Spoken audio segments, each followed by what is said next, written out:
Welcome to Mythical Dreams, where ancient legends lull you to peaceful slumber. Tonight, we journey through the realms of Greek mythology, exploring tales of gods and heroes. Before we begin, share where you're listening from and the time. If you enjoy these sleep-inducing stories, remember to subscribe. Now, settle in and let the whispers of the past carry you away as we delve into the world of Zeus, king of the gods.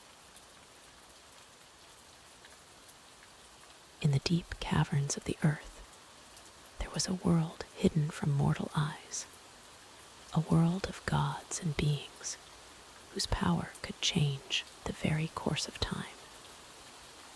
It was in this primordial realm that our story begins, the tale of Zeus, the future king of the gods. Long before Zeus came to power, the world was ruled by the Titans, powerful beings of immense strength and cosmic influence.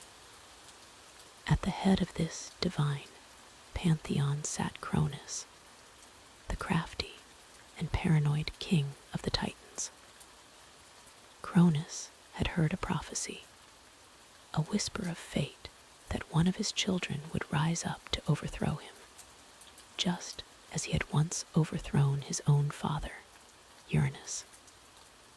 Driven by fear and a desperate desire to maintain his power, Cronus devised a horrific plan.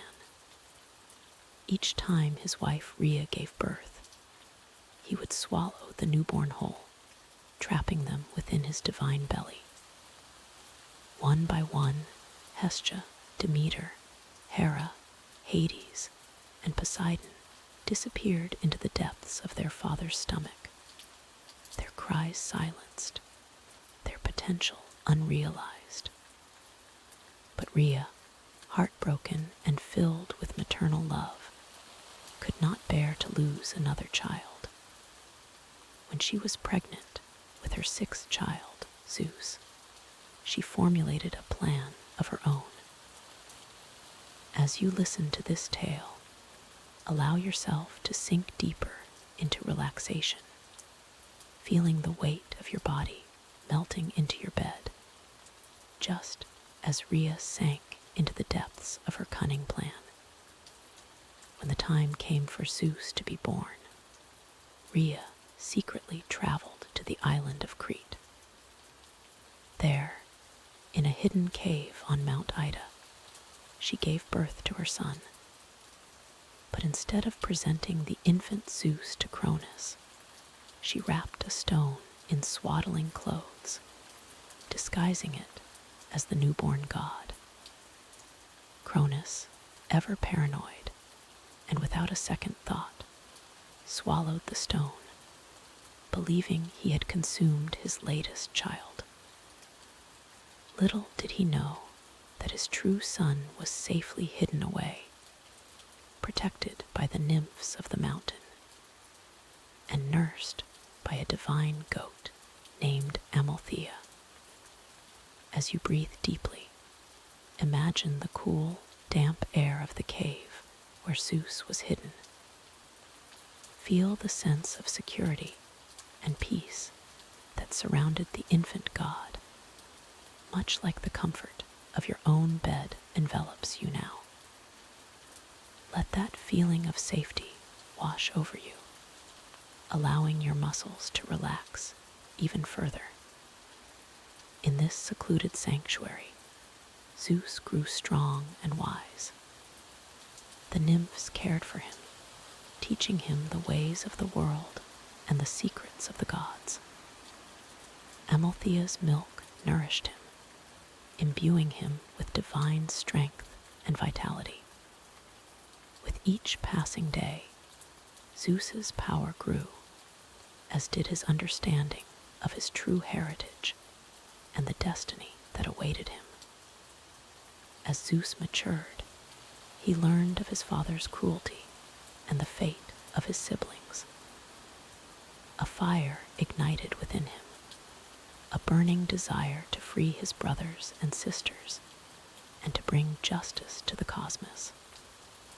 But Zeus was patient, knowing that to challenge Cronus, he would need more than just strength. He would need cunning and allies. While Zeus prepared for his eventual confrontation with Cronus, he also developed a deep connection with the natural world around him. He learned to listen to the whispers of the wind, to feel the pulse of the earth beneath his feet, and to understand the rhythms of the cosmos. This attunement to nature would serve him well in his future role as king of the gods. As you continue to relax, picture yourself in Zeus's place, surrounded by the lush forests of Crete. Feel the soft grass beneath your feet. Hear the rustling of leaves in the gentle breeze, and sense the raw potential of the world around you. Let this connection to nature deepen your own sense of peace and tranquility. When Zeus reached adulthood, he knew the time had come to act. He sought out Medes, the Titaness of wisdom and deep thought. With her guidance, Zeus crafted a plan to free his siblings and overthrow Cronus. Medes prepared a special potion, one that would force Cronus to regurgitate the children he had swallowed. Zeus, disguised as a cupbearer, returned to his father's palace. With smooth words and a pleasant demeanor, he gained Cronus's trust and served him the potion mixed with wine. Cronus, ever gluttonous, drank deeply without suspicion. As the potion took effect, Cronus was seized with violent convulsions. One by one, Cronus disgorged Zeus's siblings. First the stone that had been swallowed in Zeus's place, then Poseidon, Hades, Hera, Demeter, and Hestia. They emerged fully grown and unharmed, their divine nature having protected them from the ravages of Cronus's stomach. As they stood before their youngest brother, a sense of awe and gratitude filled the air. Imagine the relief and joy that Zeus must have felt, seeing his siblings free at last. Let that feeling of accomplishment and peace flow through you, releasing any tension you might be holding in your body. Allow yourself to sink even deeper into relaxation as our story continues. With his siblings freed, Zeus revealed his true identity and declared his intention to overthrow Cronus and the Titans. His brothers and sisters, grateful for their rescue and impressed by Zeus's cunning, pledged their allegiance to him. But Zeus knew that to challenge the Titans, they would need more allies. Zeus journeyed to the depths of Tartarus, the darkest pit of the underworld. There, he found the Cyclopes and the Hecaton chairs, monstrous beings of great power who had been imprisoned by Cronus. Zeus offered them freedom in exchange for their support in the coming war. The Cyclopes, master craftsmen, promised to forge mighty weapons for Zeus and his siblings. The Hecaton chairs, with their 100 hands and immense strength, swore to fight alongside the young gods. As a gesture of their gratitude and support, the Cyclopes gifted Zeus with his iconic weapon, the thunderbolt. This mighty tool, crackling with divine energy, would become the symbol of Zeus's power and authority. To Poseidon, they gave a powerful trident, capable of shaking the earth and controlling the seas. Hades received a helmet of invisibility, allowing him to move unseen through the world. Armed with these divine weapons, and bolstered by their new allies, Zeus and his siblings prepared for war. The conflict that followed would be known as the Titanomachy, a cosmic battle that would shake the very foundations of the world. For 10 long years, the war raged across the earth, sea, and sky.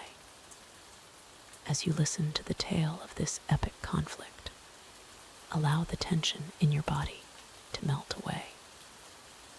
Just as the war would eventually lead to a new era of peace, let each breath you take bring you closer to a state of complete relaxation. Feel the weight of your eyelids growing heavier, your breathing becoming slower and more rhythmic. The war was fought on multiple fronts. Zeus, wielding his mighty thunderbolts, led the charge from the heavens. Poseidon's trident stirred up massive tsunamis and earthquakes, while Hades used his helmet of invisibility to sow confusion among the Titan ranks. The Hecaton chairs hurled mountains at their foes, while the Cyclopes forged an endless supply of thunderbolts for Zeus. Despite the ferocity of the young gods and their allies, the Titans were formidable opponents. Atlas, the strongest of the Titans, proved to be a particularly challenging foe. The earth shook with each clash, the skies lit up with divine energy, and the seas roiled in turmoil. It seemed that the conflict might never end, the two sides locked in an eternal struggle. But Zeus, ever cunning, had one final strategy. He released the full fury of his thunderbolts, not just against the Titans, but against the very earth itself. The world trembled and cracked under this onslaught, and in that moment of chaos, the Hecaton chairs seized their opportunity. With their 100 hands, they grabbed the Titans, overwhelming them with their strength and numbers. In the end, Zeus and his siblings emerged victorious. The Titans were defeated, their power broken. Most of the Titans were imprisoned in Tartarus, guarded by the Hecaton chairs to ensure they could never again threaten the new order. Atlas, as punishment for his role in the war, was condemned to hold up the sky for all eternity.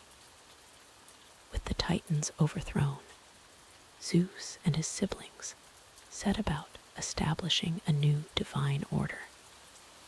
They drew lots to divide the realms of the cosmos between them. Zeus received the sky and became the king of the gods, ruling from Mount Olympus. Poseidon gained dominion over the seas, while Hades was given the underworld. The earth itself and Olympus would be shared among all the gods. As our tale of Zeus's origin and rise to power comes to a close, take a moment to reflect on the journey we've shared. From humble beginnings hidden in a cave to becoming the ruler of the cosmos, Zeus's story reminds us that even the greatest powers often have the most unexpected origins. Let the rhythm of this ancient tale lull you further into a state of peaceful relaxation. As you drift closer to sleep, carry with you the images of cosmic battles and divine ascension, allowing them to transform into the stuff of dreams. Remember, like Zeus, you too have the power to shape your own destiny, to overcome challenges, and to find your place in the grand tapestry of existence. Now, as we transition to our next tale, allow yourself to float in this space between waking and sleeping, cradled by the timeless whispers of mythology. The story of Zeus, the king of the gods, will continue to resonate in your subconscious, a lullaby from the very dawn of time. With Zeus now free from his father's stomach and armed with the power of the thunderbolt, the stage was set for an epic battle that would shake the very foundations of the world. The young god, filled with righteous anger and a burning desire for justice, gathered his siblings and allies to challenge the reign of the Titans. The war that followed was unlike anything the cosmos had ever seen. It was a clash of titanic proportions, quite literally, as the young Olympian gods faced off against their forebears, the mighty Titans. The earth trembled beneath their feet, the skies roared with thunder, and the seas churned with violent waves as these powerful beings engaged in combat. Zeus led the charge, his thunderbolts illuminating the dark skies with blinding flashes of light. Each strike was a demonstration of his growing power, each boom of thunder a declaration of his right to rule. His brothers, Poseidon and Hades, fought alongside him with equal fervor. Poseidon's trident commanded the seas, creating massive tidal waves that crashed against the Titans, while Hades used the shadows to his advantage, striking from unseen angles. The sisters Hera, Demeter, and Hestia were no less formidable. Hera's command over the air-created whirlwinds that disoriented their foes. Demeter's control of the earth caused the ground to split and swallow Titan forces. And Hestia's power over the hearth fire brought warmth and renewed strength to the Olympians in moments of fatigue. But the Titans were not easily defeated. Cronus, their leader and father of Zeus, wielded his deadly scythe with devastating effect. Atlas's immense strength allowed him to hurl entire mountains at the young gods. Hyperion's mastery over light temporarily blinded the Olympians, while Oceanus used the world's waters to counter Poseidon's attacks. As you listen to this tale of cosmic conflict, allow the tension in your body to ebb away. Just as the gods faced their challenges, so too can you release any worries or stress you may be holding. Let each breath you take be a moment of relaxation, sinking deeper into comfort with every exhale. The war raged on for 10 long years, a blink of an eye for immortal beings, but an eternity for the world caught in their struggle. The face of the earth was reshaped by their battles. Mountains rose where there were once plains. Islands sank beneath the waves, and new seas formed in the wake of their clashes.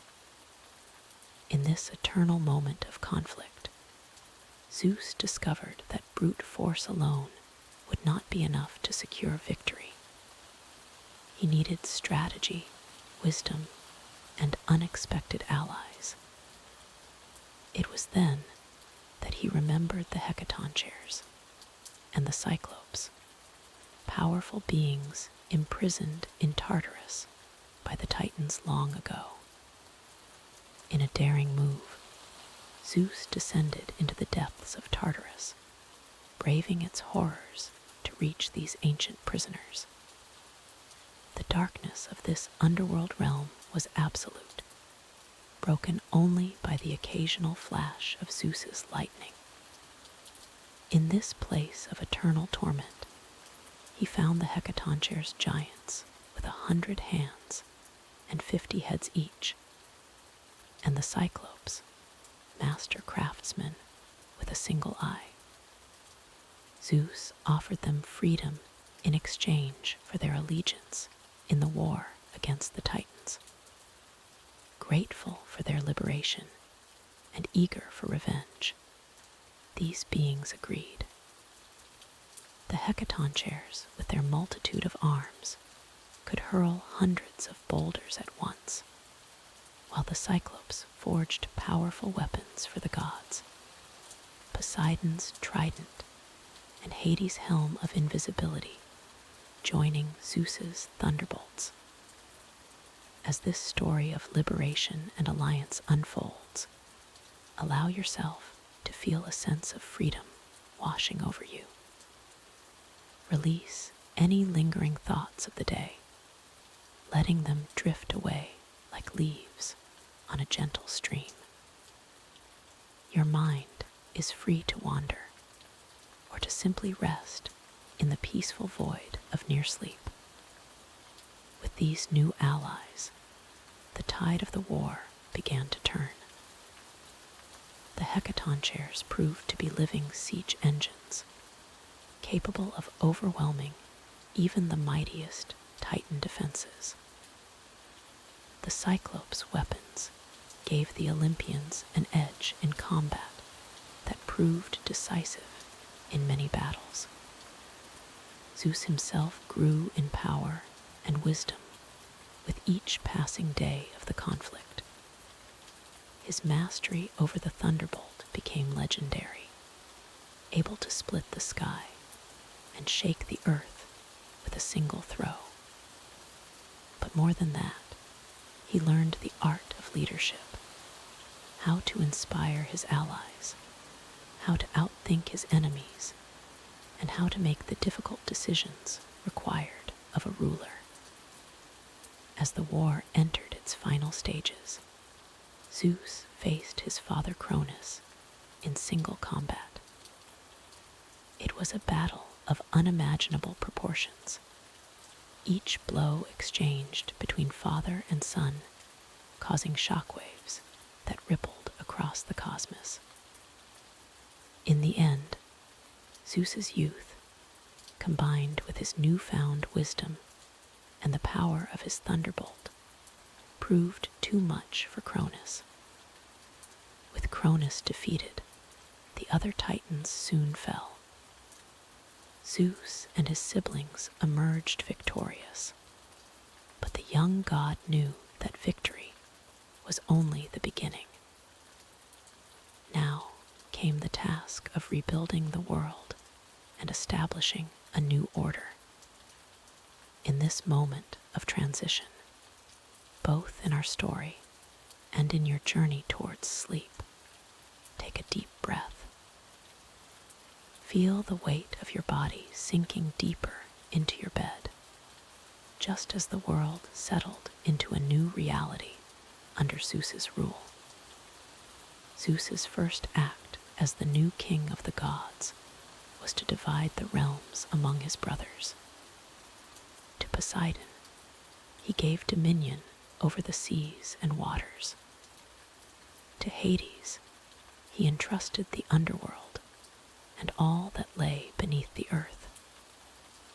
Zeus himself would rule the sky and the earth, becoming the king of gods and men. The defeated Titans faced various fates. Many were imprisoned in Tartarus, guarded by the Hecatoncheirs to ensure they could never again threaten the new order. Atlas, as punishment for his role in the war, was condemned to hold up the sky for all eternity. A few titans who had not fought against the Olympians, or who had switched sides, were allowed to retain some of their powers. With the major threats subdued, Zeus turned his attention to organizing the cosmos. He established Mount Olympus as the home of the gods, a place of unparalleled beauty and serenity that floated above the tallest mountains of Greece. From this lofty perch, Zeus and the other Olympians would watch over the world and the affairs of mortals. Zeus understood that power, unchecked, could lead to tyranny, the very thing he had fought against. So he established a council of the major gods, where important decisions would be discussed and debated. While Zeus had the final say, he valued the input of his fellow Olympians, recognizing that their diverse perspectives strengthened their rule. As you continue to relax, imagine the peace that settled over the world as this new divine order took shape. The chaos of war gave way to harmony, much as the busy thoughts of your day are now giving way to the tranquility of approaching sleep. Zeus also set about defining the relationship between gods and mortals. He decreed that, while the gods would watch over humans and could intervene in their affairs, mortals should have the freedom to shape their own destinies. This delicate balance would be a constant source of drama and story in the ages to come. To ensure that mortals remembered and honored the gods, Zeus established a system of worship and sacrifice. Temples would be built, festivals held, and offerings made to maintain the connection between the divine and mortal realms. In return, the gods would provide guidance, protection, and sometimes direct aid to their worshippers. As Zeus settled into his role as king of the gods, he found that leadership brought its own challenges. Maintaining peace among the strong-willed and powerful Olympians was no easy task. Each god and goddess had their own domains, desires, and agendas, which sometimes brought them into conflict with each other or with Zeus himself. Moreover, Zeus discovered that even with his great power, he was not omnipotent. The Fates, three ancient goddesses who controlled the threads of destiny for both mortals and immortals, were beyond even his ability to command. This reminder of limits would shape Zeus's rule, tempering his power with a measure of humility. As our tale of Zeus's rise to power draws to close, allow yourself to drift closer to the realm of sleep. Like the world settling into its new divine order, let your mind and body settle into a state of deep relaxation. The struggles and triumphs of Zeus may echo in your dreams, reminding you that even the greatest challenges can be overcome. Zeus's ascension marked the beginning of a new age in Greek mythology. The era of the Olympians had begun, bringing with it a rich tapestry of stories that would inspire and captivate humanity for millennia to come. But those are tales for another night, as we let the gentle rain outside lull us into peaceful slumber. With the Titans defeated and cast into the depths of Tartarus. Zeus stood triumphant atop Mount Olympus. The world lay before him, a canvas waiting to be painted with the new order of the gods. But even for the mighty Zeus, the task of establishing his reign was not without its challenges. As Zeus gazed upon the world below, he knew that the time had come to divide the realms among his siblings and allies. With a thunderous voice that echoed across the heavens, he called forth his brothers, Poseidon and Hades. "Brothers," Zeus proclaimed, his voice carrying the weight of authority, "we have emerged victorious from our long struggle against the Titans. Now, we must establish our dominion over the world. To you, Poseidon, I grant the vast oceans and all the waters that flow beneath the earth. Your trident shall command the tides and all creatures that dwell in the depths." Poseidon stepped forward, his sea-green eyes gleaming with pride as he accepted his new realm. The air around him seemed to shimmer with the essence of the oceans, salt spray, and the cry of seagulls echoing in the distance. Zeus then turned to Hades, his expression somber. "And to you, Hades, I entrust the Underworld. Yours shall be the kingdom of the dead, where all mortal souls must eventually journey. You shall rule over the riches beneath the earth and ensure that the balance between life and death is maintained." Hades nodded solemnly, his dark eyes reflecting the depths of his new domain. The shadows around him seemed to deepen, whispering of the mysteries that lay hidden in the world below. With his brothers' realms established, Zeus turned his attention to Mount Olympus itself. "As for me," he declared, his voice rolling like distant thunder, "I shall rule over the sky and the earth. Olympus shall be our home, a shining beacon of divine power and wisdom." As Zeus spoke these words, the very mountain beneath their feet began to transform. Golden palaces rose from the rocky slopes, their spires reaching towards the heavens. Gardens of ambrosia and nectar sprang into existence, their sweet fragrance filling the air. Clouds gathered around the peak, forming a protective veil that separated the divine realm from the mortal world below. But Zeus knew that a king was only as strong as those who supported him.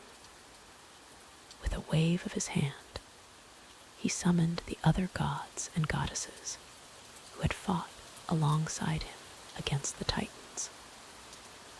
Each was granted a seat of power on Olympus, their unique abilities and domains carefully balanced to maintain harmony among the divine.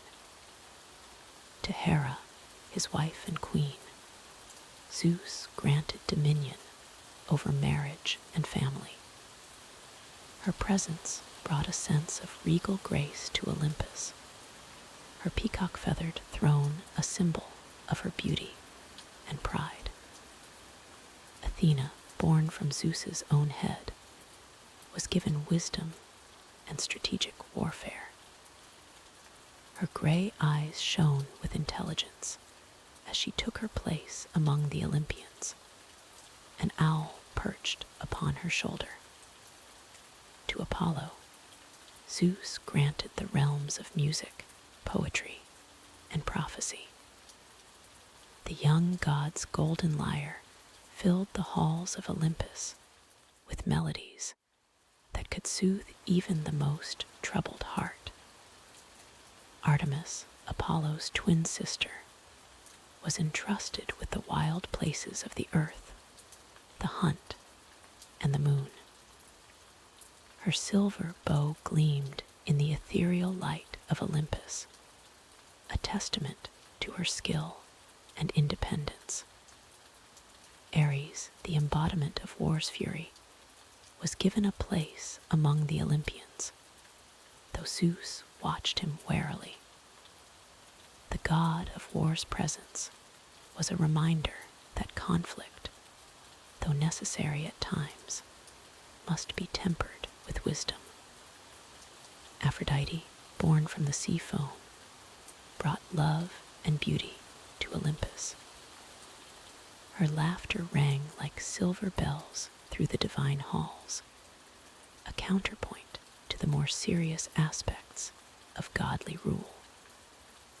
Hephaestus, the master craftsman, was granted the fires of the forge. His workshops soon filled with wondrous creations, the clanging of his hammer, a constant reminder of the power of creation. Hermes, fleet of foot and quick of wit, was appointed as the messenger of the gods. His winged sandals carried him swiftly between the realms, ensuring that divine communication flowed smoothly. As each god and goddess took their place, Zeus felt the power of Olympus growing. The mountain thrummed with divine energy, a beacon of order in a world that had known only chaos under the reign of the Titans. But even as he reveled in this new era, Zeus knew that the responsibility of maintaining this order would be a constant challenge. The mortals below would need guidance. The balance between the divine realms would require careful management, and the threat of ancient powers stirring in the depths of Tartarus could never be fully forgotten. To ensure that the will of Olympus was carried out in the mortal realm, Zeus established the practice of sending gods to interact with humans. These divine visitations would inspire great deeds, spark heroic quests, and sometimes lead to the birth of demigods, mortal children with divine blood who would become the stuff of legends. As the new order settled into place, Zeus called for a great feast to celebrate their victory and the establishment of their reign. The halls of Olympus rang with laughter and music as the gods reveled in their new home. Nectar and ambrosia flowed freely, and the air was filled with the sweet scent of victory. Yet even in this moment of triumph, Zeus remained vigilant. He knew that power, once gained, could easily be lost. The king of the gods vowed to himself that he would rule with wisdom and justice, always striving to maintain the delicate balance between the realms. As the centuries passed, the rule of Zeus and the Olympians became the foundation of a new age. The mortal world below flourished under their guidance, giving rise to great civilizations that would honor the gods with temples, sacrifices, and epic tales of their deeds. But the establishment of Olympus was more than just the creation of a divine hierarchy. It represented a fundamental shift in the cosmic order.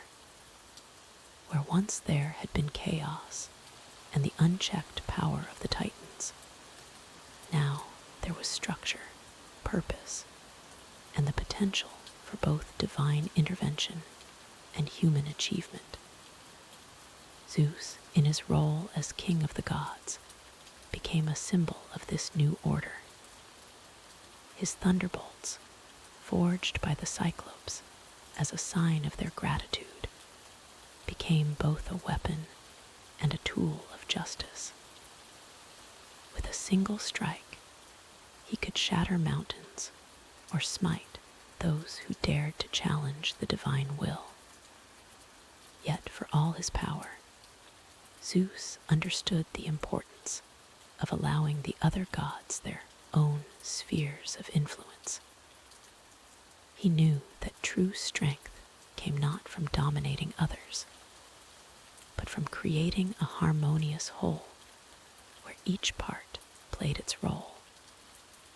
This wisdom was reflected in the council meetings Zeus would hold on Olympus.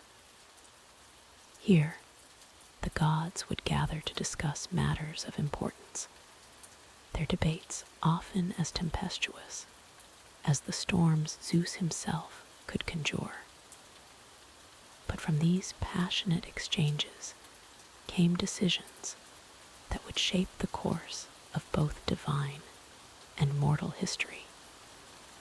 As you lie here, listening to the tale of how Zeus established his reign on Olympus, let the majesty of that mythical mountain fill your mind.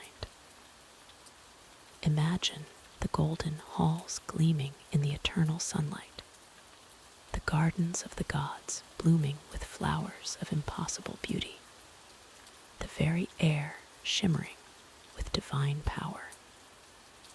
Feel the sense of order and purpose that Zeus brought to the world settling over you, calming your thoughts and easing you towards peaceful slumber. Like the mortals of ancient times who found comfort in the belief that the gods watched over them, allow yourself to be enveloped by a sense of security and tranquility. As your breathing slows and your body relaxes, picture the clouds that shroud the peak of Olympus. Let them gently drift through your mind, carrying away any lingering worries or tensions. With each breath, you draw closer to the realm of dreams, where perhaps you too might walk in the gardens of the gods, or feast in the great halls of Olympus. Remember that just as Zeus established a new order from chaos, you too have the power to find peace and harmony in your own life. As you drift towards sleep, carry with you the wisdom of the King of the gods, the understanding that true strength comes from balance, justice, and the harmonious cooperation of all parts. May your dreams be blessed by the gods of Olympus, and may you wake refreshed, ready to face your own world with the courage and wisdom of Zeus himself. Sleep now, and let the ancient Thales guard your rest. As we delve deeper into the realm of Greek mythology, we come to some of the most notable myths surrounding Zeus, the king of the gods. These Thales not only showcase his power, but also reveal the complex nature of his rule and relationships. Let us explore these stories, allowing their ancient wisdom to wash over us like gentle rain. One of the most famous myths involving Zeus is the tale of Prometheus and the theft of fire. Prometheus, a titan known for his cunning, had a deep love for humanity. He saw how they struggled in the cold, dark world and decided to help them by stealing fire from the gods. Zeus had intentionally withheld fire from humans, believing they were not ready for such a powerful tool. But Prometheus, defying the king of the gods, snuck into Olympus and stole a spark from the divine hearth. He then gifted this fire to humanity, enabling them to cook food, stay warm, and eventually develop civilization. When Zeus discovered this betrayal, his anger was as fierce as a thunderstorm. He punished Prometheus by chaining him to a rock where an eagle would come each day to eat his liver, which would regrow each night, ensuring eternal torment.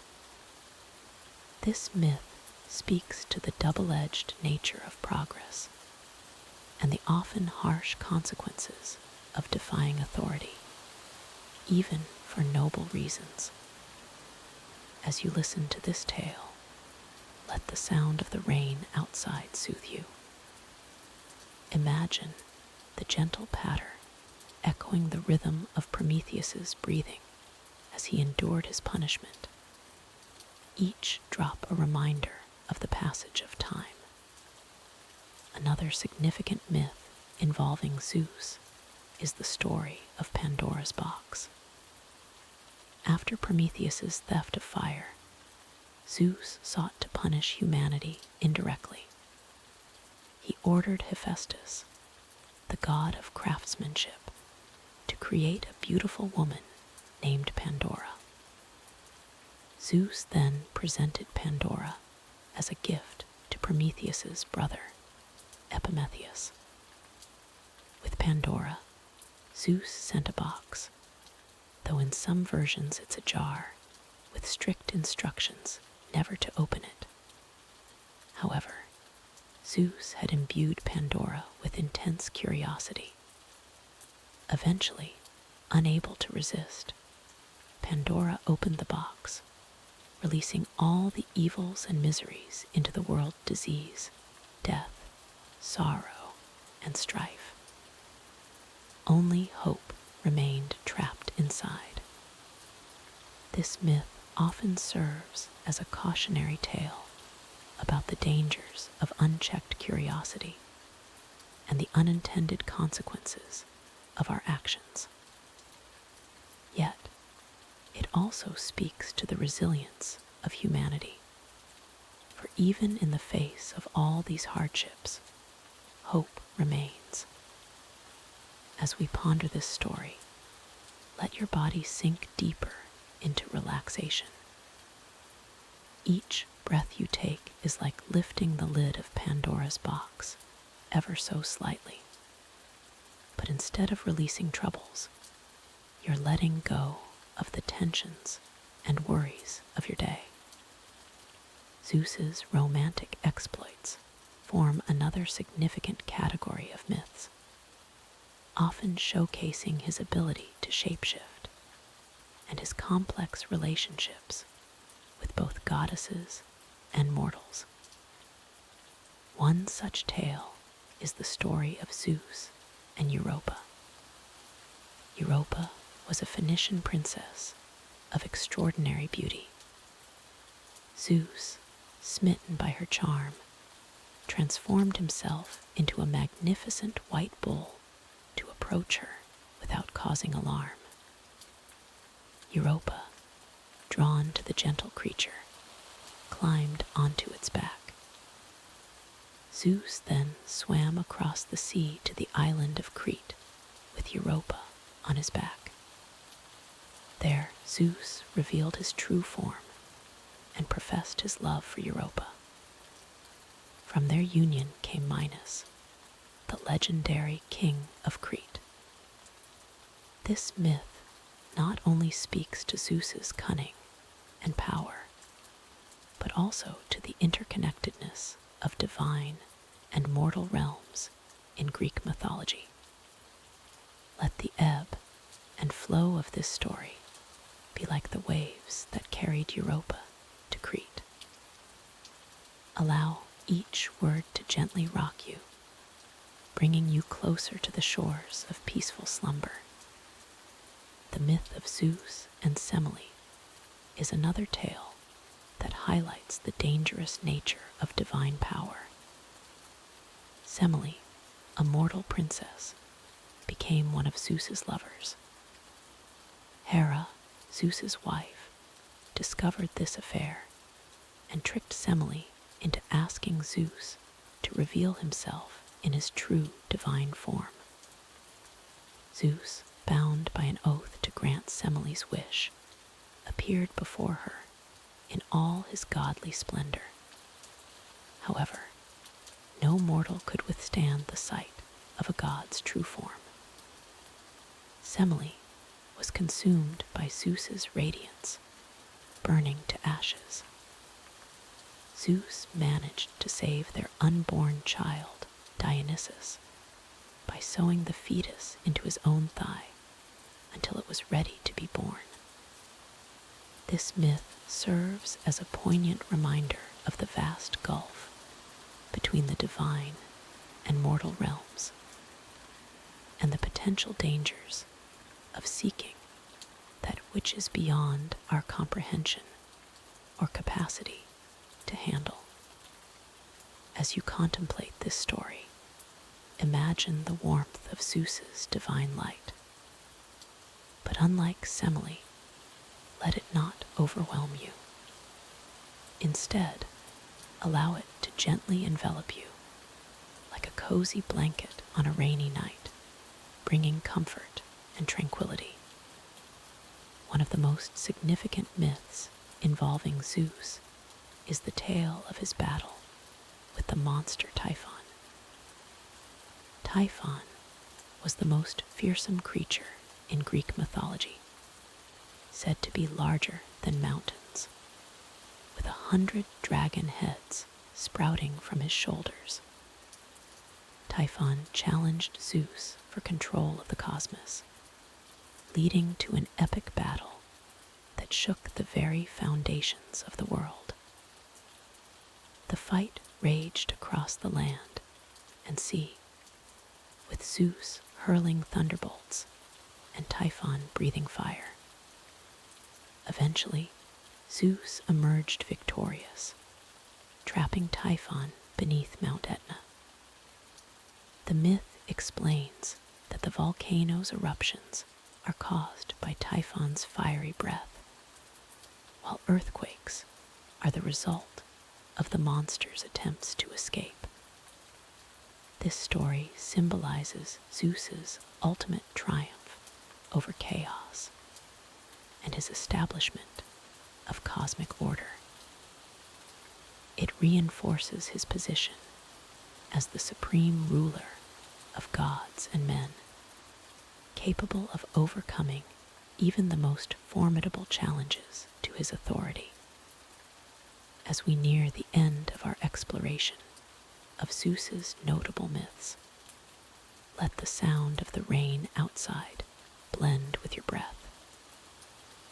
Imagine each exhale as a soft rumble of thunder, a gentle reminder of Zeus's power, not as something fearsome, but as a lullaby from the heavens. The myths of Zeus, while filled with drama and conflict, ultimately speak to the complex nature of power, justice, and the relationship between the divine and mortal realms. They remind us that even the mightiest beings face challenges and make mistakes, but also have the capacity for greatness and benevolence. As you drift closer to sleep, carry with you the wisdom of these ancient tales. Like Zeus ruling from Mount Olympus, you too can rise above the clouds of daily concerns. Let the realm of dreams be your Olympus tonight, a place where you reign supreme, free from worries and filled with divine peace. Remember, just as Zeus's rule brought order to the cosmos, so too can restful sleep bring harmony to your mind and body. Close your eyes now and allow yourself to be cradled in the arms of Morpheus, god of dreams. May your slumber be as peaceful as the calm after a summer storm, and may you wake refreshed, ready to face your own heroic journey in the morning. In the realm of the Olympian gods, where power and beauty intertwine like golden threads in a tapestry of immortality, there reigned a queen whose very name commanded reverence and awe. Hera, the queen of the gods, was not merely a consort to Zeus, but a force of nature in her own right. Her story is one of strength, jealousy, and unwavering determination. Born to the Titans Cronus and Rhea, Hera was destined for greatness from the moment she drew her first breath. Like her siblings, she was swallowed by her father, who feared a prophecy that his children would overthrow him. But fate had other plans for Hera and her divine brothers and sisters. When Zeus, the youngest of the siblings, freed them from their father's stomach, Hera emerged as a fully grown goddess, her beauty rivaling that of Aphrodite herself. Her eyes, described in ancient texts as cow-like, were not a mark of dullness, but rather a symbol of their captivating depth and soulfulness. As you listen to the tale of Hera, allow the gentle rhythm of the rain outside to lull you into a state of peaceful relaxation. Let each drop be a whisper of the goddess's story, soothing your mind and body. Hera's ascension to the throne of Olympus was not a simple matter of marriage. She was a goddess in her own right, revered for her wisdom and strength long before she became Zeus's wife. In fact, it was her initial rejection of Zeus's advances that first caught the attention of the king of the gods. Zeus, known for his numerous affairs and conquests, found himself truly challenged by Hera's refusal. He pursued her relentlessly, using all manner of tricks and disguises to win her affection.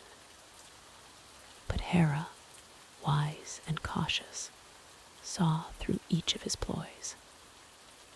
It was only when Zeus transformed himself into a bedraggled cuckoo bird, appearing weak and in need of care, that Hera's compassionate nature got the better of her. She cradled the bird to her breast, only to have Zeus reveal himself and seduce her. This moment of vulnerability led to their sacred marriage, a union that would shape the course of Greek mythology for eons to come. As you drift deeper into relaxation, imagine the grand halls of Mount Olympus, where Hera took her place as queen. The marble columns rise impossibly high, disappearing into the mists of the heavens. Golden light suffuses every corner, and the air itself seems to shimmer with divine energy. Hera's reign as queen of the gods was marked by both great power and great struggle. She was the goddess of marriage, childbirth, and family, overseeing the most fundamental aspects of both mortal and immortal life.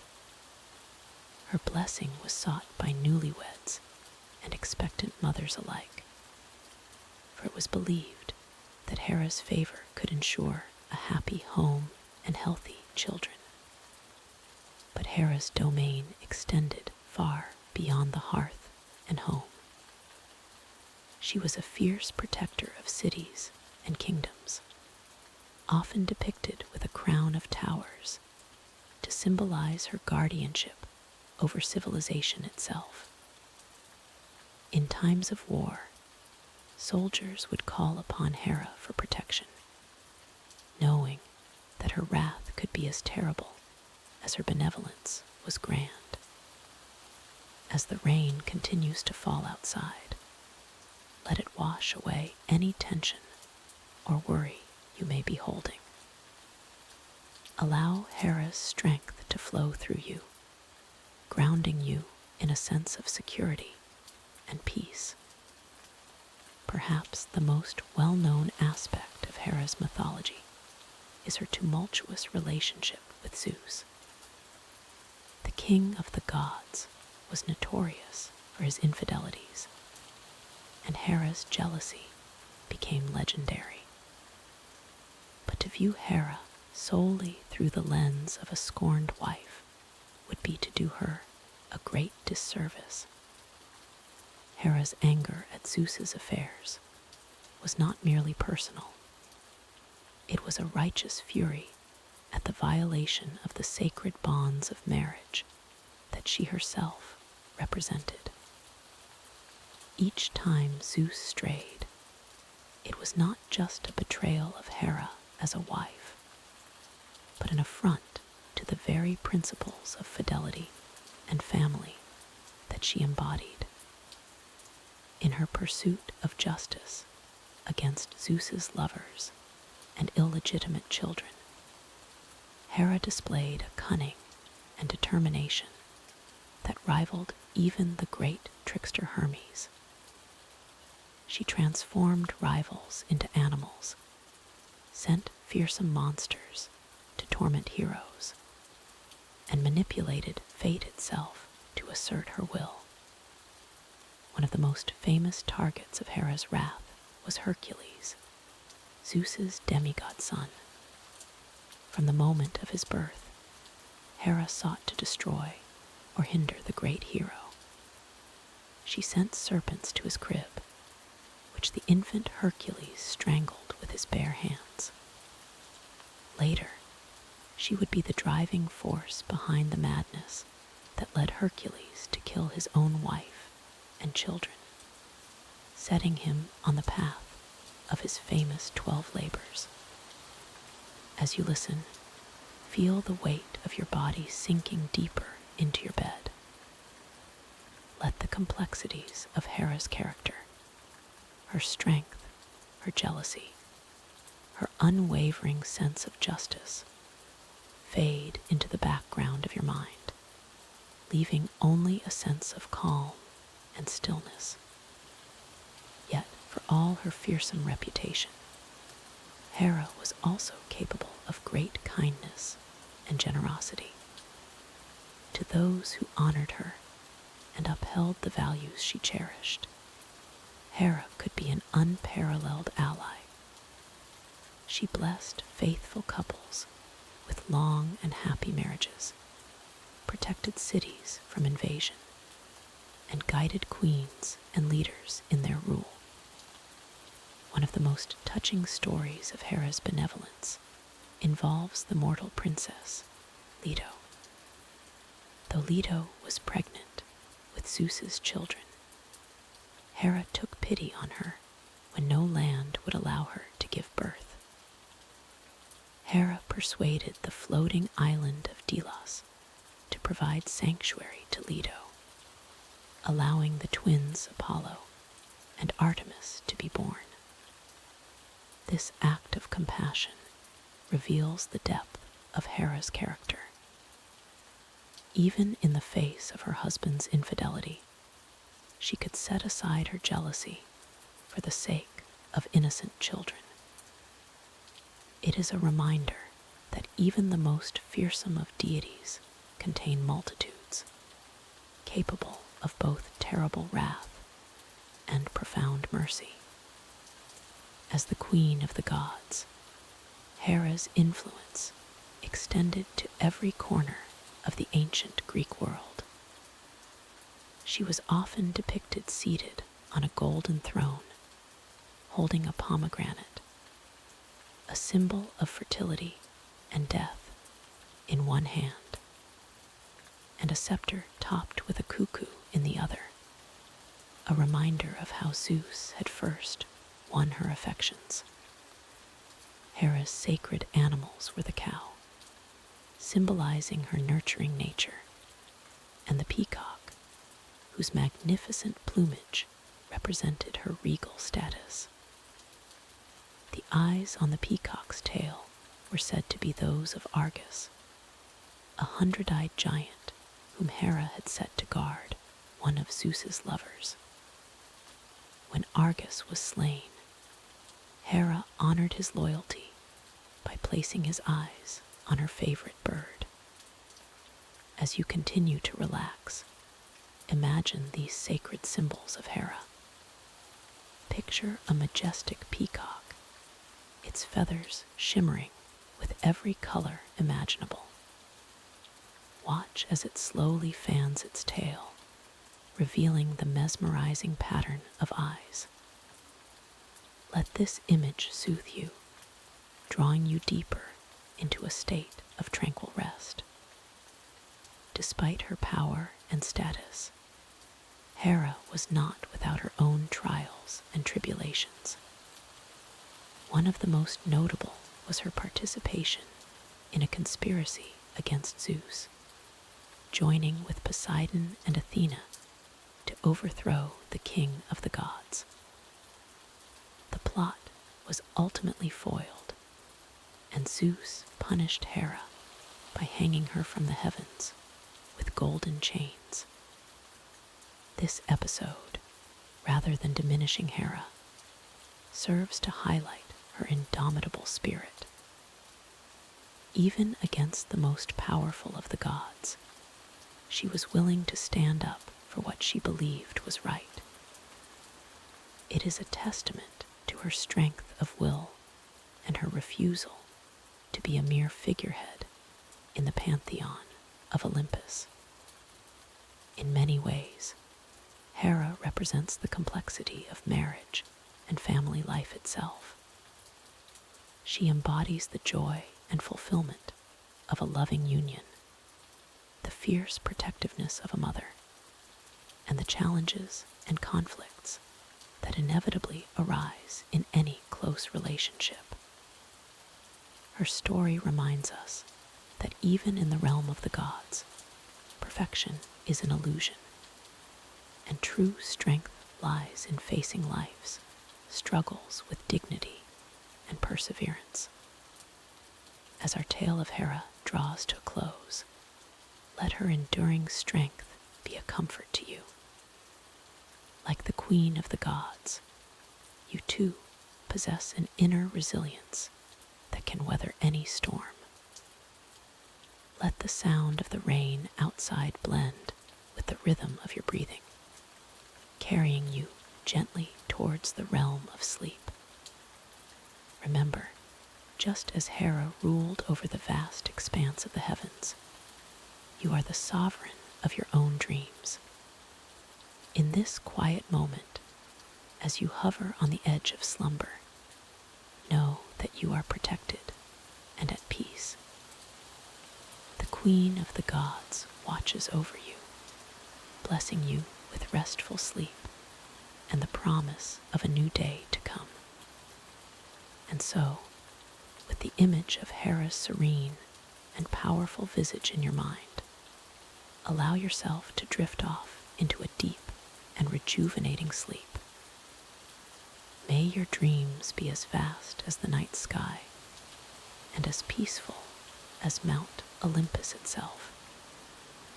Good night, and may Hera's blessing be upon you. In the realm of the gods, where power and passion intertwine like celestial vines, there existed a union that would shape the very fabric of Olympus.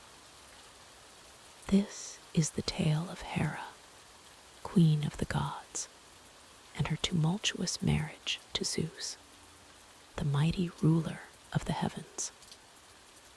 Long before her ascension to the throne of Olympus, Hera was known for her extraordinary beauty and regal bearing. As the daughter of the Titans Cronus and Rhea, she possessed a divine lineage that set her apart from mortal women. Her grace and wisdom caught the eye of many suitors, but none could match the power and charisma of Zeus himself. Zeus, having recently claimed his throne as king of the gods, was immediately captivated by Hera's allure. He pursued her with the intensity of a thunderstorm, his desire as electric as the lightning bolts he wielded. But Hera, known for her pride and independence, did not yield easily to his advances. For years, Zeus courted Hera, showering her with gifts and attention. He transformed himself into various creatures to get close to her, once appearing as a disheveled cuckoo bird seeking shelter from a storm. Hera, feeling pity for the poor creature, held it to her breast to warm it. It was then that Zeus revealed his true form, catching Hera by surprise. This moment of vulnerability led to their union, and soon after, Zeus and Hera were wed in a ceremony of unparalleled splendor. The heavens themselves seemed to rejoice, with golden light bathing the world in flowers blooming in every corner of the earth.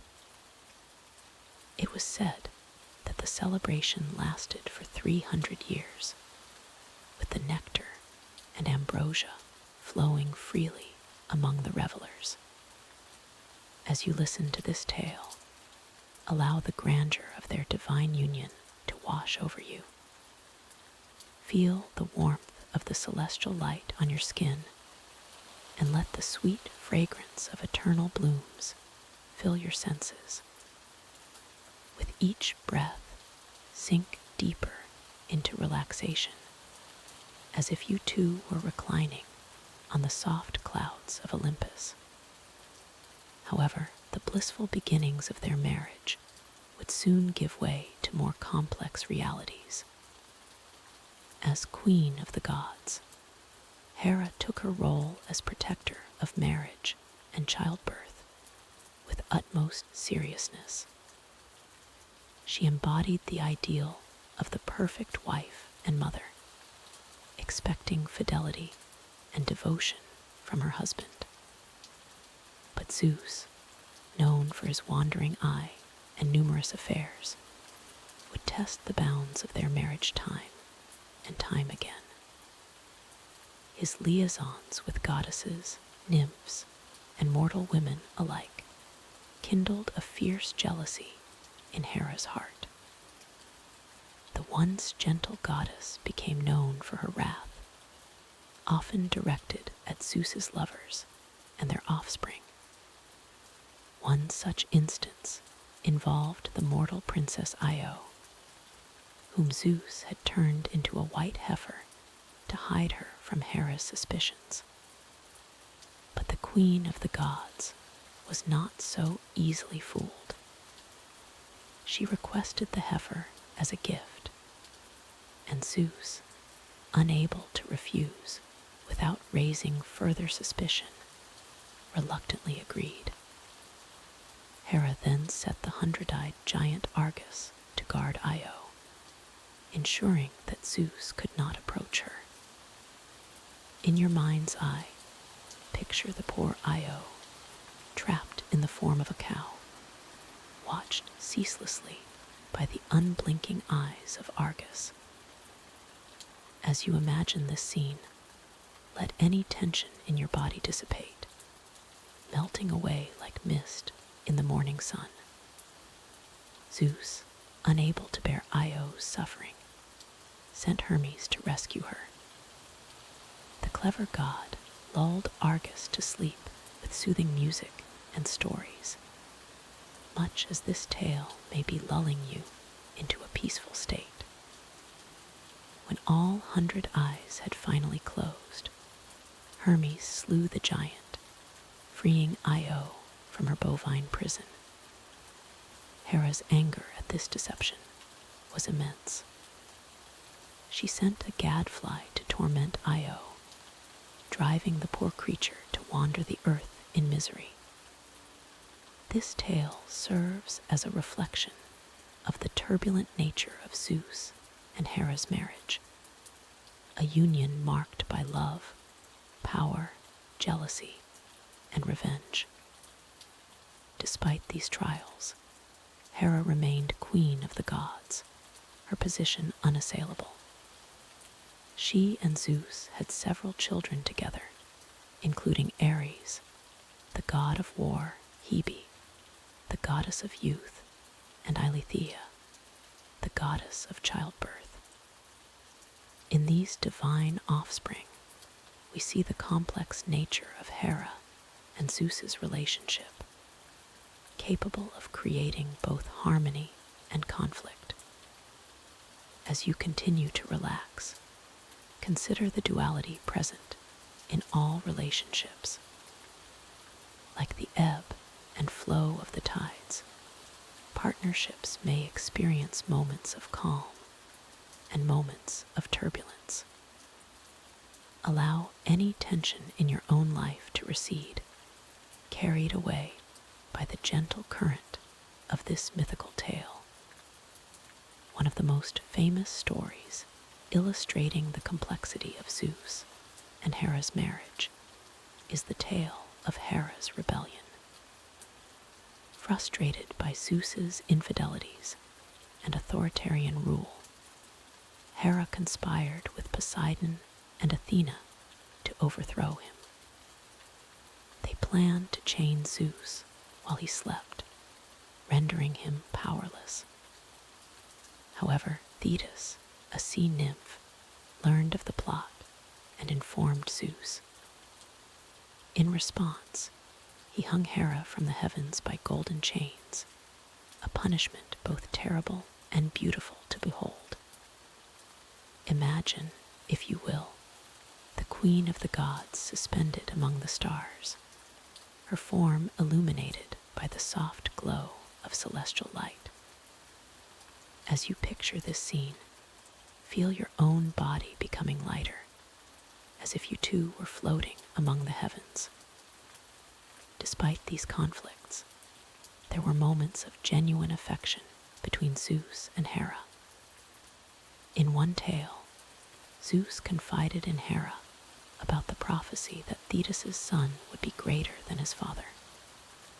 Together, they decided to marry Thetis to a mortal, Peleus, to avoid the risk to Zeus's rule. This collaboration shows that even in the midst of their tumultuous relationship, Zeus and Hera could work together for the greater good of Olympus. Their marriage, for all its flaws, was a cornerstone of the Olympic pantheon. Hera's dedication to the sanctity of marriage and her fierce protection of her position as queen of the gods helped maintain order in the divine realm. Her unwavering nature served as a counterbalance to Zeus's more capricious tendencies. As we near the end of this tale, let the enduring nature of Zeus and Hera's union wash over you. Like the eternal flames of Olympus, their marriage persisted through countless trials and tribulations. In your own life, may you find the strength to weather any storms that may arise, secure in the knowledge that even the gods themselves faced challenges in their relationships. Allow your breath to deepen, feeling the rise and fall of your chest as gentle as the swaying of wheat in Demeter's fields. With each exhalation, release any remaining tension, letting it dissipate like mist on a summer morning.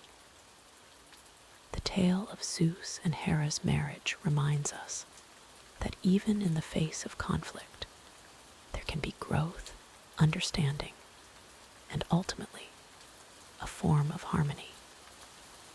As you drift closer to the realm of sleep, carry with you the image of Hera, proud and regal, standing beside Zeus on the golden throne of Olympus.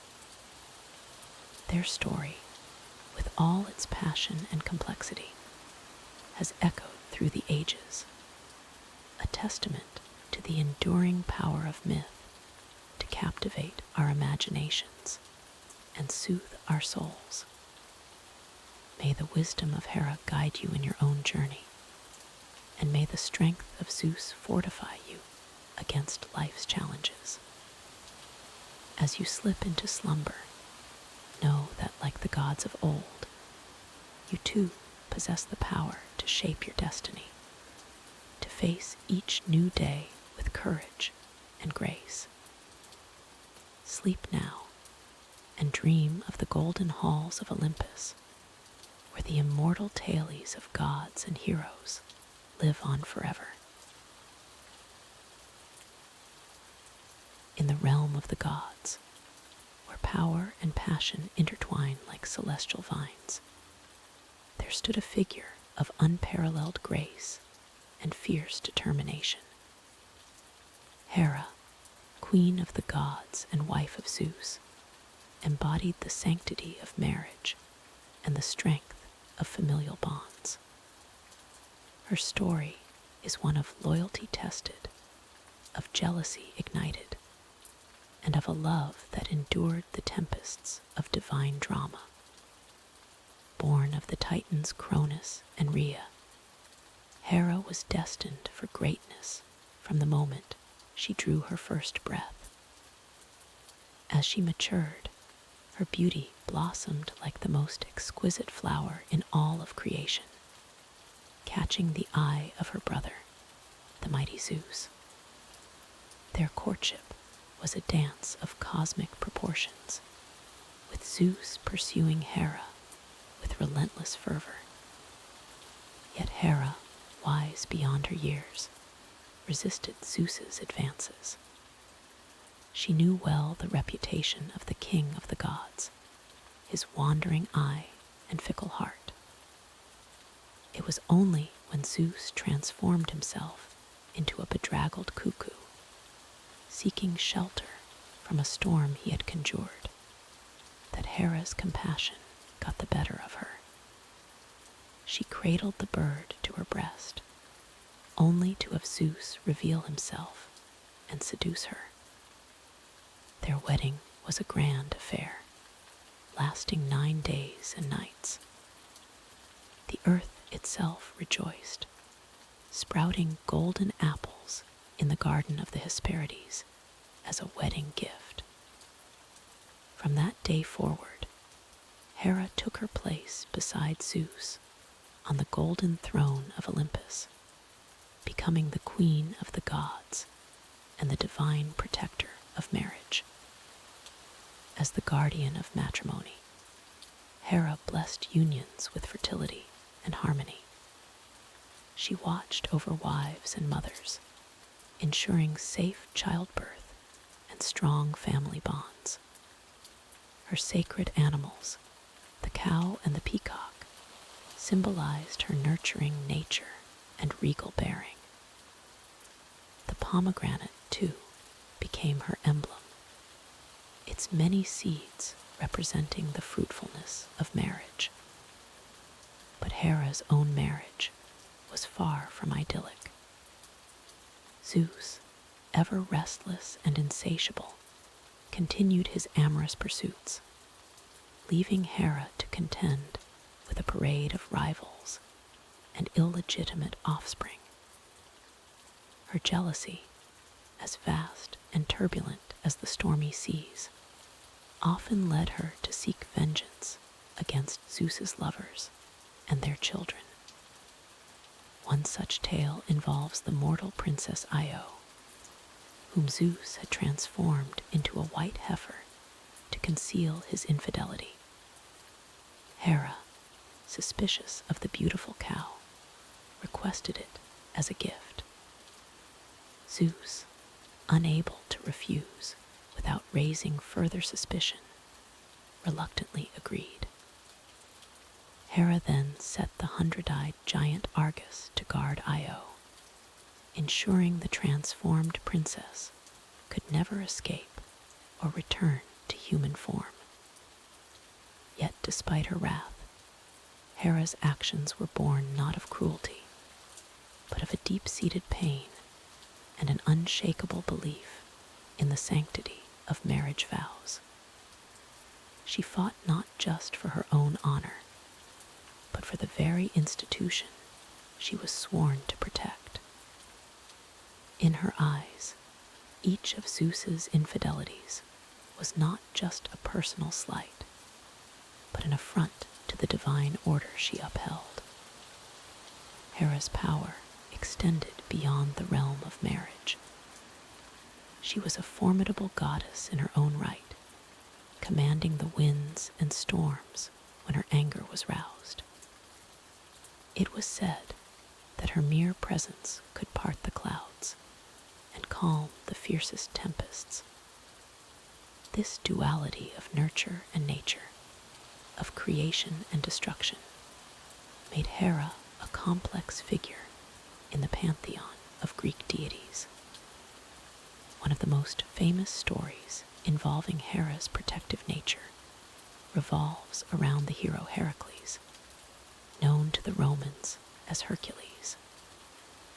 Born of Zeus's union with a mortal woman, Heracles was a constant reminder to Hera of her husband's infidelity.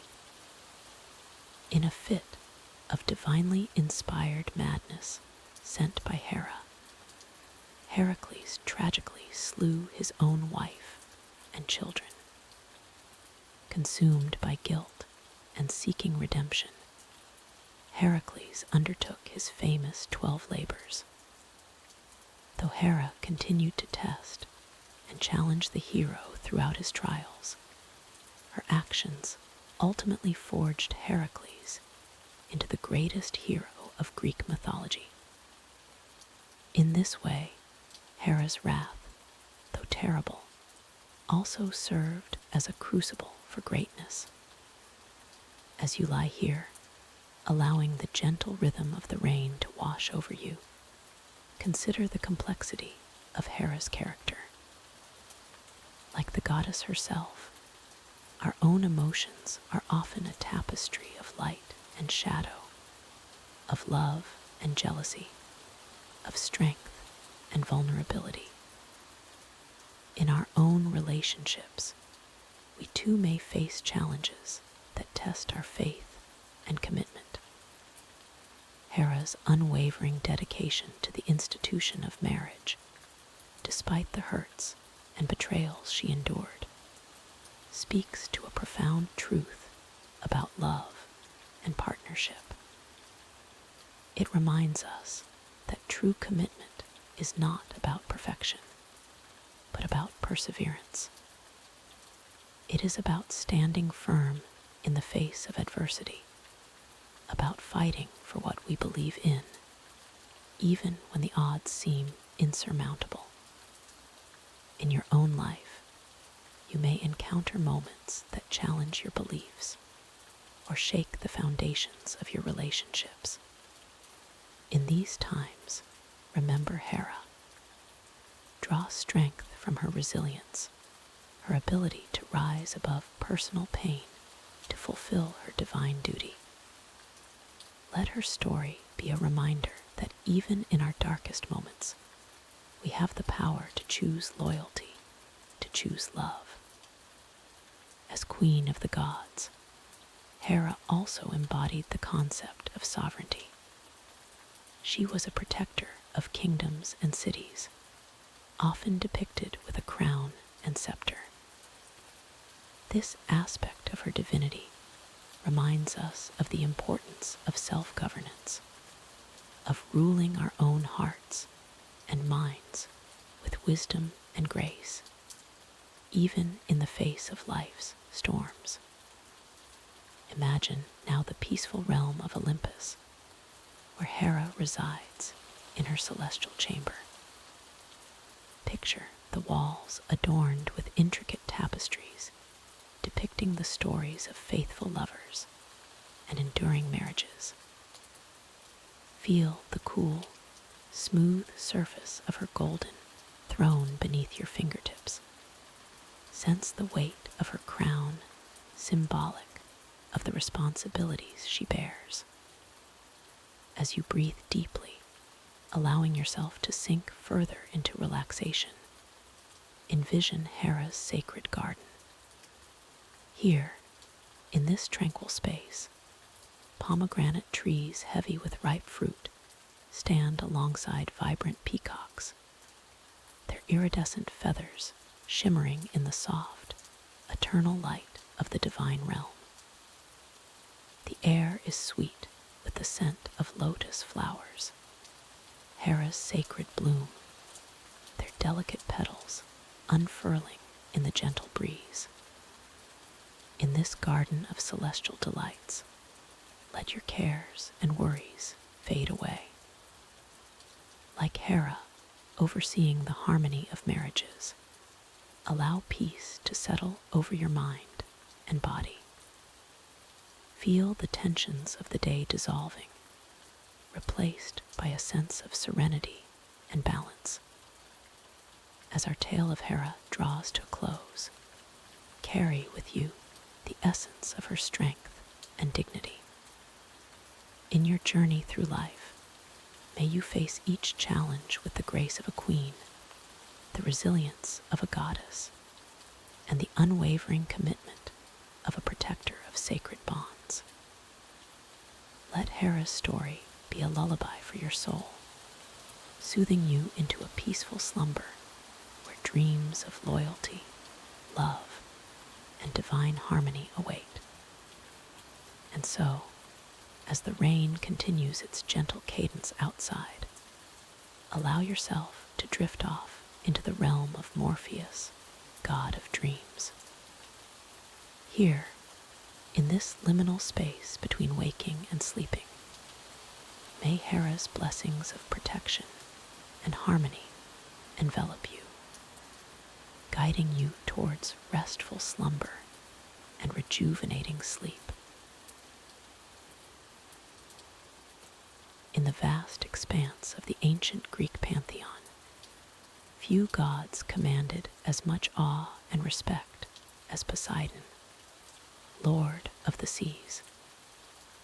His domain stretched across the endless blue waters that surrounded the known world, and his power was as deep and mysterious as the ocean itself. Poseidon was one of the 12 Olympian deities born to the Titans Cronus and Rhea. Like his brothers Zeus and Hades, he was swallowed by his father at birth, only to be later rescued by Zeus. After the defeat of the Titans, the three brothers drew lots to divide the world between them. Zeus received the sky, Hades the underworld, and Poseidon the seas. Imagine, if you will, the vastness of Poseidon's realm. The surface of the water stretches as far as the eye can see, reflecting the sky above like a perfect mirror. Beneath the waves lies a world of wonder and mystery, filled with creatures both beautiful and terrifying. This was Poseidon's kingdom, and he ruled it with both benevolence and fury. Poseidon's most recognizable symbol was his trident, a three-pronged spear that he wielded with incredible power. With a single strike of this mighty weapon, he could create storms, shatter rocks, or cause earthquakes. The sea god was often depicted riding a chariot pulled by hippocampi, mythical creatures, with the front half of a horse and the tail of a fish. As you drift deeper into relaxation, envision the power of Poseidon's realm. Feel the gentle lapping of waves against the shore, the soothing rhythm of the tides ebbing and flowing. Let the sound of the water carry away your thoughts and worries, just as Poseidon's ocean carried sailors to distant lands. Poseidon's temperament was as changeable as the sea itself. He could be benevolent and calm, blessing sailors with safe voyages and fishermen with bountiful catches. But he could also be wrathful and destructive, stirring up terrible storms that could sink entire fleets. This duality made him a god both revered and feared by those who lived near or traveled upon the waters. One of the most famous myths involving Poseidon tells of his contest with Athena for the patronage of Athens. Both gods wanted to be the patron deity of the great city, and they agreed to let the people choose based on the gifts they offered. Poseidon struck the ground with his trident, causing a spring to burst forth. However, the water was salty and not particularly useful to the people. Athena, on the other hand, offered an olive tree which provided food, oil, and wood. The people chose Athena's gift, and she became the patron goddess of Athens. Poseidon, in his anger, flooded the Attic plain.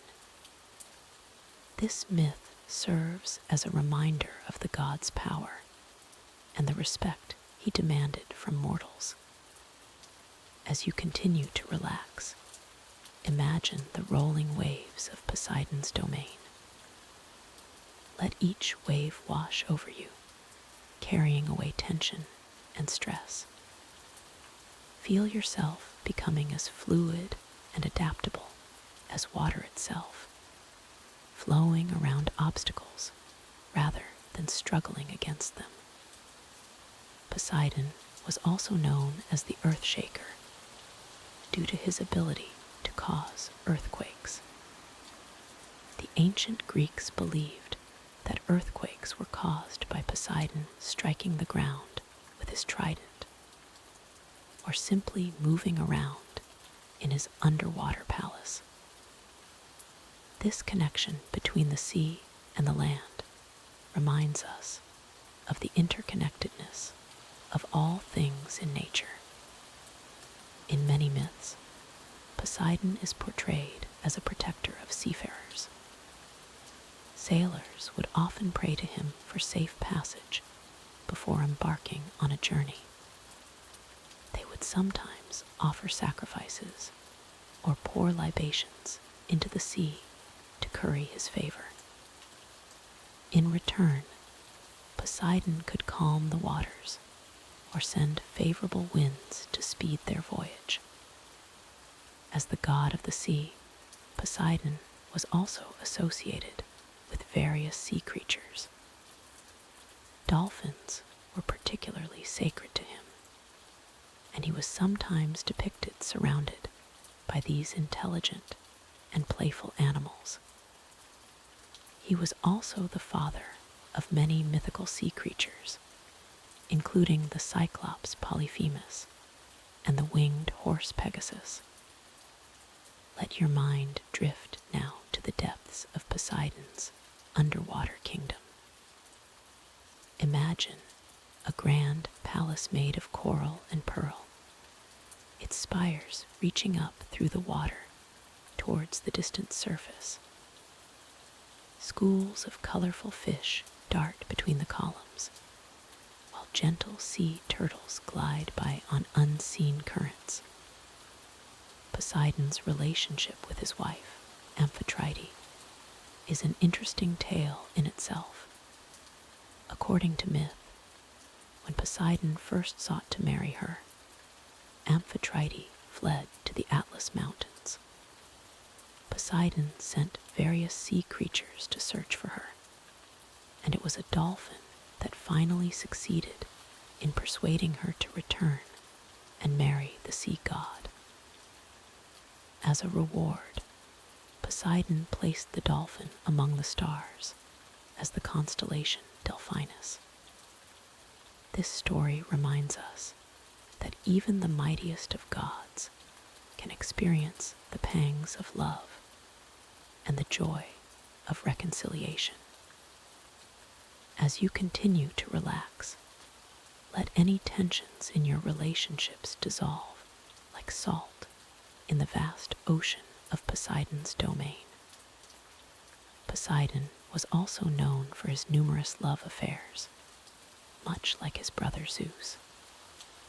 These liaisons often resulted in the birth of various heroes and creatures. One famous example is Theseus, the great hero of Athens, who was said to be either the son of Poseidon or of the mortal king Aegeus. Poseidon's passionate nature reflects the intensity and unpredictability of the sea itself. In some traditions, Poseidon was also associated with horses. He was sometimes given the epithet Hippios, meaning of horses, and was believed to have created the first horse by striking the ground with his trident. This connection between the sea god and horses might seem strange at first, but it likely stems from the way the Greeks saw the crashing waves as resembling galloping horses. As you sink deeper into relaxation, imagine the sound of horses' hooves blending with the rhythm of the waves.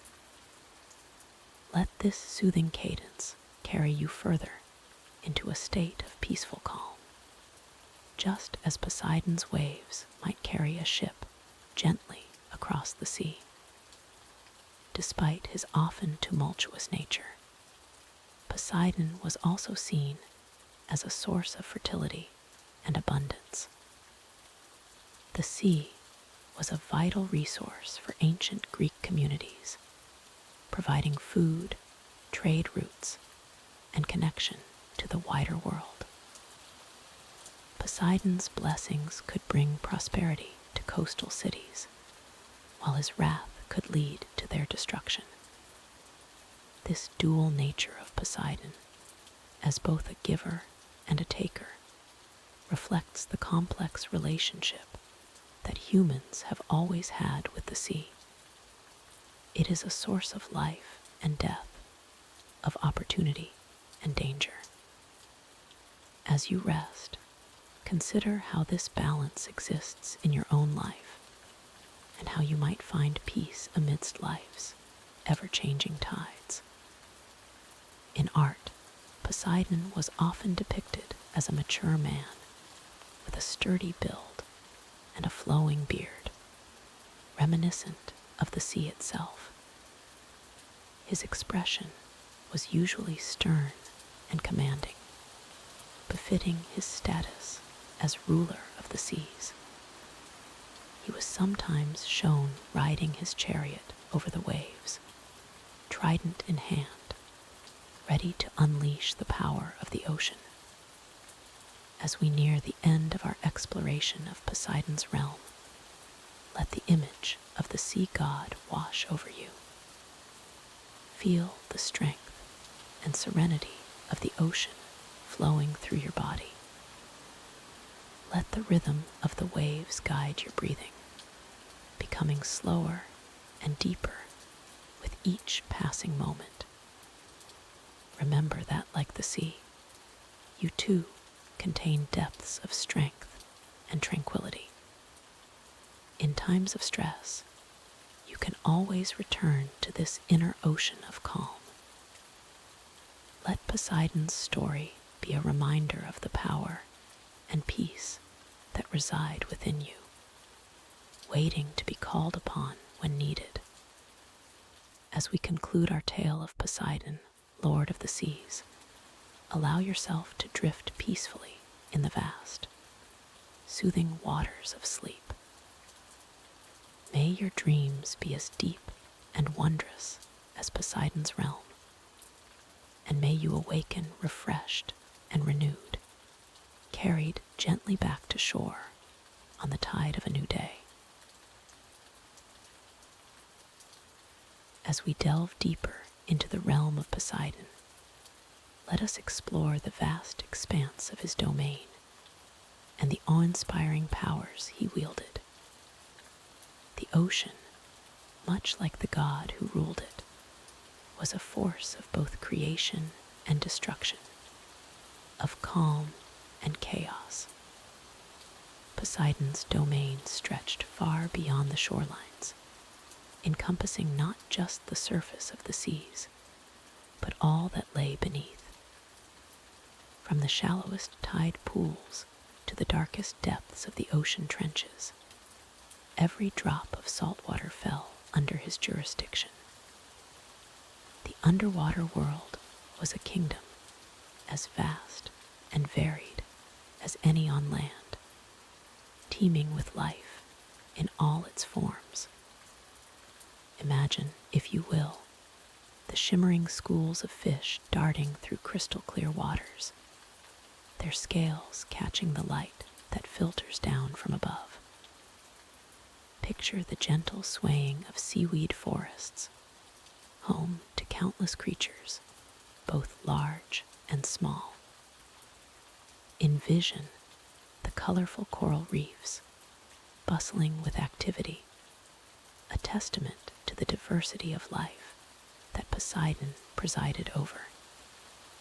But the sea god's realm was not limited to the waters alone.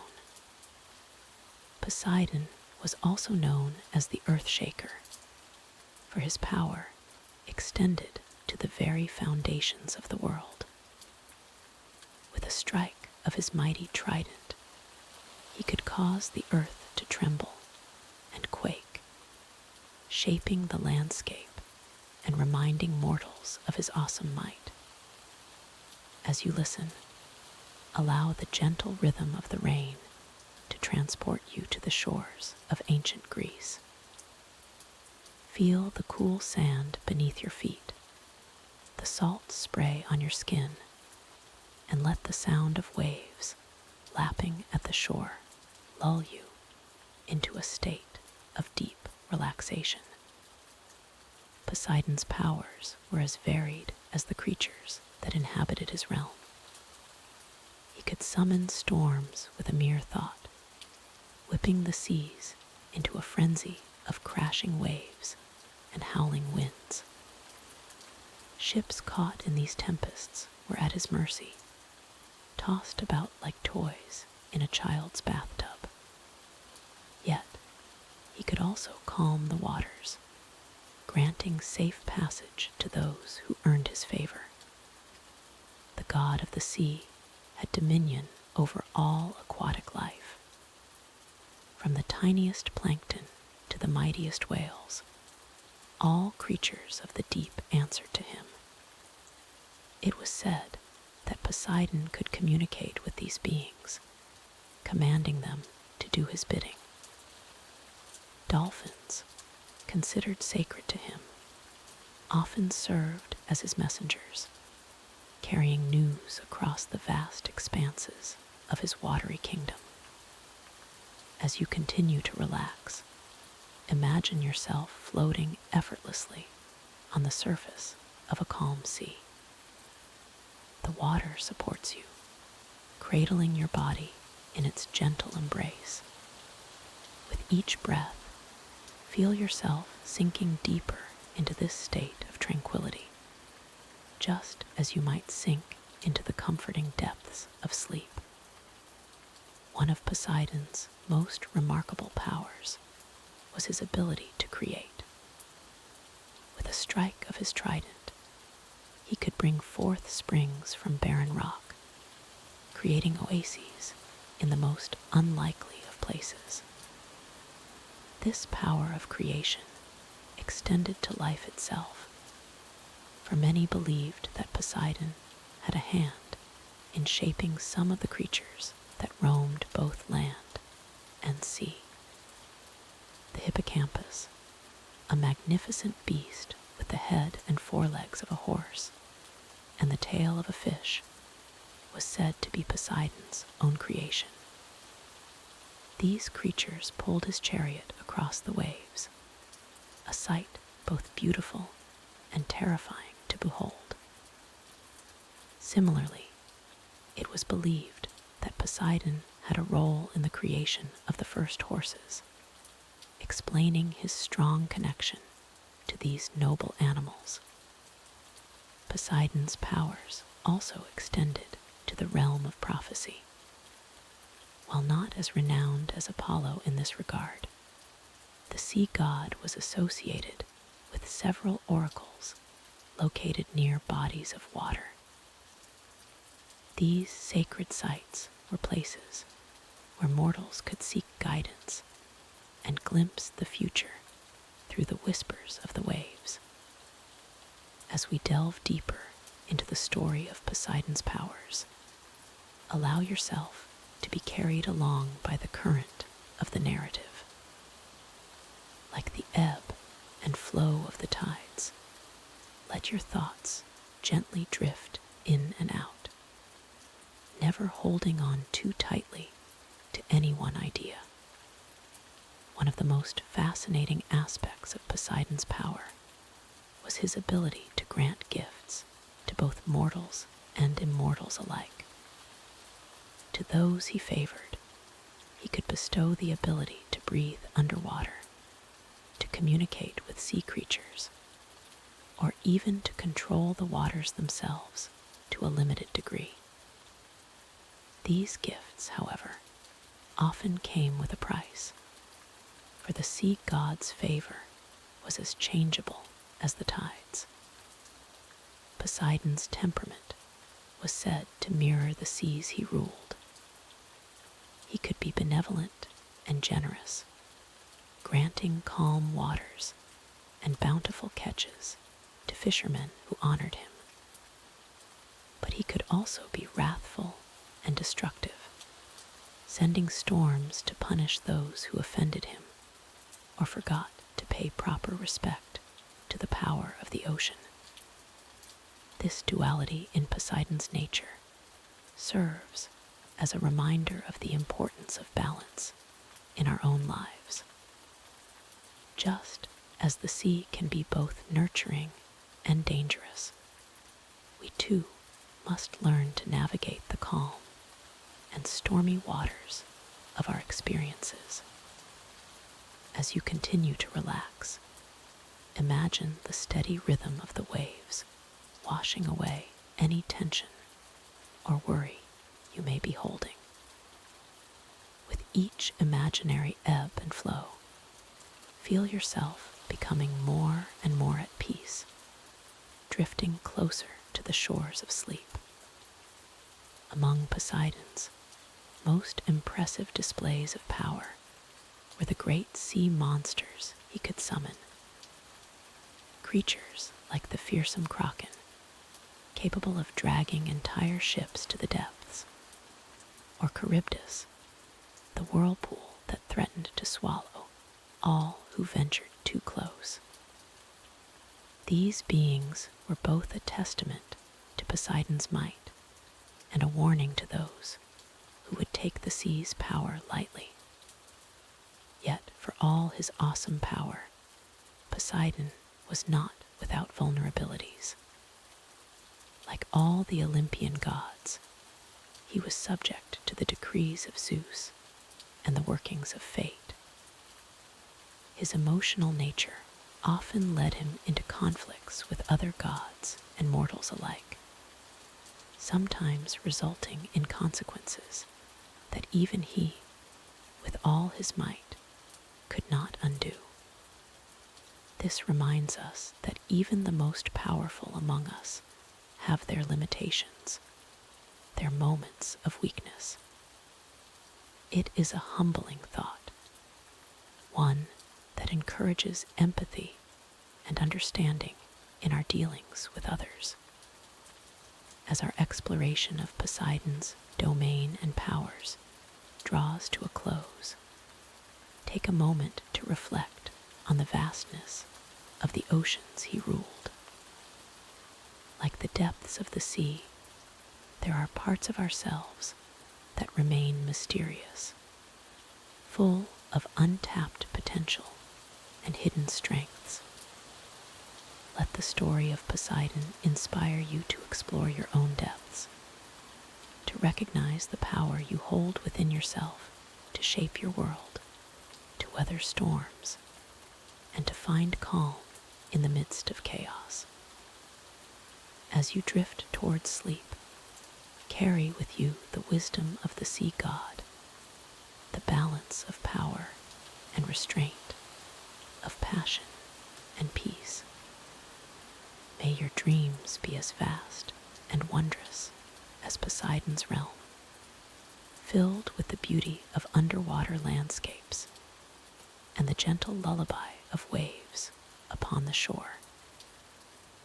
Allow the rhythmic sound of rain to blend with the imagined sounds of the sea, creating a perfect symphony to accompany you into the world of dreams. As we conclude this segment on Poseidon's domain and powers, remember that like the ever-changing sea, life is full of ebbs and flows. Embrace the calm moments, weather the storms with courage, and always be open to the wonders that may be waiting just beyond the horizon. In the annals of Greek mythology, few rivalries are as legendary as that between Poseidon, the mighty god of the seas, and Athena, the wise goddess of wisdom and war. Their contest for the patronage of a great city would shape the course of history and leave an indelible mark on the world of mortals and gods alike. Long ago, when the world was young and the Olympian gods were still establishing their dominion over the earth, there came a time when a new city was founded on the rocky shores of Attica. This city, destined for greatness, caught the eye of both Poseidon and Athena. Each deity saw in this fledgling settlement the potential for a powerful stronghold of worship and influence. Poseidon, with his flowing beard and piercing sea-green eyes, stood upon the cliffs overlooking the azure waters of the Aegean. His mighty trident gleamed in the sunlight, a symbol of his power over the vast oceans. He gazed upon the city with a mixture of desire and determination, knowing that if he could claim it as his own, his influence would extend far beyond the watery realms he already commanded. Athena, her gray eyes shining with intelligence, and her golden armor glinting in the light, stood atop the Acropolis, the high rocky outcropping that dominated the landscape. She saw in this city the potential for a center of learning, art, and strategic might. Her owl, symbol of wisdom, perched upon her shoulder, its knowing eyes seeming to peer into the future. The two gods, each powerful in their own right, decided that they would compete for the honor of becoming the city's patron deity. The rules of their contest were simple. Each would offer a gift to the city, and the people would choose which gift they preferred. The winner would become the city's protector and namesake. As you listen to this tale of divine competition, allow the tension in your body to slowly release. Breathe deeply and steadily, letting the rhythm of your breath mirror the ebb and flow of the sea that Poseidon commands. With each exhalation, feel yourself sinking deeper into relaxation. On the day of the contest, the citizens gathered at the foot of the Acropolis. The air was thick with anticipation, and a hush fell over the crowd as Poseidon stepped forward. With a mighty roar that echoed across the land, he raised his trident high and brought it crashing down upon the rocky ground. The earth trembled and split, and from the fissure burst forth a spring of clear, salt water. The crowd gasped in awe as they beheld this miracle. Poseidon's voice boomed across the gathering. "Behold my gift to you. With this spring, I offer you the power of the sea itself. Your ships will rule the waves, bringing you wealth and influence from distant shores. No naval force will ever defeat you, and the bounty of the oceans will be yours to command." The people murmured among themselves, clearly impressed by Poseidon's magnificent offering. Many could already envision the prosperous future that awaited them as a great maritime power. The salty breeze from the new spring seemed to carry with it the promise of adventures and riches beyond imagination. As you picture this scene in your mind, feel the cool sea breeze on your skin. Let it carry away any lingering thoughts or worries, leaving your mind as clear and calm as the surface of a still ocean. Your body becomes as fluid as water, perfectly relaxed and at peace. Then it was Athena's turn.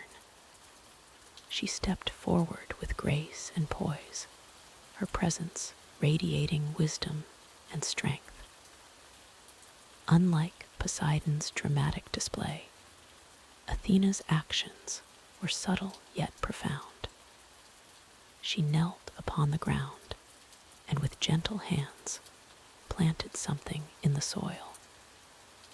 Before the eyes of the astonished onlookers, a small sprout emerged from the earth. It grew rapidly, stretching towards the sky, its trunk thickening and branches spreading wide. In mere moments, a fully grown olive tree stood before them, its silver-green leaves rustling in the breeze, its branches heavy with ripe fruit. Athena spoke, her voice clear and resonant. "Citizens, I offer you the olive tree. Its fruit will nourish you. Its oil will light your homes and heal your bodies. Its wood will build your houses and burn in your hearths. This tree represents peace and prosperity, wisdom and civilization. It will be the foundation upon which you will build a great society, one that will be remembered for millennia to come." The people were once again amazed. They looked from the salt spring to the olive tree, weighing the merits of each gift in their minds. Both offerings were powerful and valuable, each in their own way. The decision would not be an easy one. As we pause in our story, take a moment to focus on your own breathing.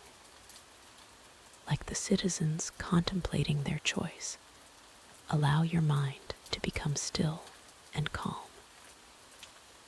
Simply observe your thoughts as they come and go, like gentle waves lapping at a shore. After much deliberation, the people made their choice. They decided that Athena's gift of the olive tree was the most valuable. They saw in it not just a source of food and resources, but a symbol of peace and civilization. They chose wisdom over war, cultivation over conquest. And so, The city was named Athens in honor of Athena, and she became its patron goddess. The Athenians built a great temple to her atop the Acropolis, the Parthenon, which stands to this day as a testament to her wisdom and their devotion. Poseidon, in his anger at being rejected, was said to have flooded the Attic plain. But over time, his wrath cooled, and he came to accept the decision. After all, even as a city devoted to Athena, Athens would still rely on the sea for trade and defense. Poseidon would still play a crucial role in the city's fate, even if he was not its primary patron. This myth reminds us that even the gods must sometimes accept outcomes that are not in their favor. It teaches us about the value of wisdom and foresight, and how sometimes the quieter, more subtle option can be more powerful than a grand gesture. As you continue to relax, imagine the olive tree that Athena gifted to Athens. Picture its strong trunk, firmly rooted in the ground, its branches reaching towards the sky. Like this tree, you are grounded and secure, yet flexible enough to sway with the winds of change. The rivalry between Poseidon and Athena didn't end with the contest for Athens. Throughout Greek mythology, we see these two powerful deities crossing paths and competing in various ways. Yet, their rivalry was not always antagonistic. In many ways, their opposing natures brought balance to the world. Poseidon represented the untamed forces of nature, the wild and unpredictable power of the sea. Athena, on the other hand, stood for reason, strategy, and civilization. Together, they embodied the eternal dance between chaos and order, emotion and intellect, nature and culture.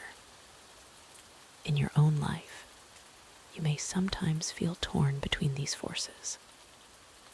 There may be times when you feel the wild, emotional pull of the sea, and other times when you rely on cool logic and reason.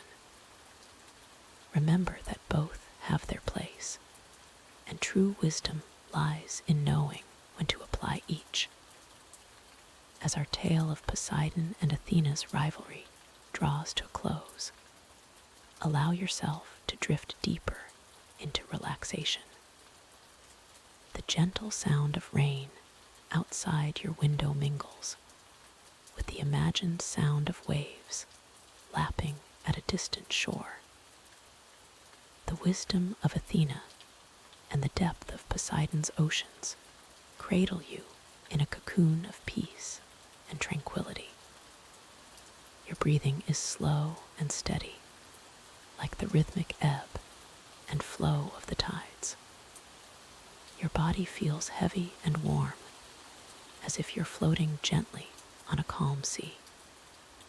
With each breath, you sink deeper into this state of perfect relaxation, letting go of any remaining tension or thoughts.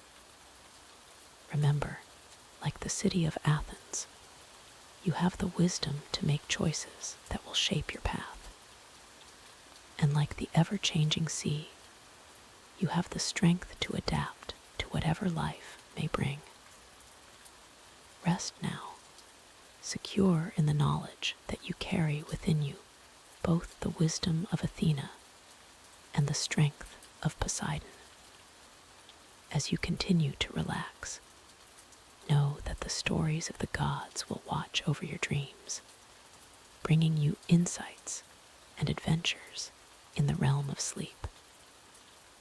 Allow yourself to drift now, floating on a sea of tranquility, your mind as calm as the surface of a still pool, reflecting the infinite wisdom of the stars above. Deep within the bowels of the earth, where no sunlight has ever touched, lies the realm of Hades, lord of the underworld. As we descend into this shadowy domain, let the darkness around you become a comforting blanket, soothing your mind and easing your body into a state of deep relaxation. Hades, unlike his brothers Zeus and Poseidon, did not seek the bright realms of sky or sea. Instead, he embraced the quiet solitude of the underground, ruling over the souls of the departed with a firm but fair hand. His kingdom was vast and filled with riches beyond mortal comprehension, for all the wealth buried beneath the earth belonged to him. Picture, if you will, the great gates of the underworld. Massive and imposing, they stand as a barrier between the world of the living and the realm of the dead. As we approach, feel the coolness of the air against your skin, the slight chill that runs down your spine.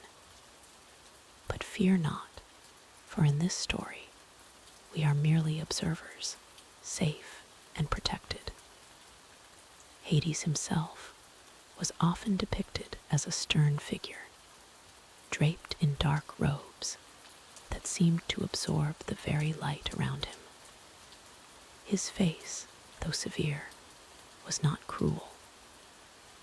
Rather, it bore the weight of countless millennia, the responsibility of judging and caring for every soul that had ever lived and died. As we enter his realm, allow your mind to drift deeper into relaxation. The underworld is not a place of torment, but rather a place of rest for weary souls. Imagine the gentle lapping of the 5 rivers that flow through this domain's Styx: Acheron, Cocytus, Phlegethon, and Lethe.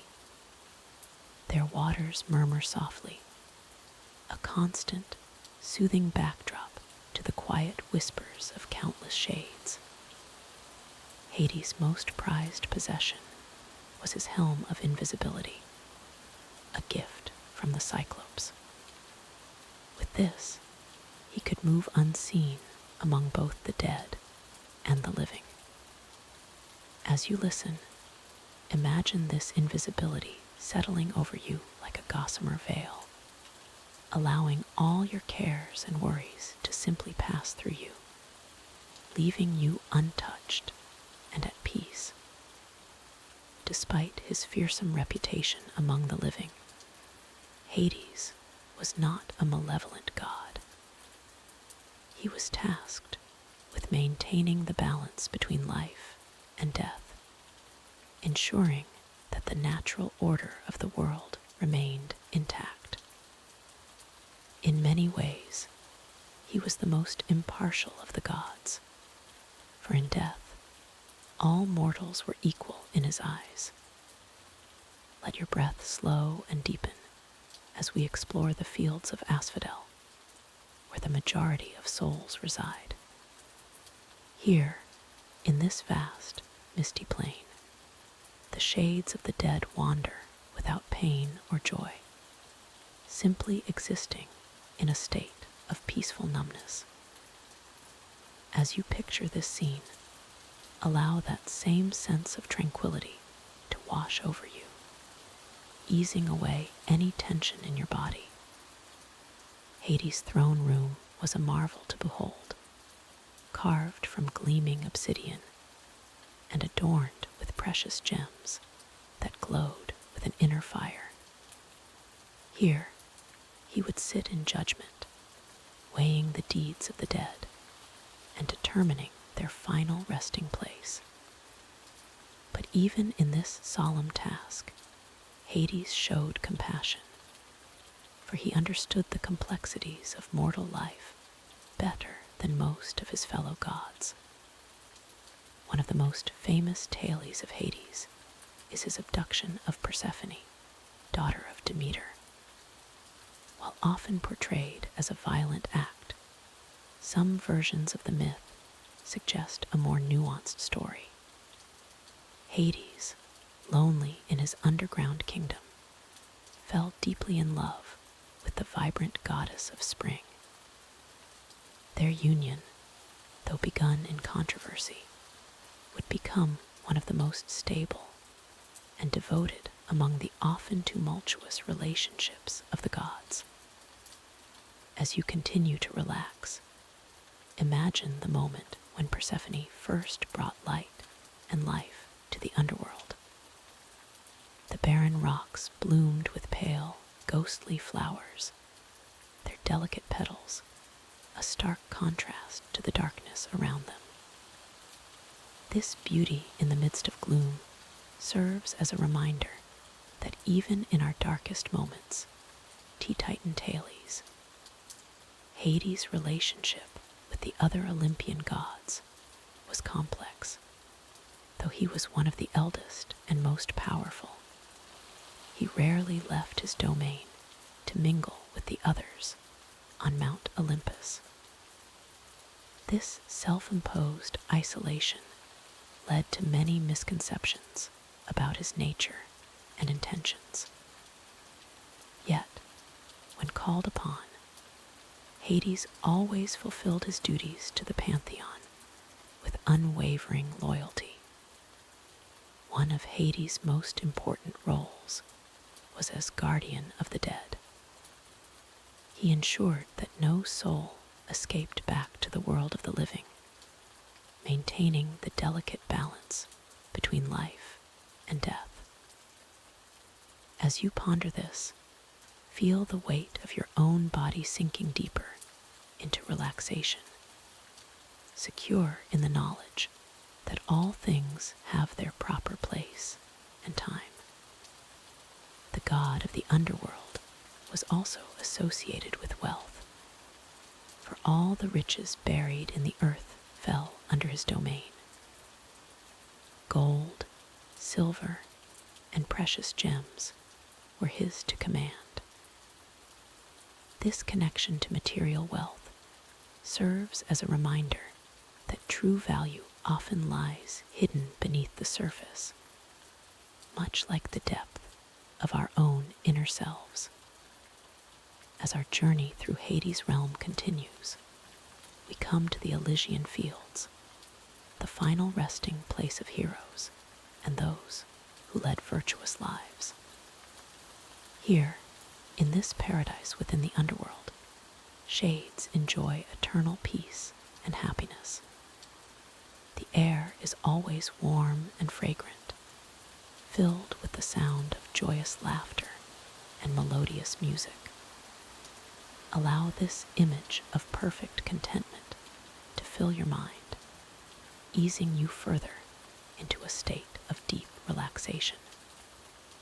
Hades' faithful companion was Cerberus, the three-headed dog who guarded the gates of the underworld. This fearsome beast ensured that no living being could enter the realm of the dead, and no shade could escape back to the world above. Yet, to Hades, Cerberus was a loyal pet, a reminder that even the most terrifying creatures can show affection and devotion. The judgment of souls was a solemn duty that Hades oversaw, but did not perform himself.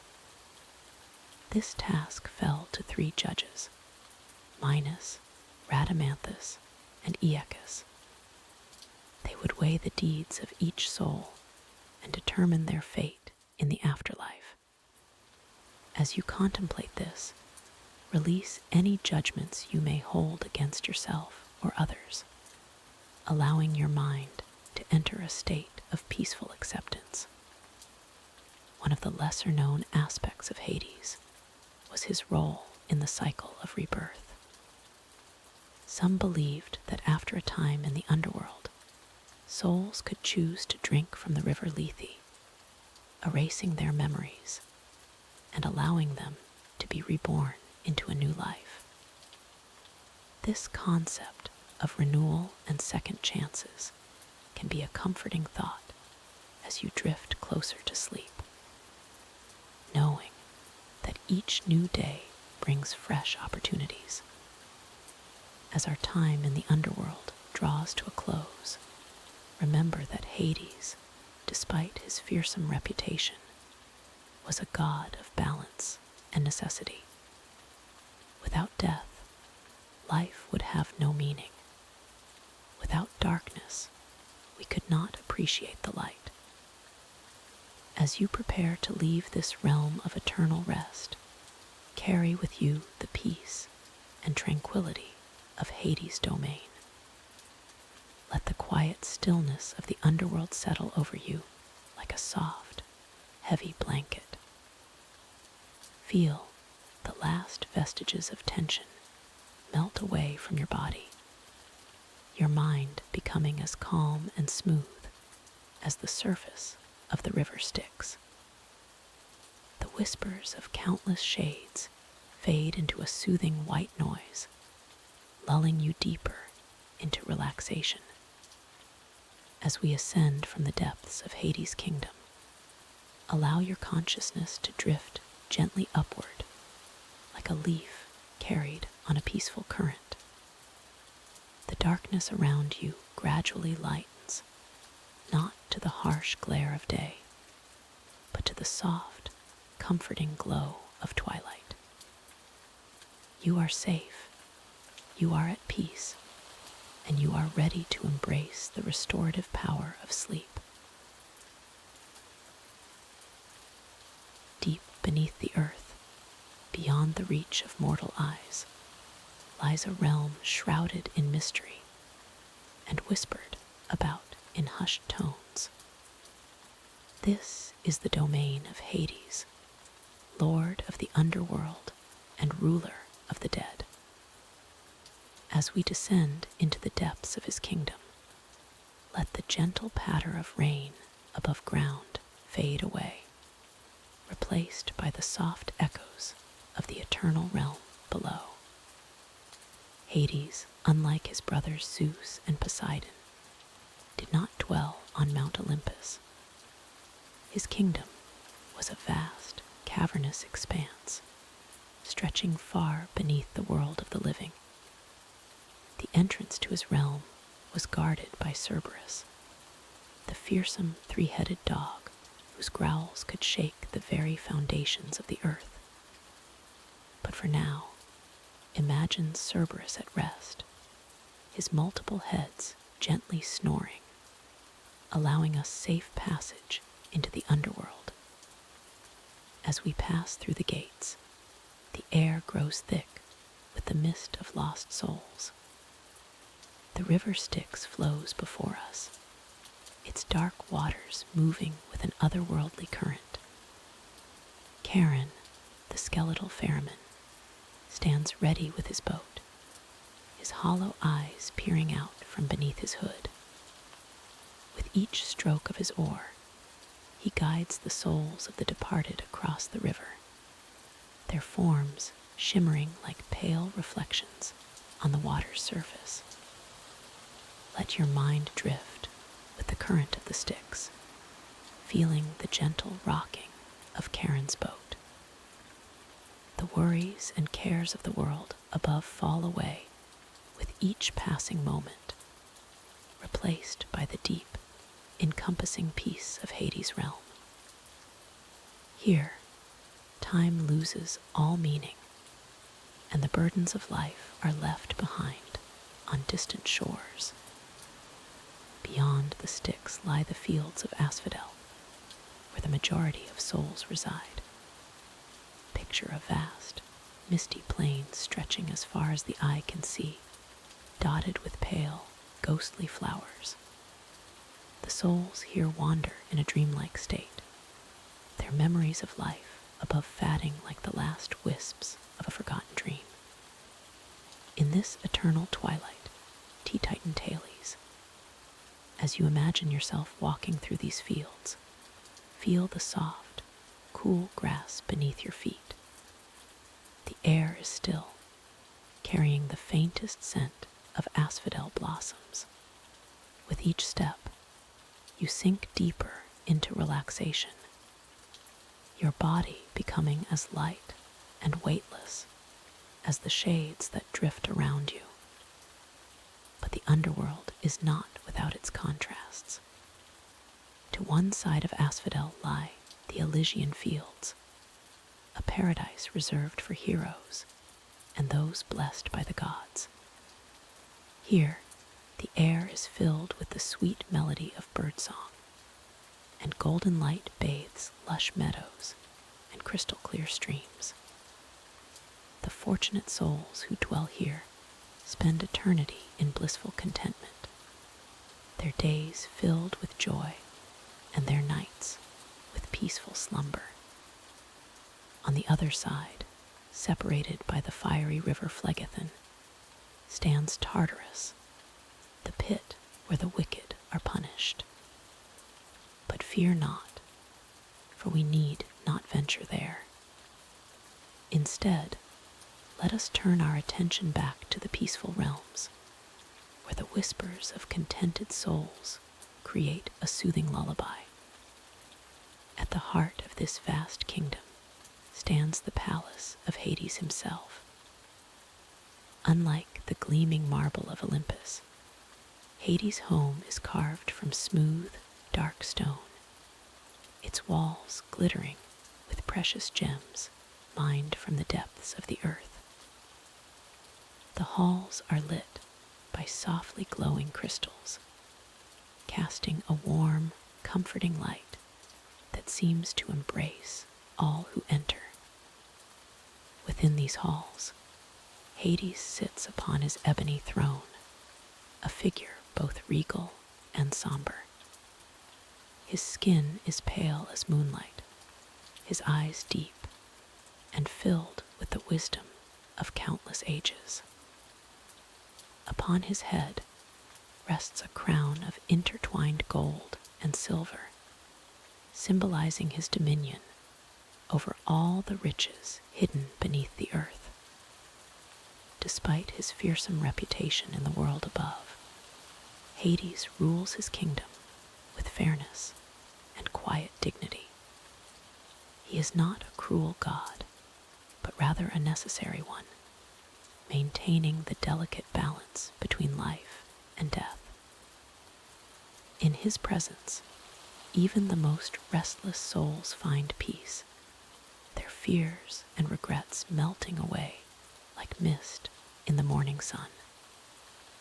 As ruler of the underworld, Hades possesses several powerful artifacts. Chief among these is his helmet of invisibility, a gift from the Cyclops. When worn, it allows him to move unseen through both the world of the living and the dead.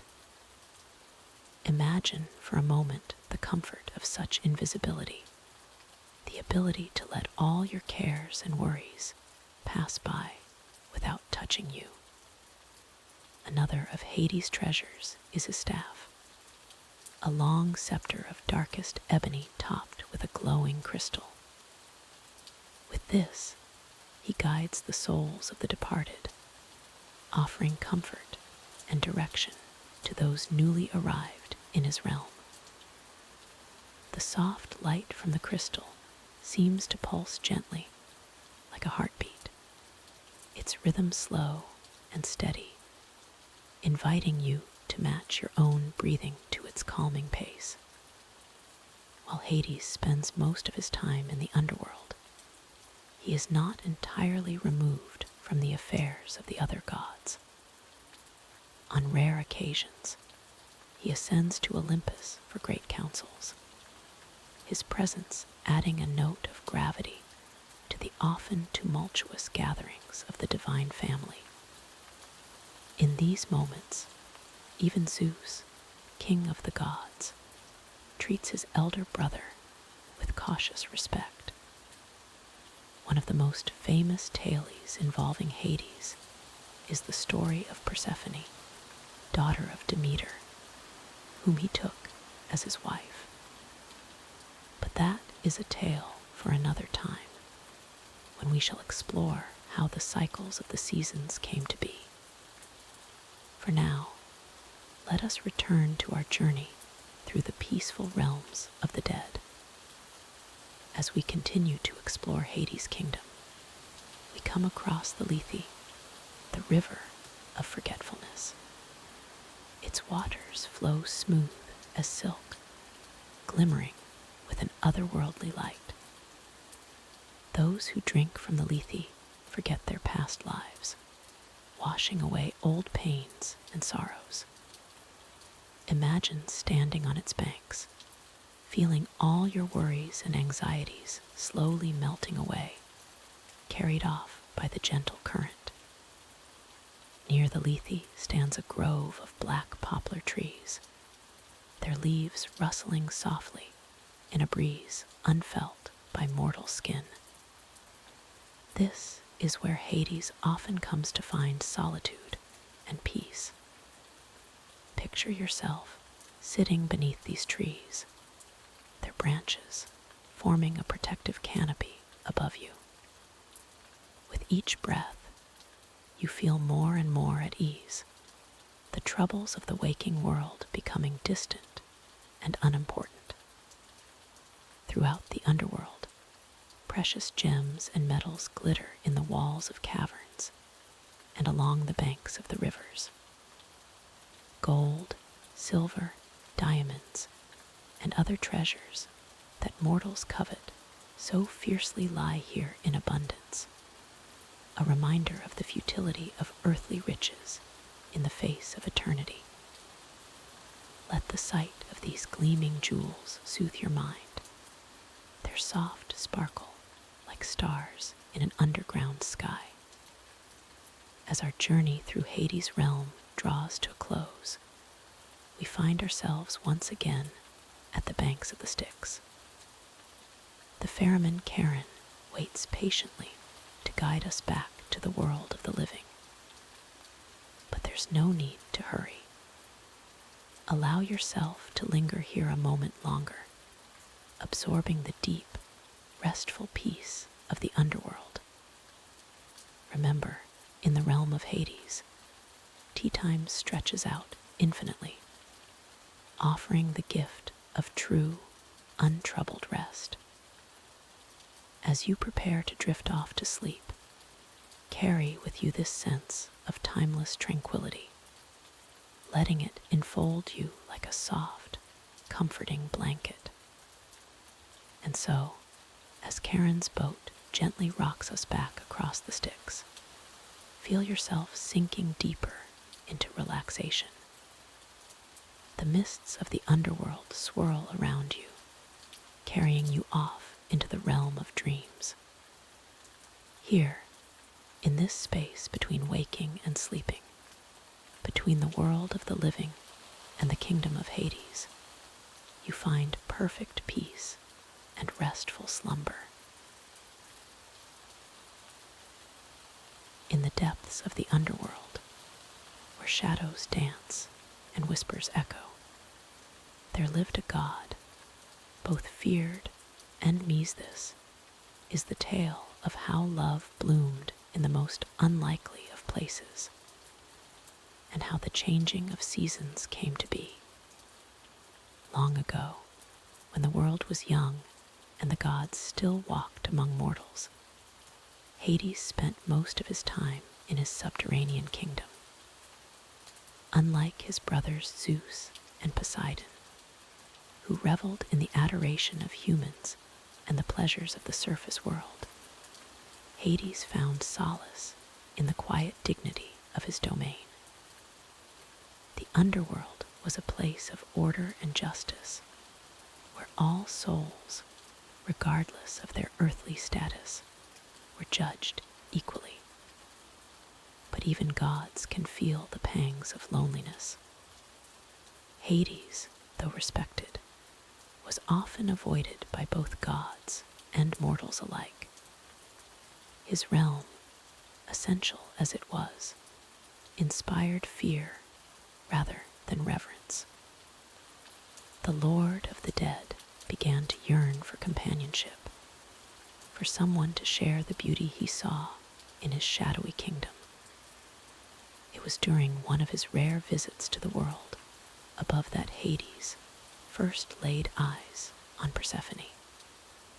Daughter of Demeter, goddess of the harvest, Persephone was the very embodiment of spring. Her laughter rang like silver bells, and flowers bloomed wherever her feet touched the earth. In that moment, Hades felt something he had never experienced before, a warmth that seemed to melt the eternal chill of the underworld from his bones. Overcome by emotions he scarcely understood, Hades formulated a plan.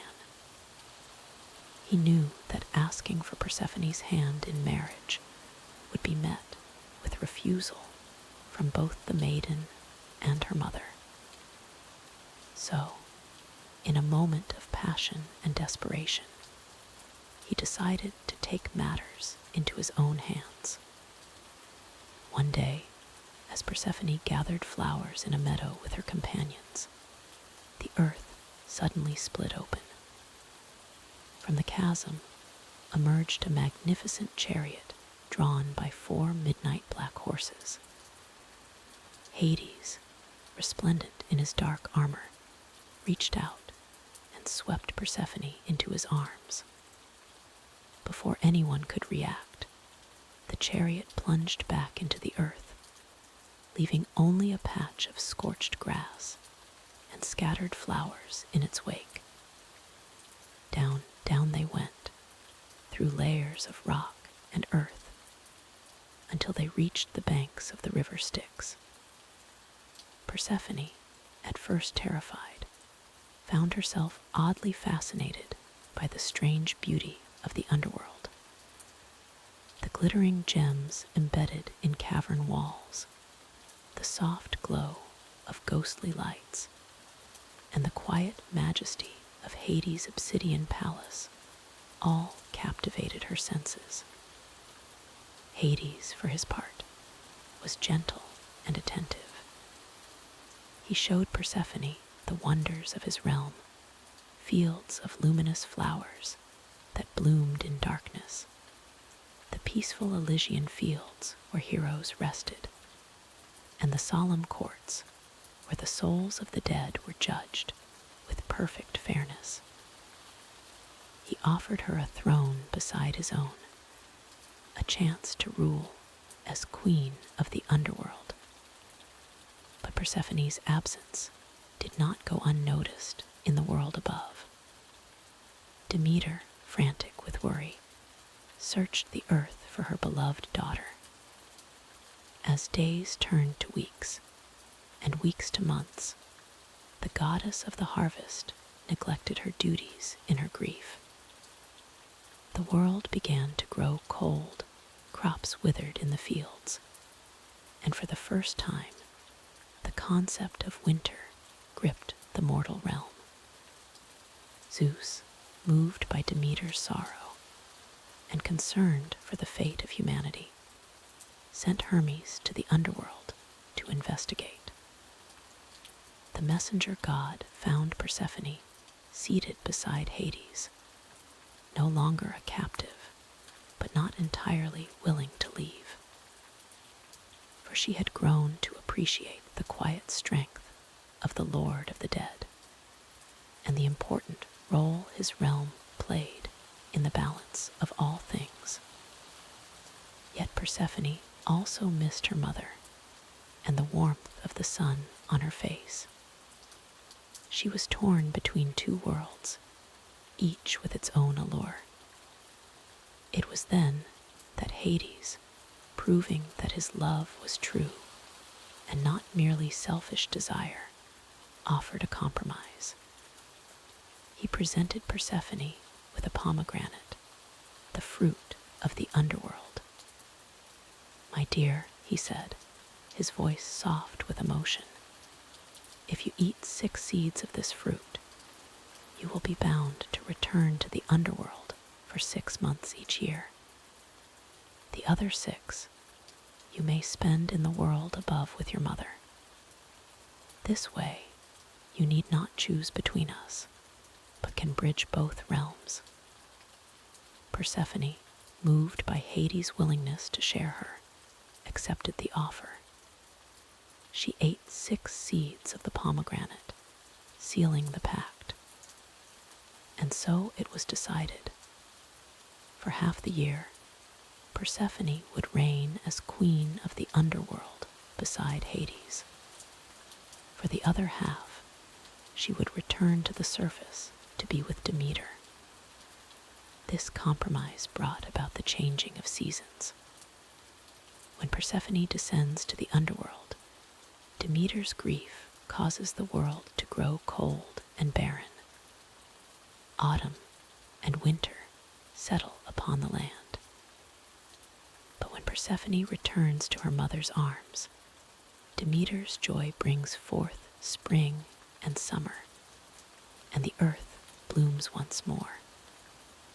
As you drift towards sleep, imagine the cycle of seasons as a grand cosmic dance.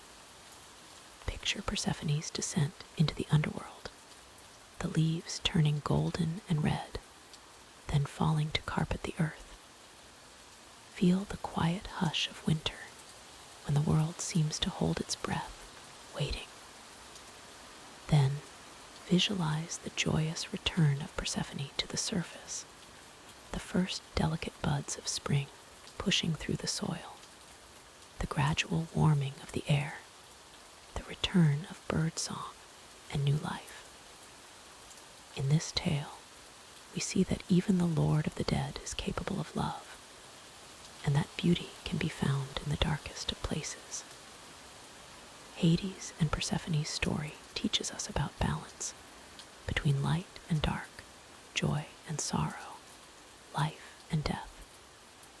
It reminds us that change is a natural part of existence, and that, Thales, as you lie here, letting the gentle sound of rain soothe you, reflect on the cycles in your own life.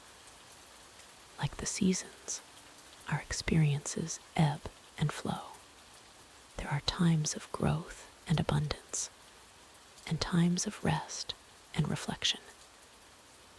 Neither is better than the other. Both are necessary. Both have their own unique beauty.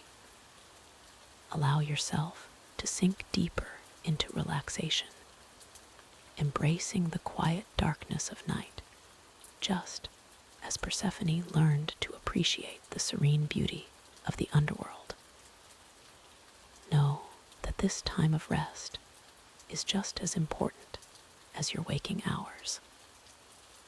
Like the earth in winter, your mind and body need this period of stillness to rejuvenate and prepare for new growth. Let the story of Hades and Persephone guide you into peaceful slumber. Imagine yourself drifting down, down, down, not into the fearsome underworld of myth, but into the warm, welcoming darkness of sleep. Here, in this realm of dreams, you too can find unexpected wonders and emerge refreshed, ready to bloom anew when morning comes. As your consciousness begins to fade, like Persephone descending into the underworld, trust that you will return to the waking world renewed. For now, surrender to the embrace of sleep, knowing that like the eternal cycle of seasons, rest and awakening are all part of life's beautiful rhythm.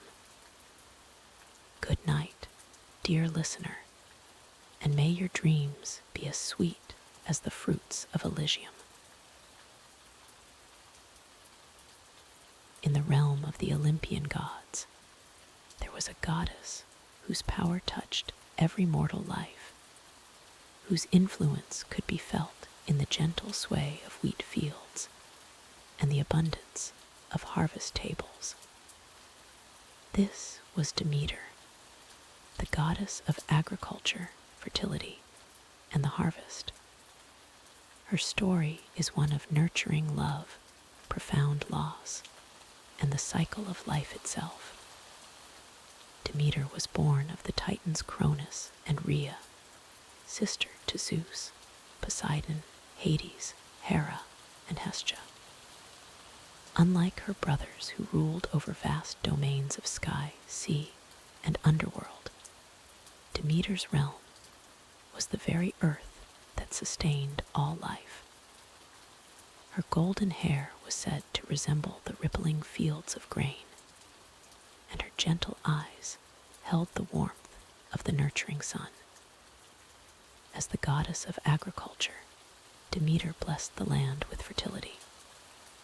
Under her care, crops flourished, trees bore fruit in abundance, and flowers bloomed in radiant colors. She taught humans the art of agriculture, showing them how to sow seeds, tend to their crops, and reap bountiful harvests. This knowledge lifted humanity from mere survival to prosperity, allowing civilizations to grow and flourish. Demeter's love for the earth was matched only by her love for her daughter, Persephone. The young goddess was the joy of Demeter's life, and together they would wander through lush meadows, their laughter as melodious as birdsong.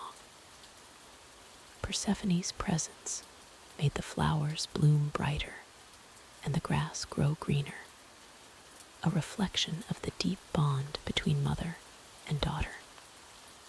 But even in the realm of the gods, joy can be fleeting. One day, as Persephone gathered flowers in a meadow, the earth suddenly split open. From this chasm emerged Hades, the god of the underworld, who had been struck by Eros's arrow and fallen deeply in love with Persephone. In an instant, he swept her into his chariot and disappeared back into the depths of the earth, leaving only a narcissus flower behind. Demeter's anguish upon discovering her daughter's disappearance was immeasurable. She searched tirelessly, neglecting her divine duties in her desperate quest to find Persephone. As Demeter's grief grew, the world began to reflect her sorrow. Crops withered in the fields, leaves fell from the trees, and the land became barren and cold. This was the first winter born from a mother's grief. For 9 days and 9 nights, Demeter wandered the earth, neither eating nor drinking. She took the form of an old woman, seeking information about her daughter from both gods and mortals alike. Finally, Helios, the all-seeing sun god, revealed to Demeter what had transpired, and that Zeus had permitted Hades to take Persephone as his wife. Enraged and heartbroken, Demeter withdrew from Olympus. She refused to let anything grow on earth, causing a great famine that threatened to destroy humanity. Zeus, seeing the plight of mortals and feeling the pressure from the other gods, finally intervened. He sent Hermes, the messenger god, to the underworld to bring Persephone back to her mother.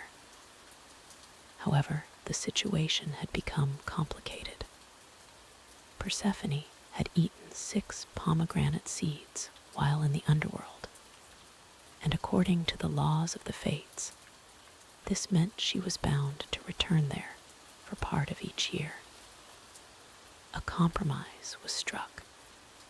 Persephone would spend 6 months of the year with Hades in the underworld, and 6 months with Demeter in the world above. This arrangement gave birth to the seasons as we know them. When Persephone returns to her mother each spring, Demeter's joy causes the earth to bloom and flourish. Crops grow, flowers blossom, and the world is filled with warmth and life. But when Persephone descends to the underworld in the autumn, Demeter's sadness causes the leaves to fall and the earth to become barren once more. Demeter's tale is one of the most poignant in Greek mythology, embodying the deep love between mother and child, the pain of loss, and the resilience of nature.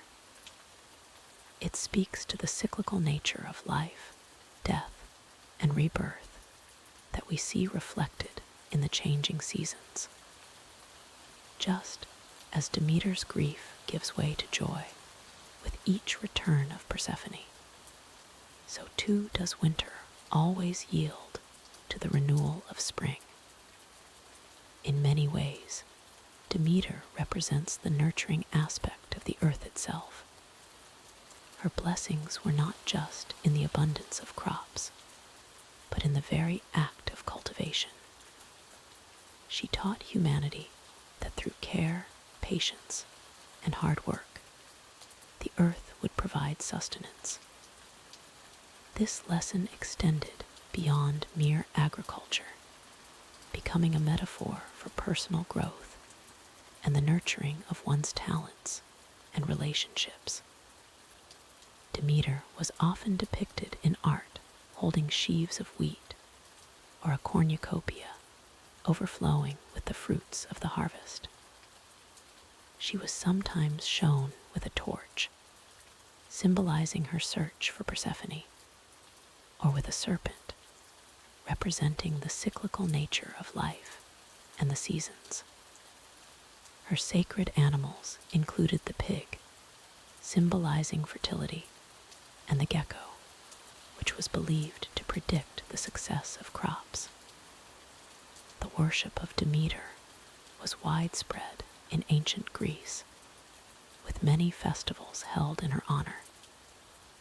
The most famous of these were the Eleusinian Mysteries, secret religious rites that celebrated Demeter and Persephone's reunion.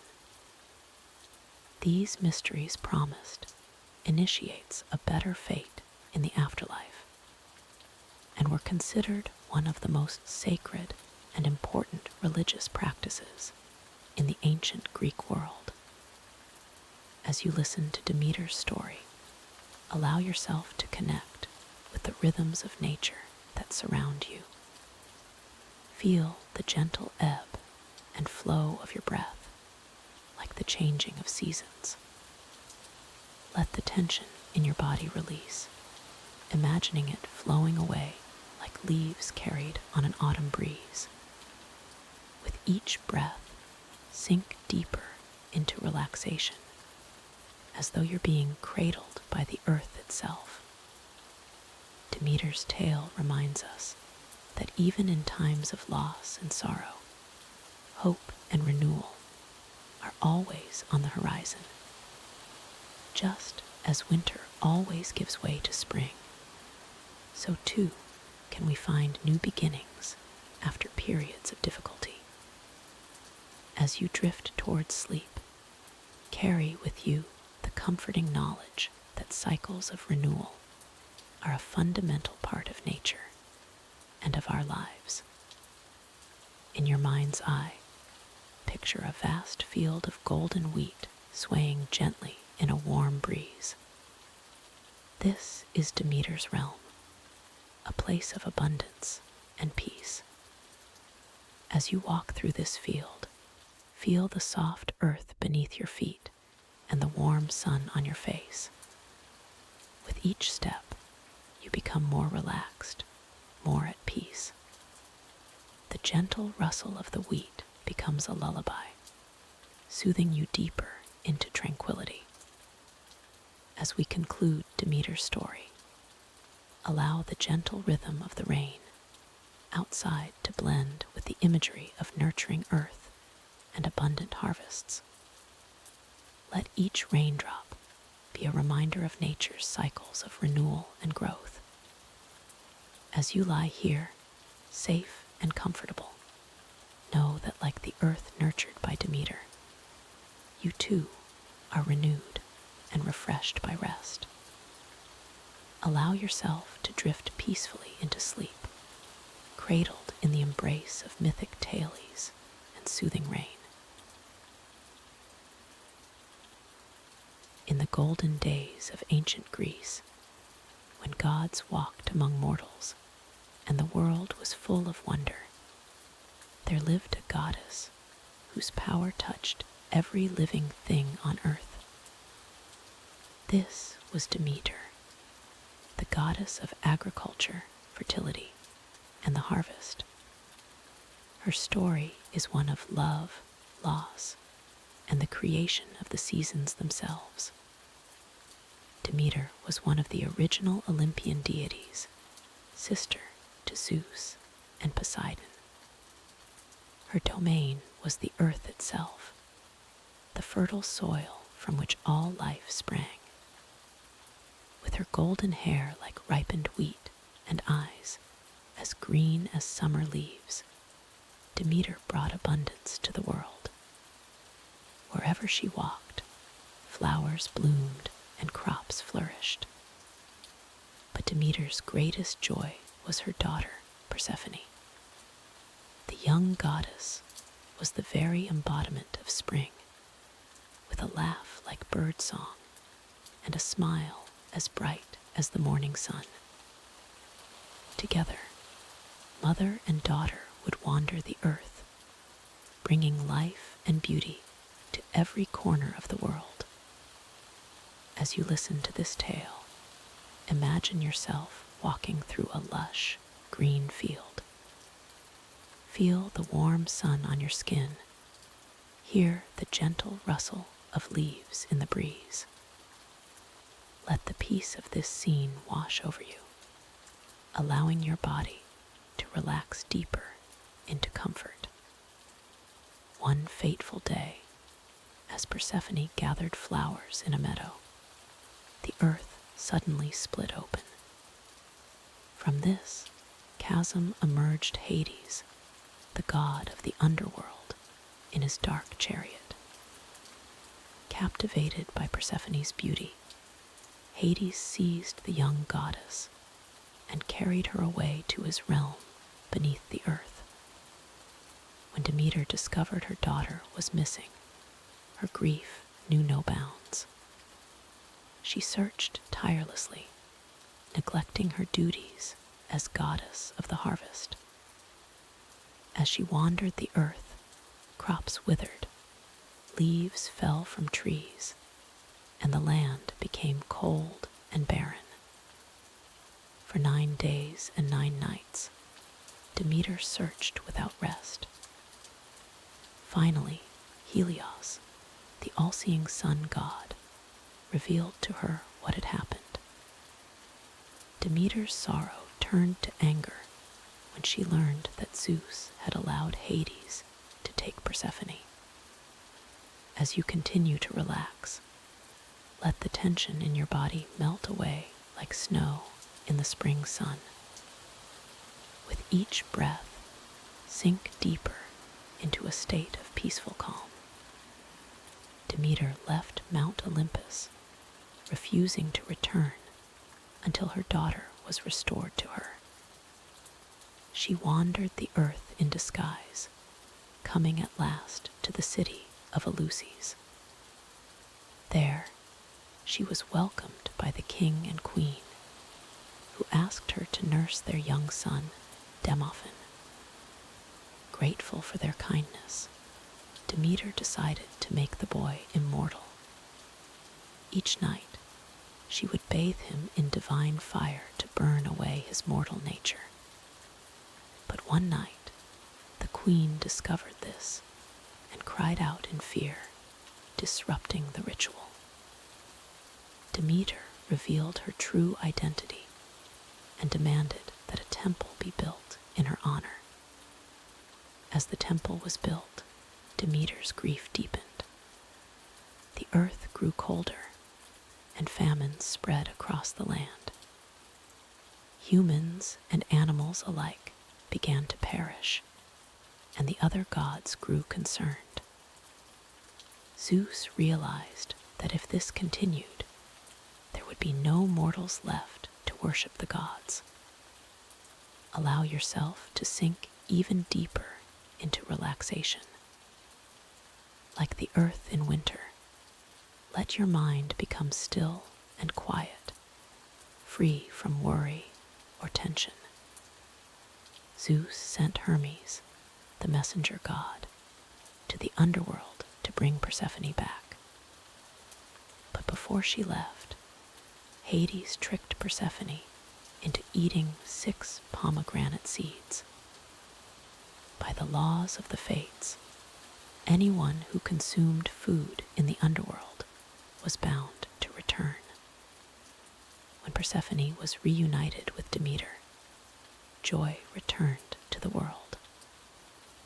Flowers bloomed, trees leafed, and crops began to grow once more. But because of the pomegranate seeds, Persephone would have to return to the underworld for 6 months each year. And so a compromise was reached. For half the year, when Persephone was with her mother, the earth would be warm and fruitful.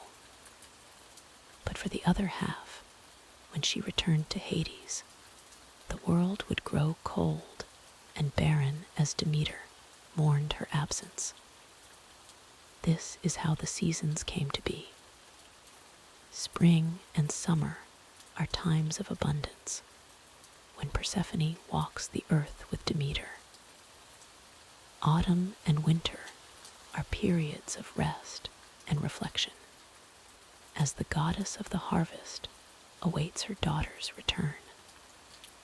As you listen, imagine the cycle of the seasons.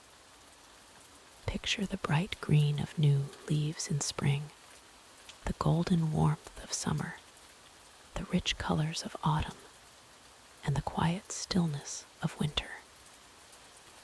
Let each image bring you deeper into a state of peaceful relaxation. Demeter's story teaches us about the power of a mother's love, the inevitability of change, and the eternal cycle of life, death, and rebirth. It reminds us that even in our darkest moments, hope and renewal are always possible. In Eleusis, where Demeter's temple stood, sacred mysteries were performed in her honor.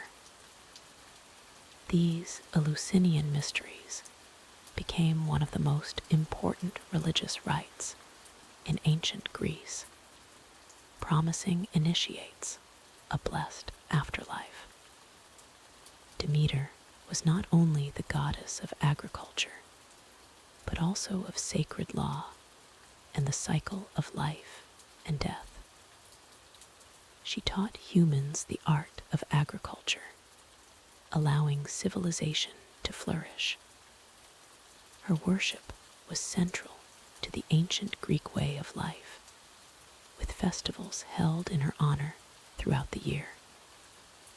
As the goddess of the harvest, Demeter was often depicted holding sheaves of wheat or a cornucopia overflowing with fruits and vegetables.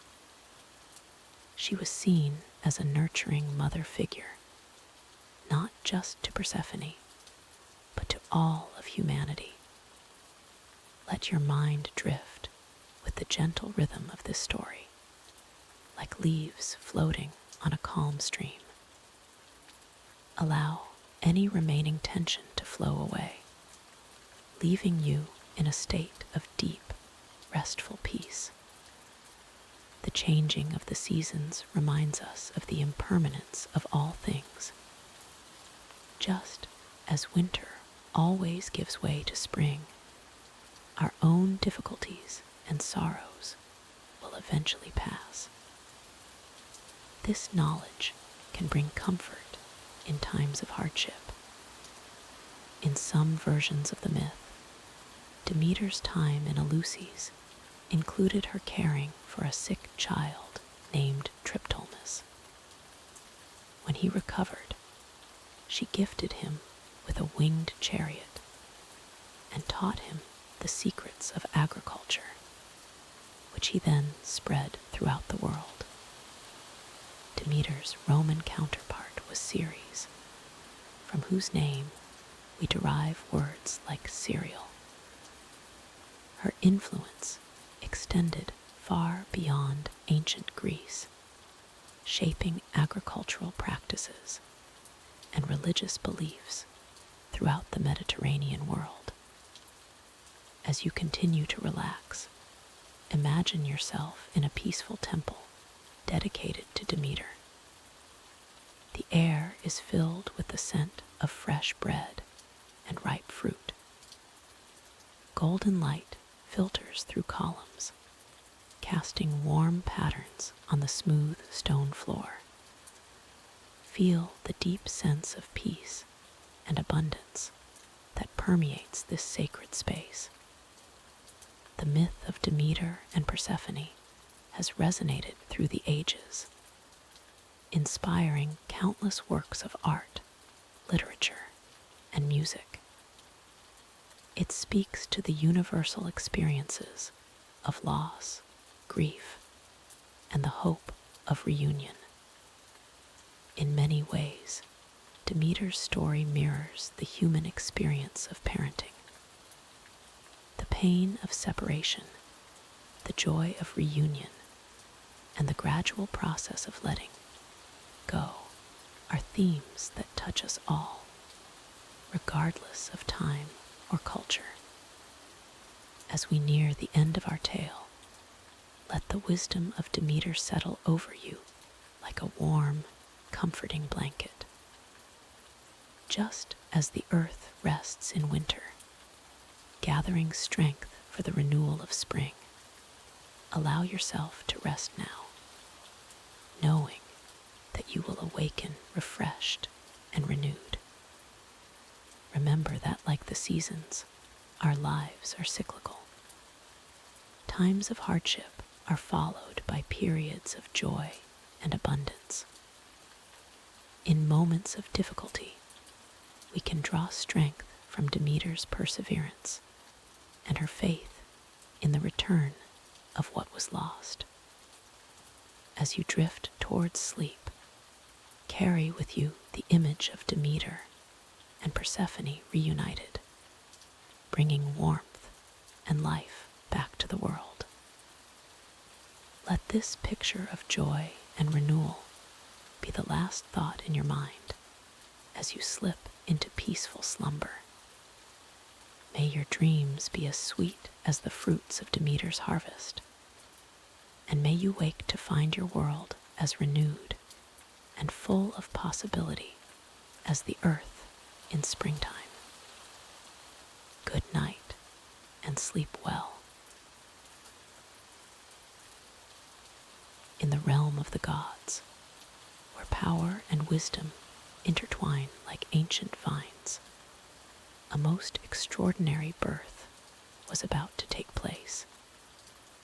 Zeus, the mighty king of the gods, was experiencing a headache unlike any other. As you listen to this tale, allow the gentle patter of rain to soothe your mind, carrying you deeper into the world of myth and legend. Zeus paced the halls of Olympus, his brow furrowed in pain. The other gods watched with concern as their king's discomfort grew. Hera, his wife, approached him with worry etched on her face. "My lord," she said, "what ails you?" Zeus could only groan in response, the pain in his head intensifying with each passing moment. As the rain continues its soft rhythm, picture the golden halls of Olympus, where immortals tread. The air shimmers with divine energy, and the very foundations of the heavens seem to tremble with Zeus's pain. Let this image carry you further into relaxation, your body sinking deeper into comfort with each breath. Suddenly, Zeus called out to Hephaestus, the divine blacksmith. Hephaestus, he thundered, his voice echoing through the halls. I need your help. This pain, it's unbearable. Hephaestus approached, his strong hands gripping his hammer tightly. What would you have me do, Father? He asked, his eyes wide with concern. Zeus's response was as unexpected as it was desperate.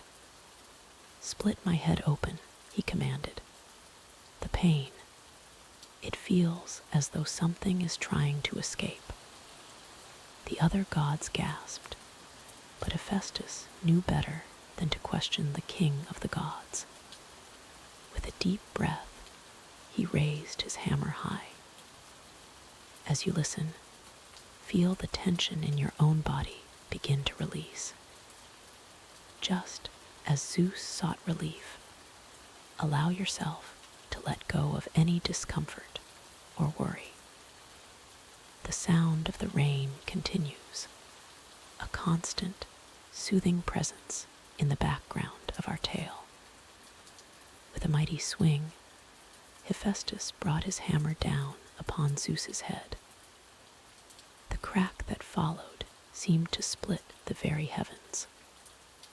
A blinding light filled the hall, forcing the gods to shield their eyes. And from the light, a figure began to emerge. First came a spear, its tip gleaming with otherworldly power. Then a shield, polished to mirror-like perfection. And finally, a woman stepped forth, fully grown and clad in shining armor. This was Athena, goddess of wisdom and war, born from the very thoughts of Zeus himself. Imagine the awe that filled the hall of the gods at that moment. The rain outside seems to pause, as if nature itself is holding its breath in wonder. As you picture this scene, feel your own sense of wonder and relaxation deepen, your mind drifting peacefully with the story. Athena stood tall and proud, her gray eyes sharp with intelligence. She surveyed the gathered gods, who stared back in amazement. Then she turned to Zeus, who looked upon her with a mixture of pride and astonishment. Father, she said, her voice clear and strong, I am Athena, born of your wisdom and might. Zeus, his pain now forgotten, smiled broadly. My daughter, he said, welcome to Olympus. The other gods, recovering from their shock, began to murmur among themselves. Here was a new goddess, one born in the most unusual of circumstances. As our tale continues, allow yourself to sink even deeper into relaxation. The rain resumes its gentle patter, a rhythmic backdrop to the unfolding story. Feel the weight of your body, comfortable and at ease, as we explore the impact of Athena's miraculous birth. Athena's arrival brought a new energy to Olympus. She moved with grace and purpose, her every action filled with thoughtfulness and strategy. The other gods watched her with a mixture of curiosity and respect. Here was a goddess who embodied both the warrior's strength and the scholar's wisdom. In the mortal world below, whispers of Athena's birth began to spread. Humans looked to the skies with wonder, sensing that a new power had entered the divine realm. In Athens, a city that would one day bear her name, the people felt a stirring of inspiration and creativity. As you continue to relax, imagine the influence of Athena spreading across the land like a gentle mist. The sound of rain merges with this image, creating a soothing blanket of peace that envelops you completely. Athena's unique birth granted her a special place among the gods. She was Zeus's favorite child, born from his very thoughts. This connection to the king of the gods gave her great influence, but also great responsibility. Athena understood that her power came with the duty to use it wisely. In the days that followed her birth, Athena began to define her role on Olympus. She became the patron of heroes, offering guidance and protection to those mortals who showed great courage and intellect. Her wisdom was sought by gods and humans alike, her strategies often turning the tide of conflicts, both divine and mortal. As our story unfolds, allow the gentle rhythm of the rain to deepen your relaxation. Feel any remaining tension melt away, your mind floating peacefully in the stream of myth and legend. One of Athena's first acts was to gift humanity with the olive tree. In a contest with Poseidon for the patronage of a great city, Athena struck the ground with her spear. From that spot, an olive tree sprouted, offering shade, food, and oil to the people. This act of practical wisdom won her the city's devotion, and it was named Athens in her honor. Athena's birth from Zeus's head symbolized the emergence of divine wisdom and strategic thinking. She represented a new kind of power on Olympus, one that valued intellect as much as physical might. This balance would come to define her role among the gods and her relationship with humanity. As you listen, let Athena's wisdom wash over you like a gentle wave. Allow any thoughts or worries to fade away, replaced by a sense of calm clarity. The rain continues its soothing melody, a perfect accompaniment to our tale of divine birth and cosmic wisdom.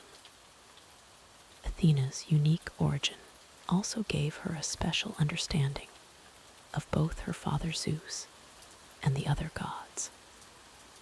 She often acted as a mediator in divine disputes, her clear-headed reasoning and impartial judgment respected by all.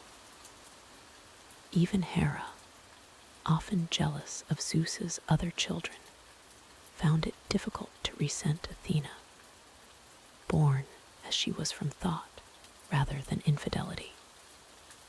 In the mortal realm, Athena became a patron of artisans and craftspeople. Her own birth, an act of divine craftsmanship, gave her insight into the creative process. She inspired weavers, potters, and metalworkers, guiding their hands to create works of sublime beauty and skill. As our tale of Athena's birth draws to a close, allow yourself to drift even deeper into relaxation. The sound of rain becomes a soft lullaby, gently guiding you towards peaceful rest. Feel the weight of your body, comfortable and at ease, as the story settles in your mind like a beautiful dream. Athena's birth from Zeus's head reminds us that wisdom and strength often come from unexpected places. In your own life, as you face challenges or seek inspiration, remember the goddess who sprang fully formed from divine thought. Like her, you too have the power to emerge victorious and wise from life's headaches.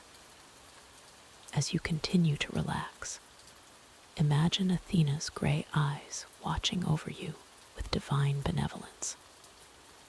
Her wisdom and protection extend to all who seek knowledge and act with courage. Let this thought comfort you as you drift closer to sleep, safe in the embrace of myth and rain-soaked dreams. And so, dear listener, we leave Athena to take her place among the Olympian gods, a new power born from pain and thought. As you rest, may her wisdom guide your dreams, and may you wake renewed, ready to face your own epic tale with courage and intellect. Sleep now, and let the rain carry you to realms of divine peace. Athena, the goddess of wisdom and strategic warfare, emerged into the world in a manner as extraordinary as her divine gifts. Born not from the womb, but from the very mind of Zeus himself, Athena's arrival was a spectacle that shook the foundations of Mount Olympus. Legend tells that Zeus, plagued by an unbearable headache, called upon Hephaestus to split his skull open with an axe. From the fissure in Zeus's head sprang Athena, fully grown and armored, uttering a mighty battle cry that echoed across the heavens. The other gods stood in awe as she emerged, her gray eyes gleaming with intelligence and her stance radiating power. Athena's birth was not merely a miracle, but a symbol of the perfect union of power and wisdom. She embodied the strategic mind of her father, tempered with a deep understanding of justice and civilization.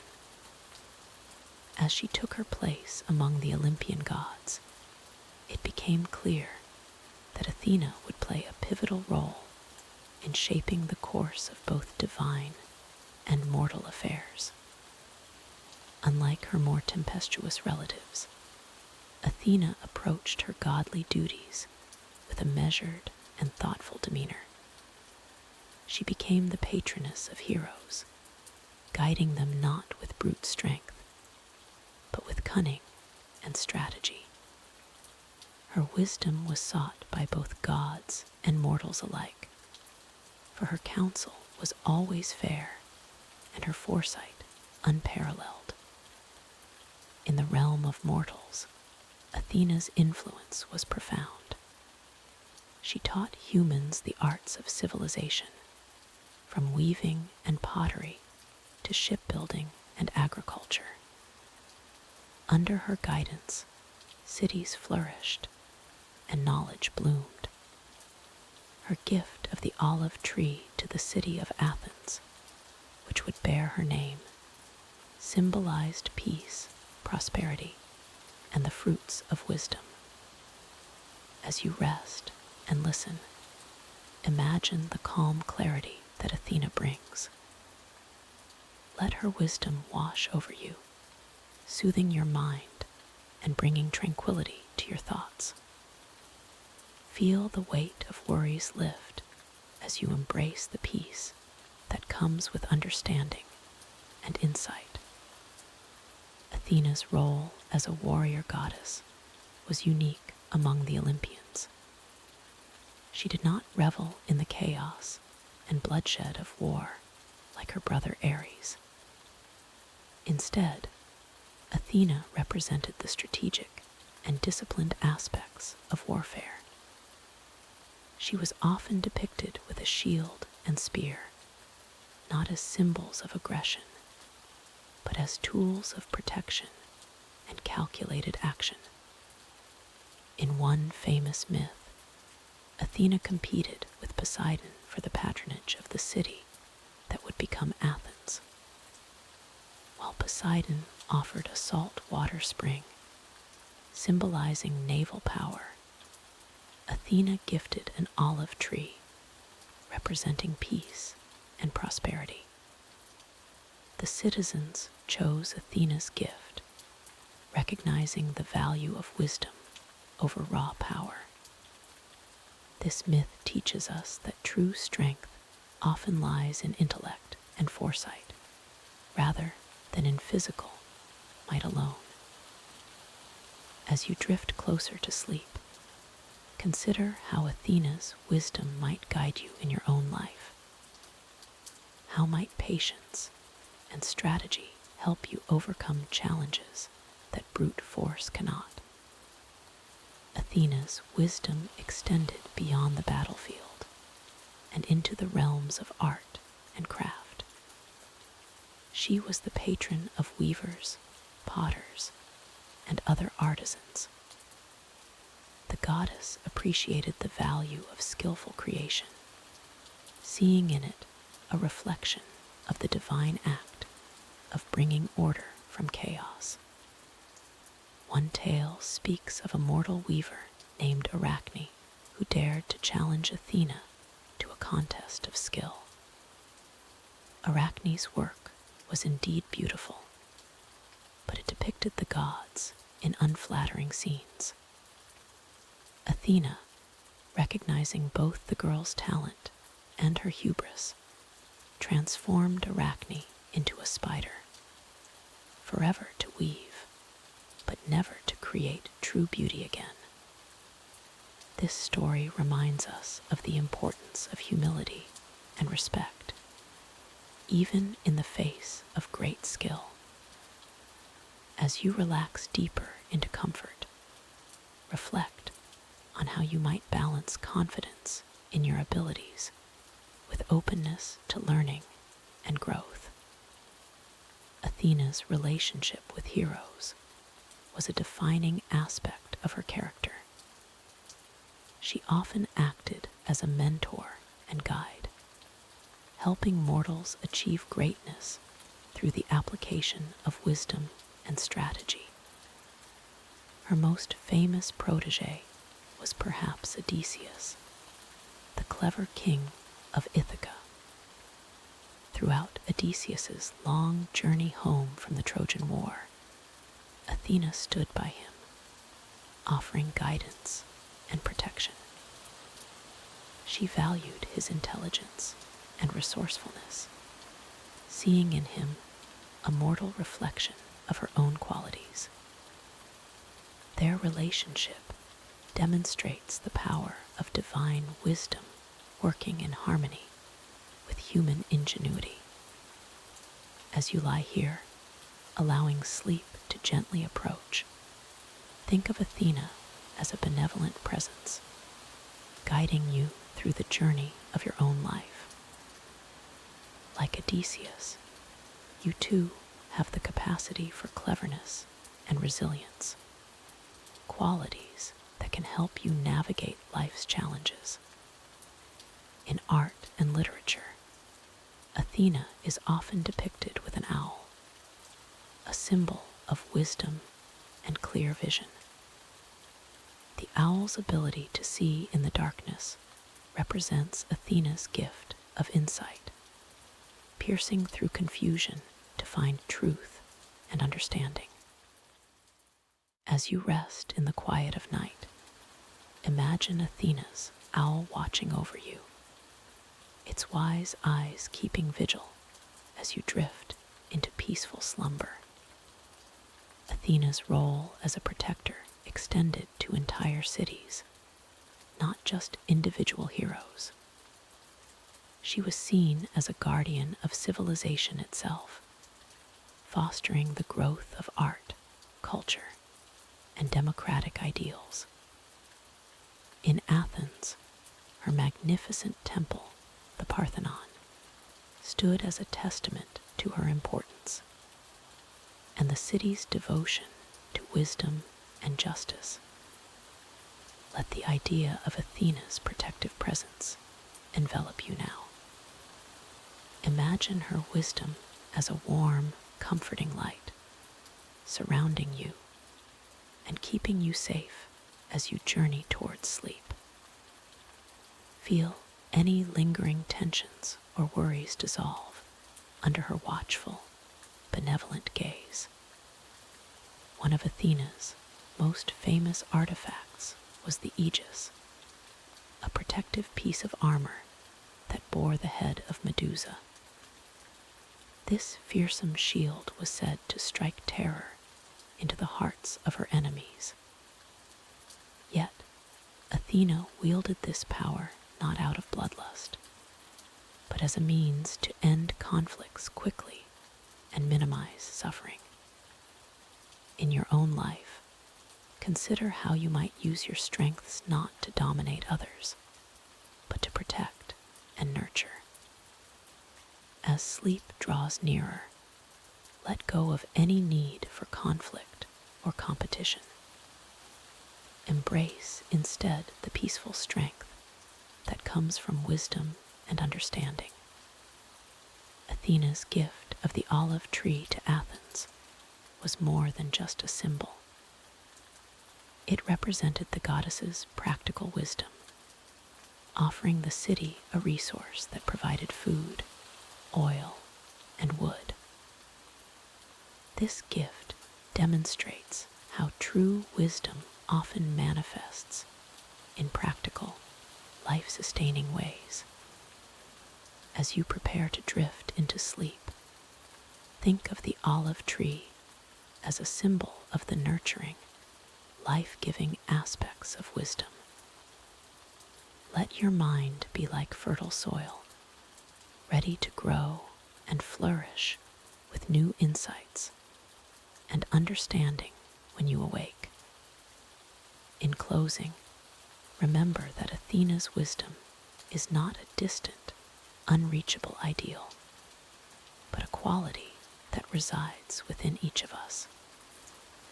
As you fall asleep, know that you carry within you the potential for strategic thinking, for fairness, and for the kind of wisdom that can change the world around you for the better. Let Athena's calm strength and clear vision guide you into a peaceful, rejuvenating sleep. May your dreams be filled with insight and your rest be deep and restorative. Good night, and may wisdom light your path, both in your dreams and when you wake. In the realm of the gods, where light and shadow dance in eternal harmony, there lived a deity whose radiance outshone even the sun itself. Apollo, son of Zeus and Leto, was born not in the gilded halls of Olympus, but on the floating island of Delos, a sanctuary created by his father to protect Leto from the wrath of Hera. As the infant Apollo took his first breath, the island of Delos, once adrift in the vast Aegean Sea, suddenly took root, anchoring itself to the ocean floor. This miraculous event was but a glimpse of the power that the young god would one day wield. From the moment of his birth, Apollo was destined for greatness, his very existence a testament to the enduring power of light over darkness. As you listen to the tale of Apollo, allow yourself to sink deeper into relaxation. Imagine the warm, golden rays of sunlight caressing your skin, soothing away any tension or worry. With each breath, feel yourself becoming lighter, more at peace, as if you two were floating gently on the calm waters surrounding Delos. Apollo grew swiftly, as gods are wont to do. Within days of his birth, he had already become a young man of extraordinary beauty and strength. His first act as a god was one of vengeance, yet also of justice. Seeking to avenge his mother's suffering, Apollo set out to slay the great serpent Python, which had tormented Leto throughout her pregnancy. Picture, if you will, the young Apollo, his golden hair gleaming in the sunlight, his eyes bright with determination. In his hands, he held a magnificent bow, crafted by Hephaestus himself. With each step he took towards Python's lair, the earth seemed to tremble, as if nature itself recognized the power of this newborn god. The battle between Apollo and Python was fierce and terrible. The serpent's massive coils thrashed and writhed, its venomous fangs snapping at the young god. But Apollo, with his unerring aim and divine strength, loosed arrow after arrow, each one finding its mark in the monster's scaly hide. As you envision this epic confrontation, allow the tension in your own body to release, much as the arrows flew from Apollo's bow. With a final mighty shot, Apollo struck Python through its gaping maw, and the great serpent fell, its body crashing to the earth with such force that the ground split open. From this chasm arose vapors, imbued with the power of prophecy. It was here, on the slopes of Mount Parnassus, that Apollo would establish his most famous oracle, Delphi. As the echoes of battle faded, Apollo stood victorious, yet humbled by the awesome power he had wielded. In that moment, he understood that with great strength comes great responsibility. He vowed to use his powers not just for destruction, but for creation and healing as well. Let Apollo's journey from vengeance to wisdom guide you now. Release any lingering thoughts of conflict or strife. Instead, allow your mind to fill with images of light and harmony. Breathe deeply, feeling a sense of balance and peace settling over you, just as Apollo found his true purpose in the aftermath of his first great deed. With the defeat of Python, Apollo's fame spread quickly throughout the mortal and divine realms. He became known not just as a god of archery and prophecy, but also as a patron of music, poetry, and the arts. His golden lyre, a gift from Hermes, became his constant companion, and the melodies he played were said to be so beautiful that they could bring joy to the saddest heart and heal the most grievous wounds. Imagine now the sweet, soothing notes of Apollo's lyre floating on the air around you. Let each gentle tone wash over you, carrying away any remaining tension or worry. Feel your breath becoming slower, deeper, in rhythm with the celestial music that seems to emanate from the very air itself. Apollo's realm extended far beyond music and prophecy. As the god of light, he was associated with the sun. Though he did not drive the sun chariot himself, that task fell to Helios. Instead, Apollo represented the more abstract qualities of light: truth, reason, and knowledge. He was the dispeller of darkness in all its forms, be it ignorance, disease, or falsehood. In matters of love, Apollo experienced both the heights of passion and the depths of sorrow. Many were drawn to his incredible beauty and talent, yet his romantic pursuits often ended in tragedy. The story of Apollo and Daphne is perhaps the most famous of these ill-fated loves. Daphne was a nymph of extraordinary beauty, daughter of the river god Peneus.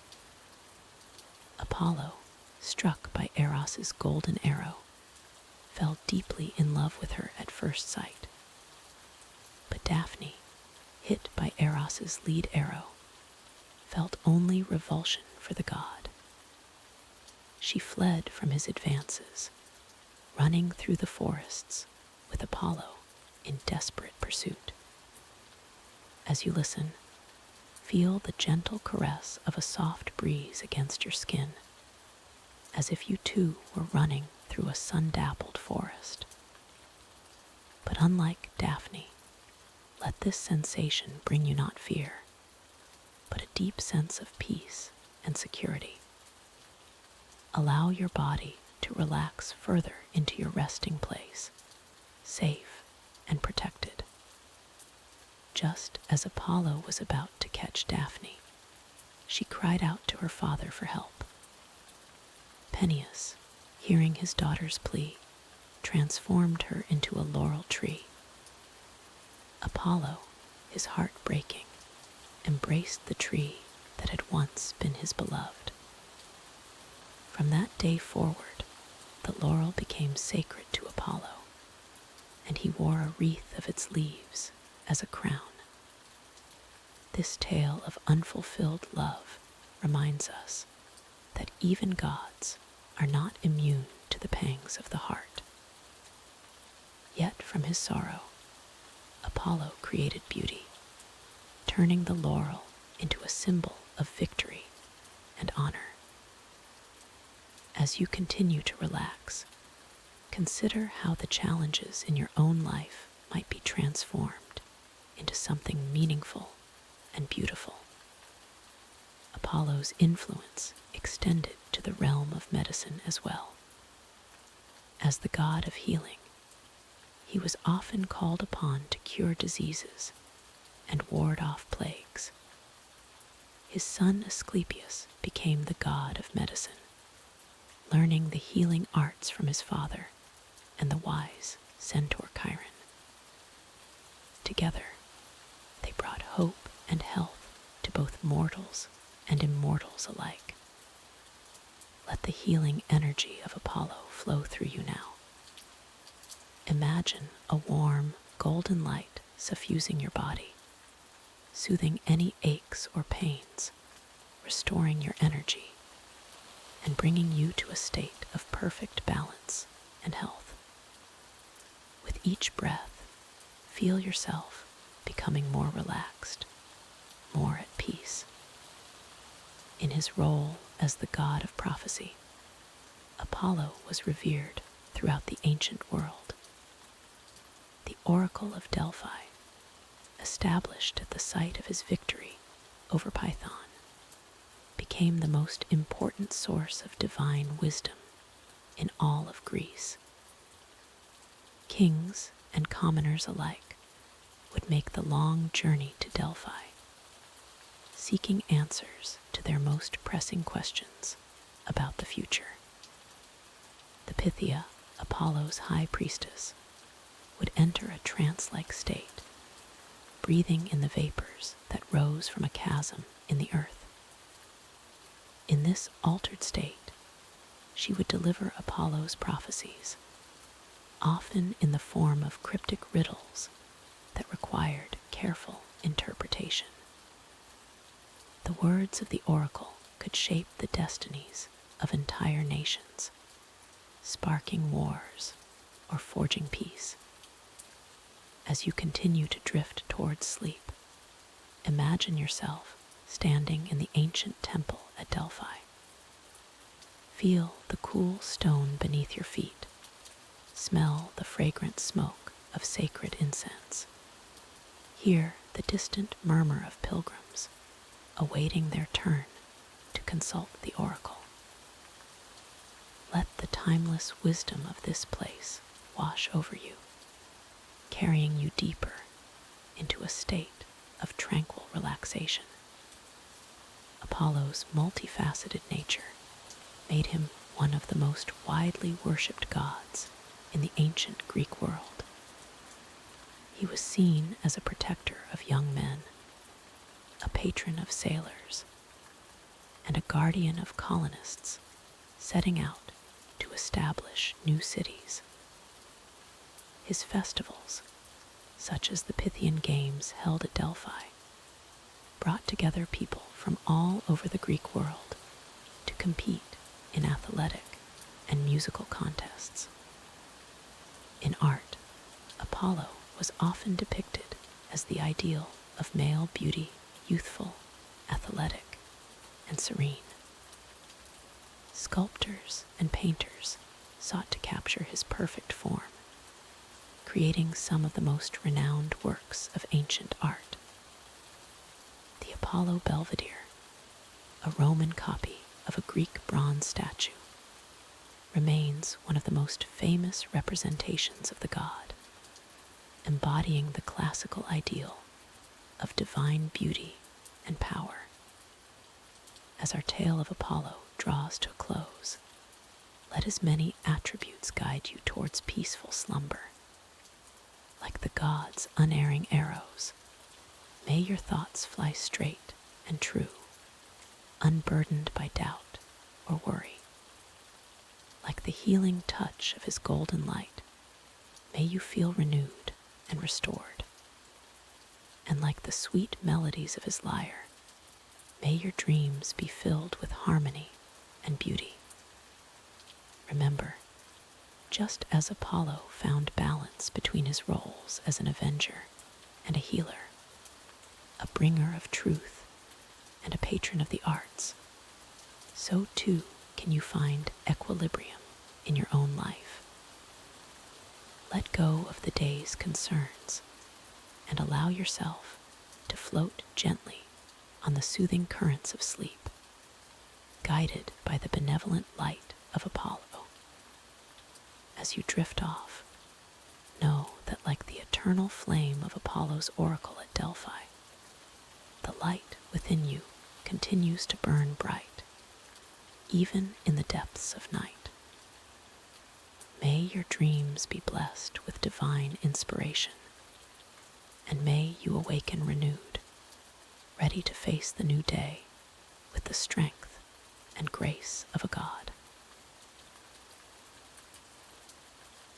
In the realm of ancient Greece, where gods and mortals intertwined their fates, there stood a place of unparalleled mystery and reverence. This sacred site was known as Delphi, home to the most famous oracle in all the land. At its heart was the temple of Apollo, where the god of light, music, and prophecy held sway over the destinies of both gods and men. Apollo, son of Zeus and Leto, was a deity of many talents. His golden hair shone like the sun itself, and his piercing blue eyes seemed to see into the very souls of those who stood before him. But it was his gift of prophecy that drew pilgrims from far and wide to seek his wisdom at Delphi. The story of how Apollo came to be associated with Delphi is a tale of conquest and transformation. In the early days before Apollo's arrival, the site was sacred to Gaia, the primordial goddess of the earth. It was guarded by a fearsome serpent named Python, a creature of immense size and power. When Apollo was still young, he set out to claim Delphi as his own. Armed with his silver bow and golden arrows, he approached the sacred site. Python, sensing the threat to its domain, emerged from its lair to confront the young god. The battle that ensued was epic, shaking the very foundations of the earth. Apollo's arrows flew true, each one finding its mark in the serpent's scaly hide. Python thrashed and writhed, its massive coils crushing trees and splitting rocks. But Apollo was relentless, his divine strength and skill proving too much for the ancient guardian.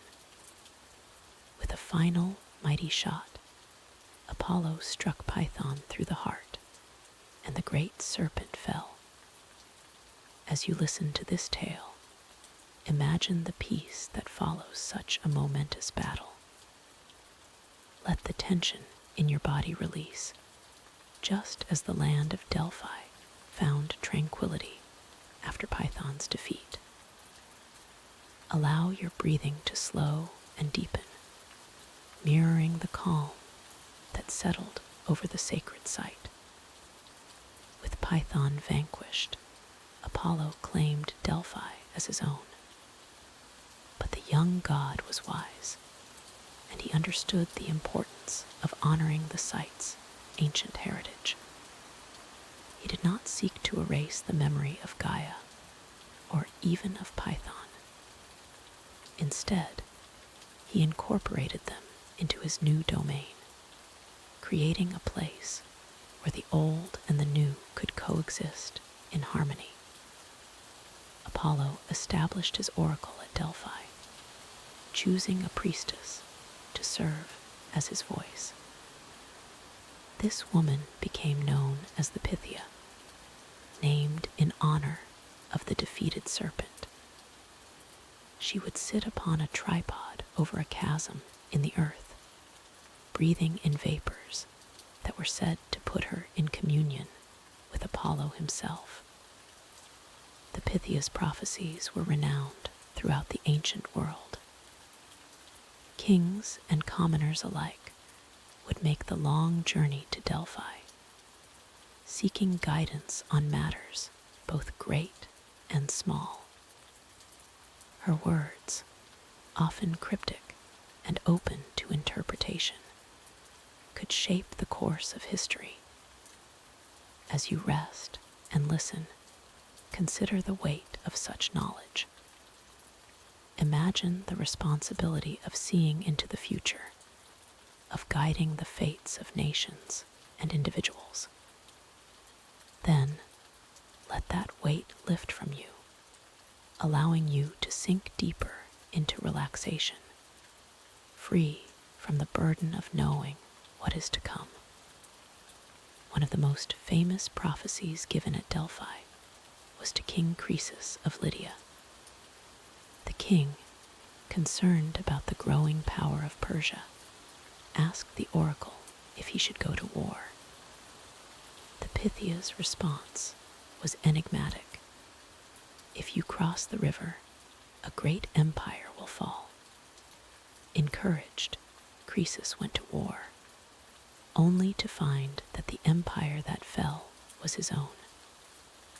This tale reminds us of the double-edged nature of prophecy. Knowledge of the future can be a blessing or a curse, depending on how it is interpreted and used. In your own life, as you drift towards sleep, release the need to know what tomorrow may bring. Find comfort in the present moment, in the soft embrace of your bed and the gentle sound of my voice. The Oracle at Delphi was not only a place of prophecy, but also a center of knowledge and culture. The temple walls were inscribed with wisdom, including the famous maxims, "Know thyself," and "Nothing in excess." These principles guided those who sought Apollo's counsel, reminding them of the importance of self-awareness and moderation. As you lie here, take a moment to reflect on these ancient words of wisdom. Know thyself.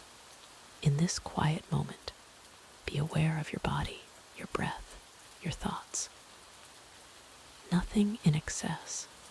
Find balance in your mind and body, letting go of any tension or worry that may be holding you back from peaceful sleep.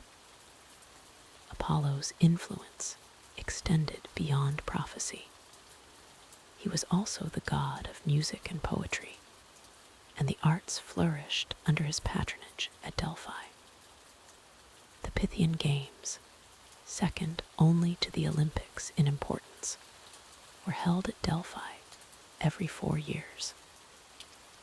These games included not only athletic contests, but also competitions in music, poetry, and drama.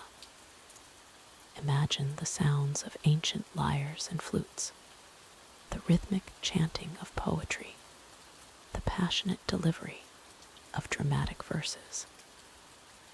Let these imagined melodies wash over you, soothing your mind and easing you further into a state of tranquil relaxation. The sanctuary of Apollo at Delphi was believed to be the center of the world. According to legend, Zeus released 2 eagles from opposite ends of the earth, and they met at Delphi. This spot was marked by the omphalos, a stone artifact that represented the navel of the world. As you rest, picture yourself at this ancient center of the world. Feel the convergence of energies, the balance of forces, the harmony of opposites. Allow this sense of centeredness to spread through your body, anchoring you in a deep state of peace and relaxation. The power of the Delphic oracle began to wane in the later years of ancient Greece, but its influence on history and culture cannot be overstated. The wisdom dispensed at Apollo's temple shaped the decisions of leaders, the destinies of cities, and the beliefs of an entire civilization. Even today, the ruins of Delphi stand as a testament to the enduring human desire to understand our place in the universe, to seek guidance in times of uncertainty, and to connect with something greater than ourselves. As you drift closer to sleep, carry with you the timeless wisdom of Delphi. Know yourself, find balance, and trust in the journey of life. Let the story of Apollo and the Oracle of Delphi guide you into peaceful slumber. Like the pilgrims of old who journeyed to the sacred site, you too are on a journey to restful sleep and rejuvenating dreams. May Apollo, god of light and prophecy, illuminate your path to peaceful repose. As we conclude this tale, feel the weight of history and myth gently settling around you like a comfortable blanket. The echoes of ancient prophecies and the whispers of long-forgotten oracles fade into the background, leaving you in a space of quiet tranquility. Allow your mind to let go of thoughts, just as the Pythia would let go of her everyday consciousness to receive Apollo's wisdom. Remember, like the Oracle of Delphi, you too possess inner wisdom. As you sleep, may your dreams bring you insights and understanding. And when you wake, may you carry with you the serenity of Apollo's sanctuary, ready to face whatever challenges the new day may bring with clarity and grace.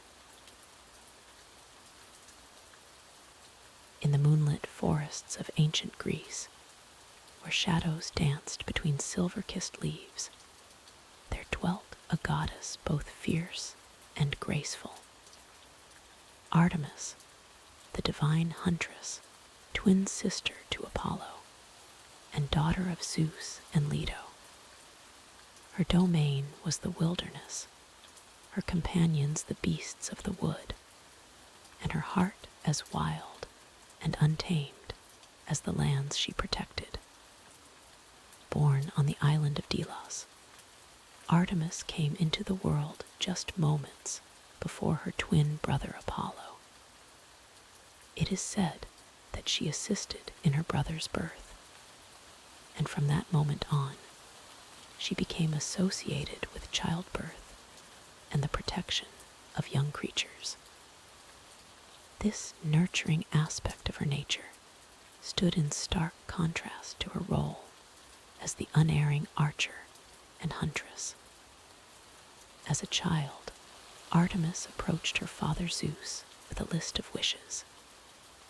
She asked for eternal maidenhood, a bow and arrow, a hunting tunic, and the company of nymphs to attend her. Zeus, amused and proud of his daughter's independence, granted her wishes. And so, Artemis grew into her role as the protector of the wild, forever young, forever free. Imagine, if you will, the goddess moving silently through the dense forest. Her steps make no sound on the soft earth. Her breath is as quiet as the gentle stirring of leaves. In one hand, she holds her silver bow, a gift from the Cyclopes, and on her back is a quiver full of arrows that never miss their mark. Her hunting dogs, loyal and keen-eyed, pad softly beside her. Artemis's beauty was renowned throughout the mortal and immortal realms. Her long, flowing hair was the color of rich earth, her eyes as clear and piercing as a mountain stream. She wore a short tunic, perfect for running through the underbrush, and on her feet were sandals crafted by Hephaestus himself, allowing her to traverse any terrain with ease. But Artemis was more than just a huntress.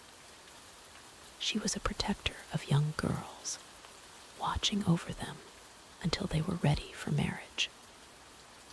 Many young women would serve in her retinue, swearing oaths of chastity and learning the ways of the wild. Under Artemis's guidance, they grew strong, independent, and wise in the ways of nature.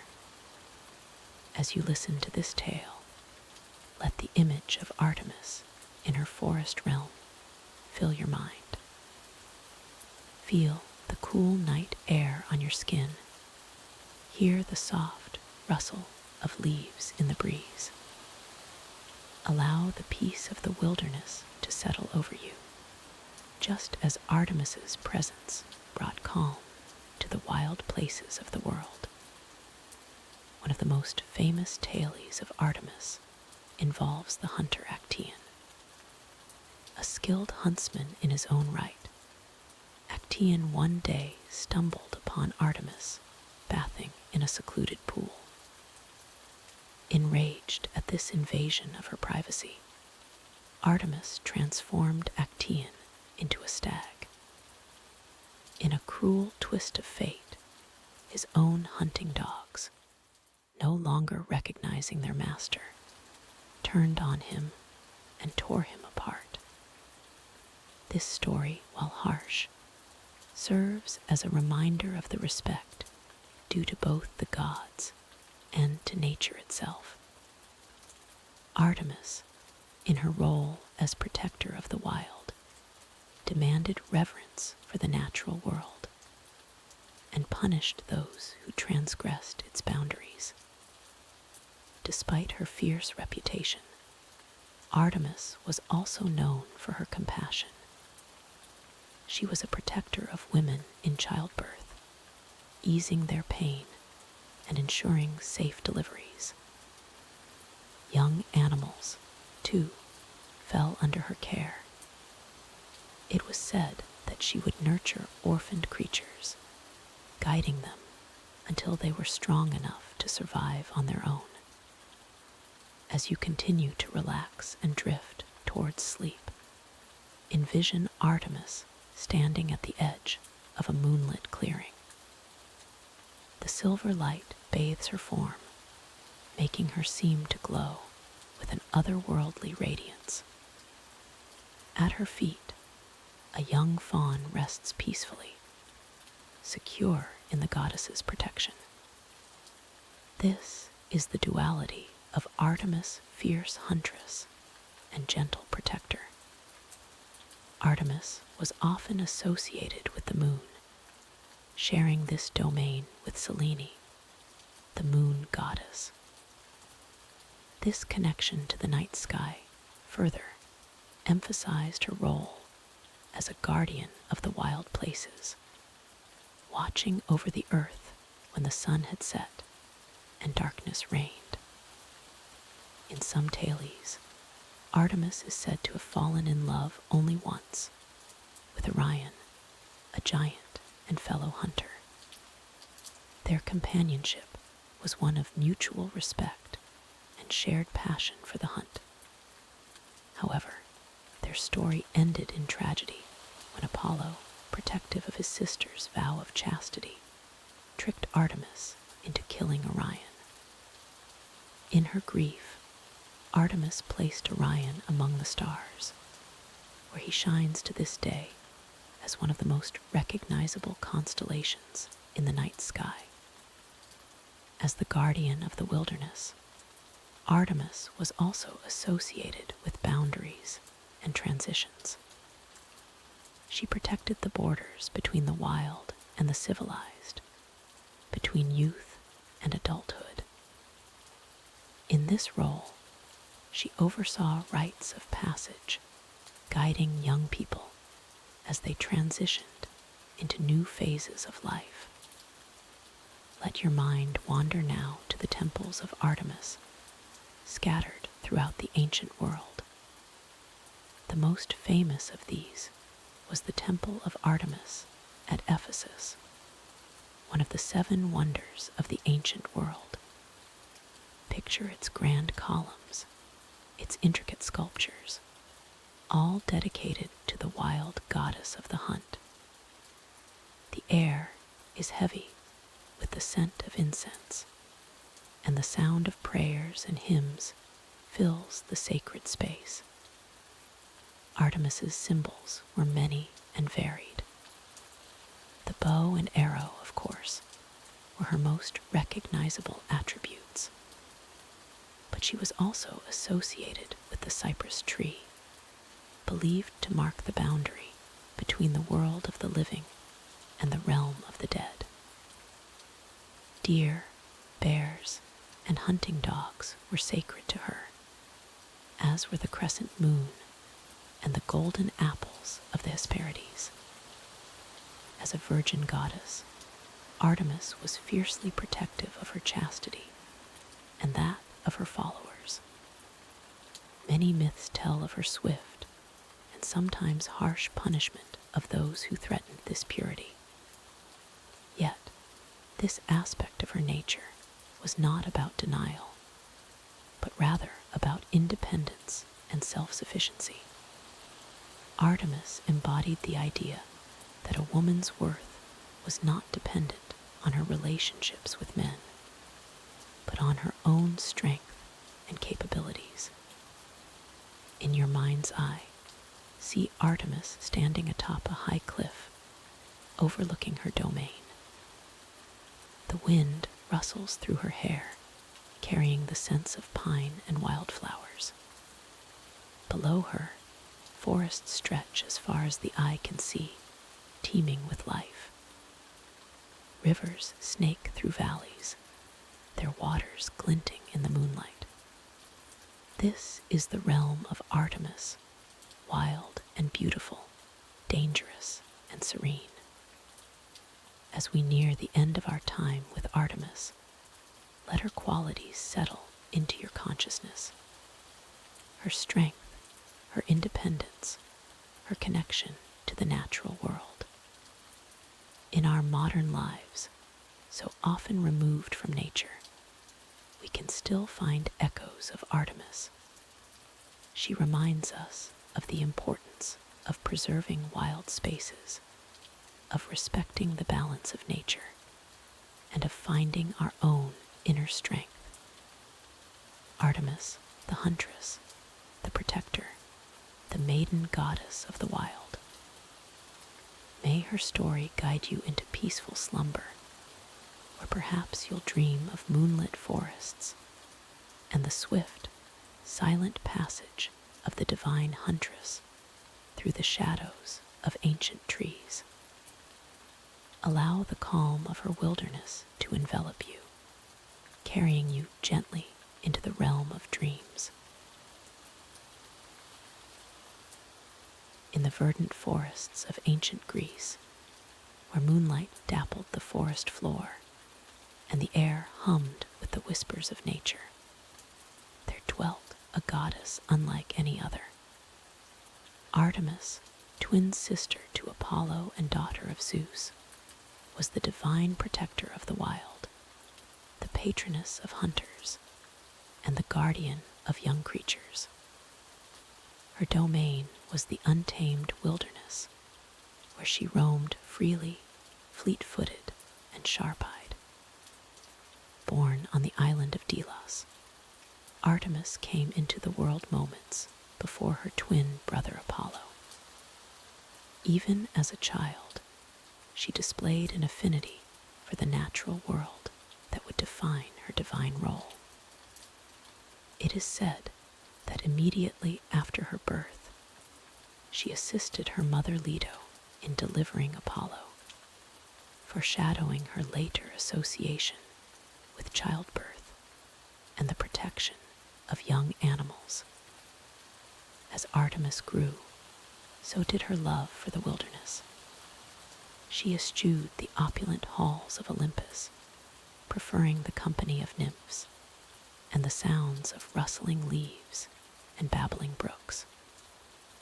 The young goddess approached her father Zeus with a list of wishes, demonstrating her independent spirit from an early age. She asked for eternal maidenhood, a bow and arrow like her brothers, a hunting tunic, and the company of nymphs to attend her. Zeus, amused and proud of his daughter's determination, granted her wishes. With her divine status secured, Artemis became the epitome of wild beauty and fierce independence. She roamed the forests and mountains, her silver bow always at the ready, her arrows unerring in their aim. The goddess was often depicted with a stag or a bear, symbols of the wild creatures under her protection. Artemis's role as protector of wildlife was multifaceted. She watched over animals in their natural habitats, ensuring the balance of nature. Hunters would pray to her for success in their endeavors, but they also knew to respect her domain. Those who hunted excessively or cruelly often faced her wrath. In this way, Artemis embodied the delicate balance between human needs and the preservation of nature. One of the most famous tales involving Artemis and her protection of animals is the story of Actaeon. A skilled hunter, Actaeon one day stumbled upon Artemis bathing in a secluded glade. Outraged at this invasion of her privacy, the goddess transformed Actaeon into a stag. Unable to speak and explain himself to his own hunting dogs, Actaeon was tragically torn apart by his own hounds. This tale, while harsh, served as a powerful reminder of the respect due to both the goddess and the natural world she protected. It emphasized the importance of maintaining boundaries between the human and divine realms, as well as between civilization and wilderness. Artemis's actions, though severe, underscored her role as an uncompromising guardian of nature's sanctity. As you listen to these tales of Artemis, allow your mind to wander through moonlit forests. Imagine the soft rustle of leaves underfoot, the gentle stirring of creatures in the undergrowth. Let the peacefulness of the wild wash over you, carrying away the cares of the day.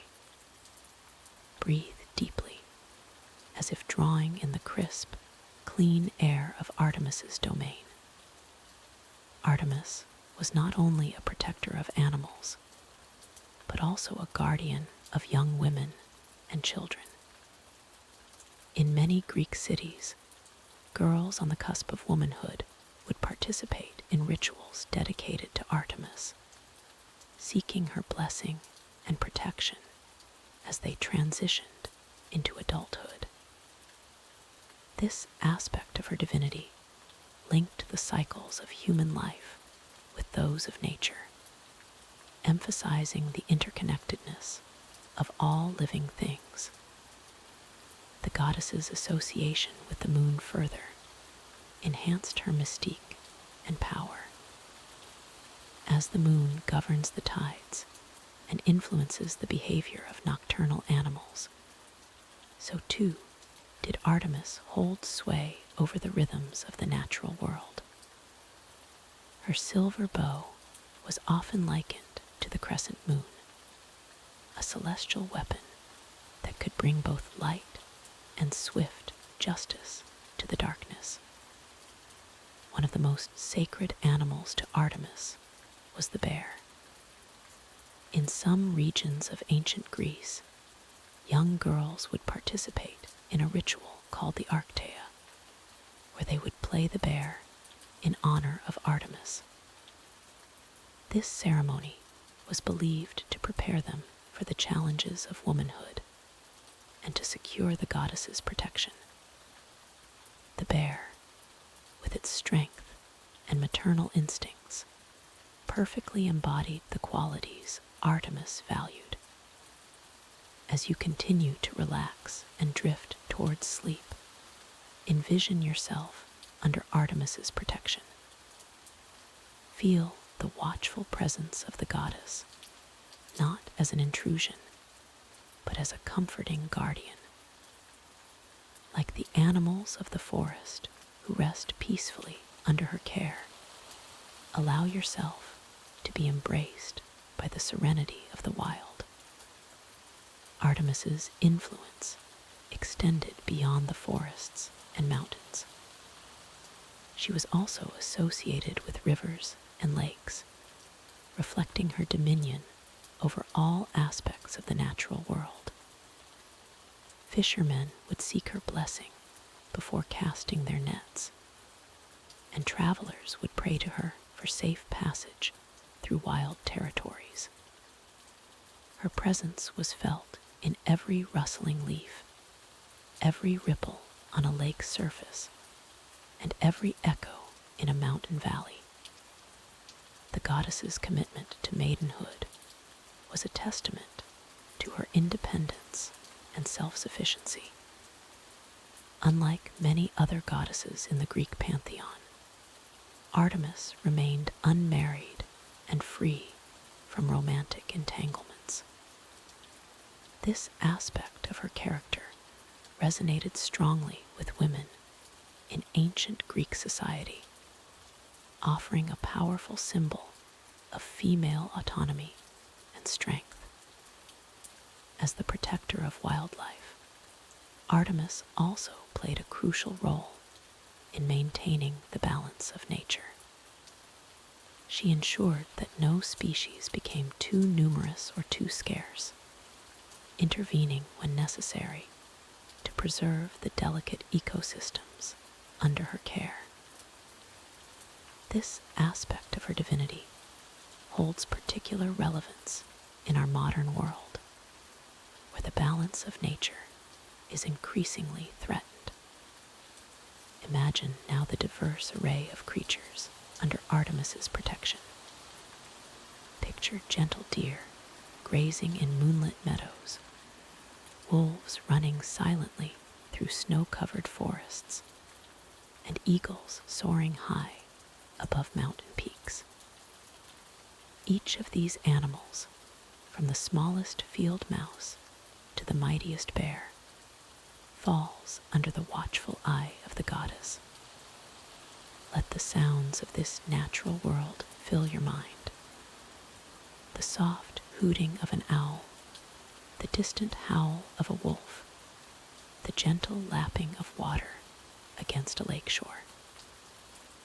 These are the lullabies of Artemis's realm, soothing sounds that can carry you deeper into relaxation and closer to peaceful slumber.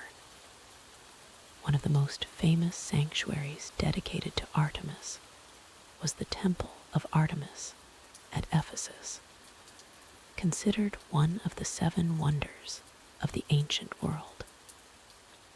This magnificent structure stood as a testament to the goddess's importance in ancient Greek culture. Pilgrims would travel from far and wide to seek her blessings and pay homage to her power. As the guardian of young creatures, Artemis was often called upon to protect children and guide them safely through the vulnerable early years of life. Parents would pray to her for the health and well-being of their offspring, recognizing in the goddess the fierce protective instinct of a mother bear defending her cubs. In your mind's eye, picture a young fawn taking its first tentative steps in a sun-dappled forest glade. See how it wobbles slightly, uncertain yet determined. Feel the watchful presence of Artemis, ensuring the fawn's safety as it grows stronger with each passing day. Like this young creature, allow yourself to feel protected and nurtured as you rest. The arrows of Artemis were said to bring swift and painless death to those she favored, sparing them the suffering of a prolonged illness or the indignities of old age. This aspect of her divinity highlights the goddess's role in the natural cycle of life and death, a force as inevitable and natural as the changing of the seasons. As we near the end of our time with Artemis, reflect on the quiet strength she embodies. The goddess stands as a symbol of the enduring power of nature, the importance of maintaining balance in our world, and the beauty of untamed wilderness.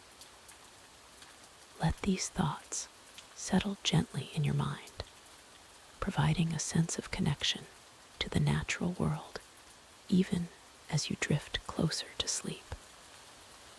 In closing, remember that like the animals under Artemis's protection, you too are a part of the natural world.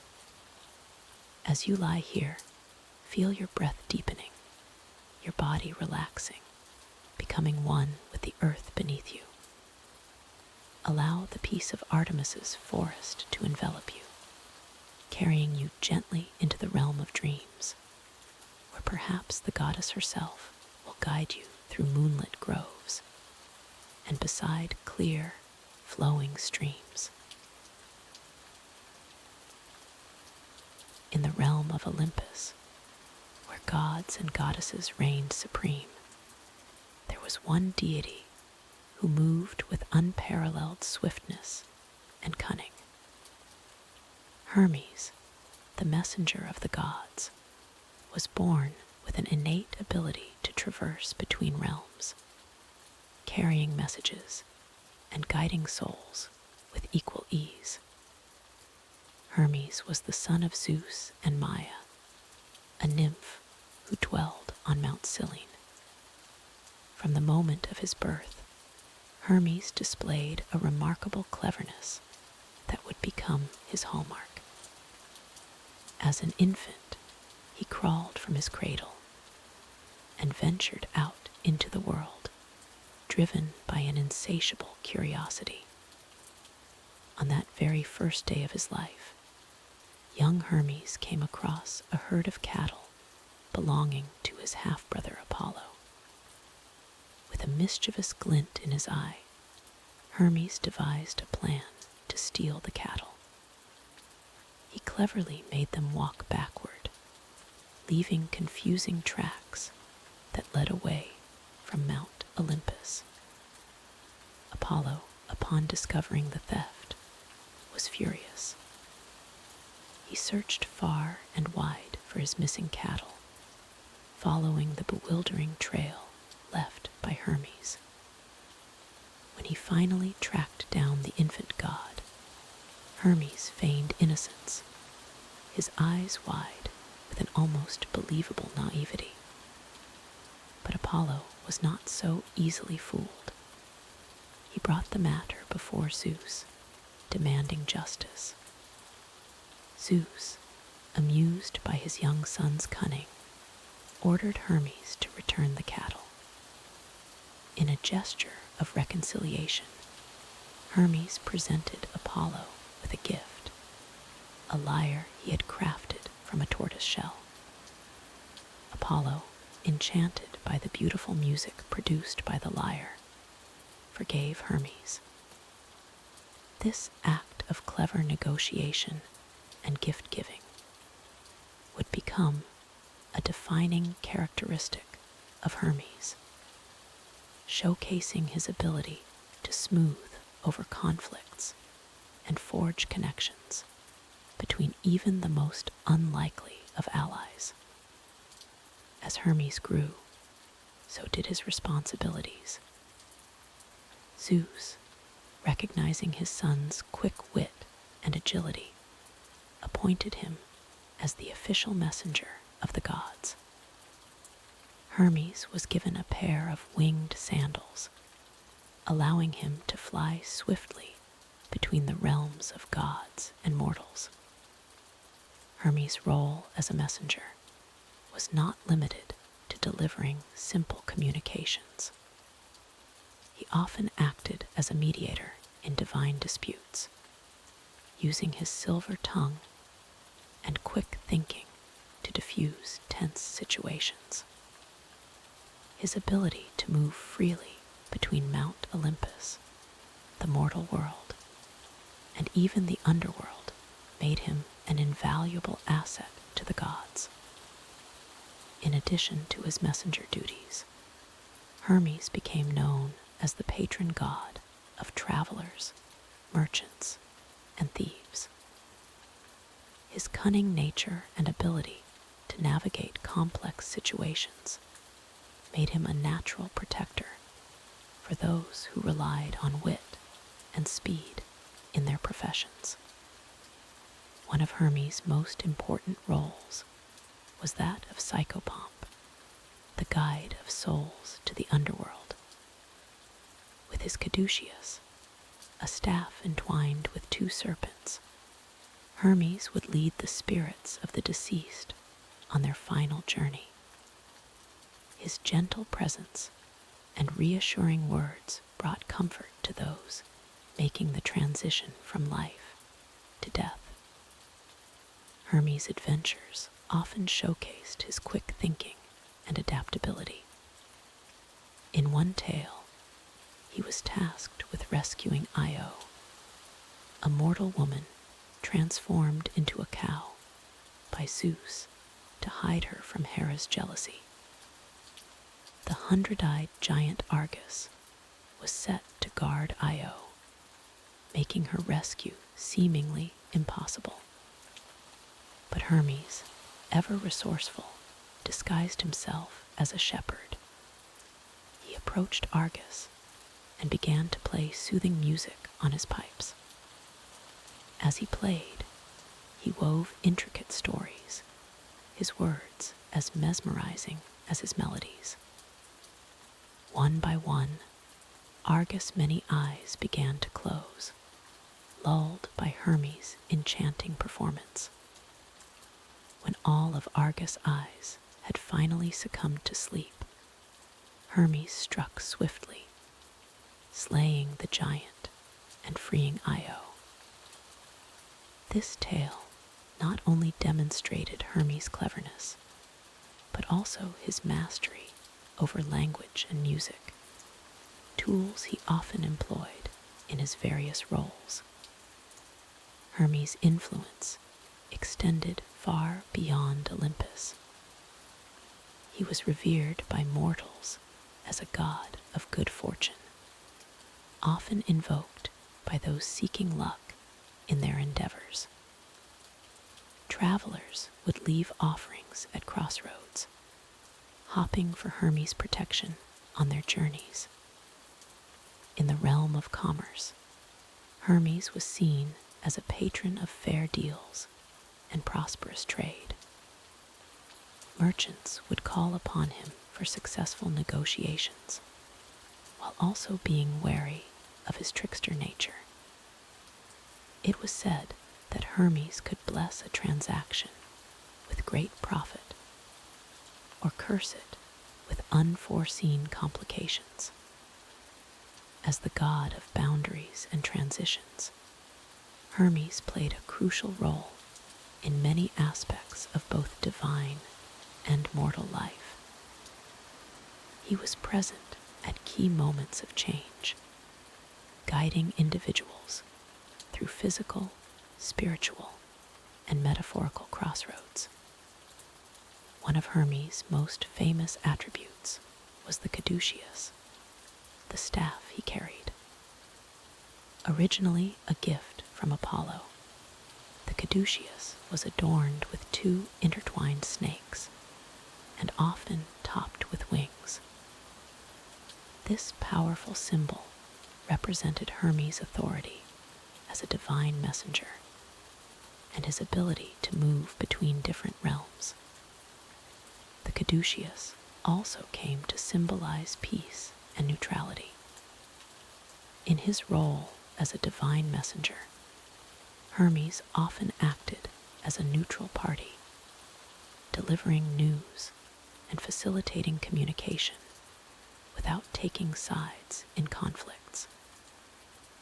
This aspect of his nature made him a respected figure among both gods and mortals.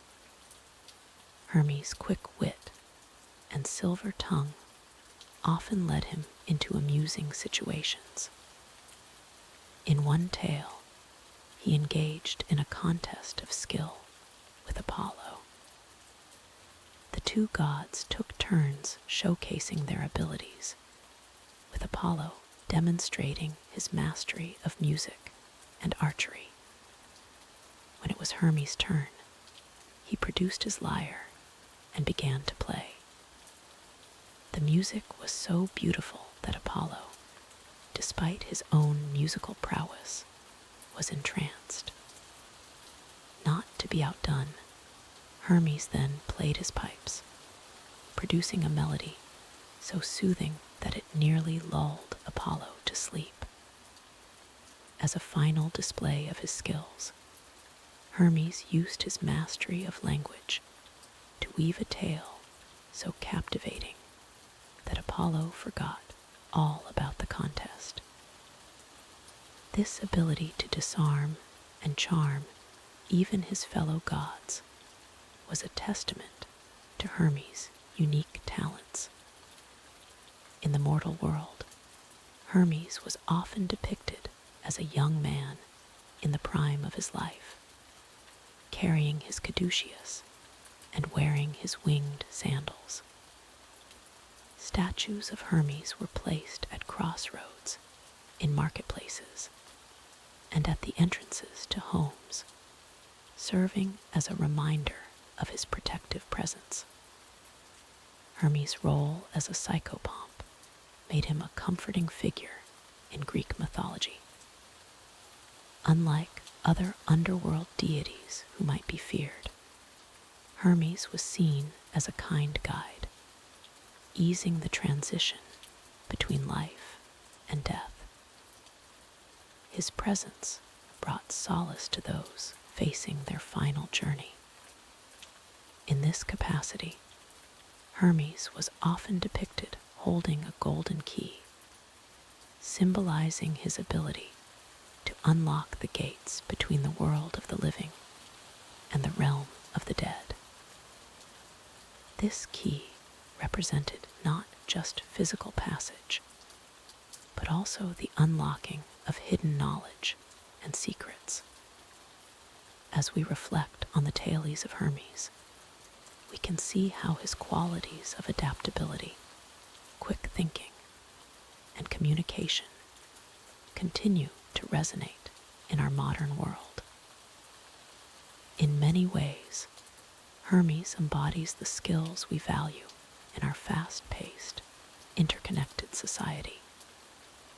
His ability to navigate complex situations, to mediate conflicts, and to find clever solutions to seemingly impossible problems are traits we still admire and strive to emulate. Hermes reminds us of the power of wit, the importance of clear communication, and the value of seeing things from multiple perspectives. As you lie here, drifting towards sleep, consider the lessons we can learn from Hermes. Like him, we all face our own crossroads and transitions in life. We navigate our own boundaries, seeking to bridge gaps and forge connections. Perhaps, in our own way, we are all messengers, carrying our own truths and stories as we move through the world. And like Hermes, we have the power to use our words and actions to create understanding, to ease conflicts, and to guide others through difficult transitions. Let the spirit of Hermes guide you tonight, helping you to release the tensions of the day and transition smoothly into the realm of sleep. As Hermes moves swiftly between worlds, so too can you move gently from wakefulness to dreams. Feel the lightness of Hermes' winged sandals lifting away your cares. Let the soothing sound of his lyre ease your mind into a state of peaceful relaxation. Allow his skillful guidance to lead you along the path to restful slumber. As we conclude our tale of Hermes, messenger of the gods, may his quick wit and adaptability inspire you to face your own challenges with creativity and resilience. And may his gentle guidance as a psychopomp remind you that all transitions, even into sleep, can be met with grace and peace. Now, as you continue to relax, let the wisdom of Hermes settle into your mind.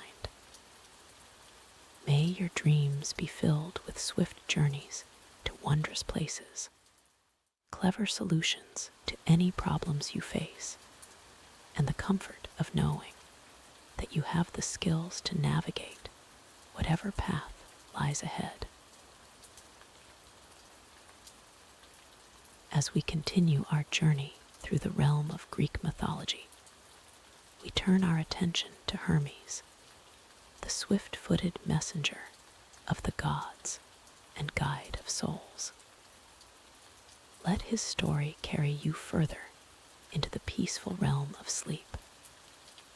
Hermes, son of Zeus and the nymph Maia, was born in a secluded cave on Mount Cyllene. From the moment of his birth, It was clear that this young god was destined for greatness.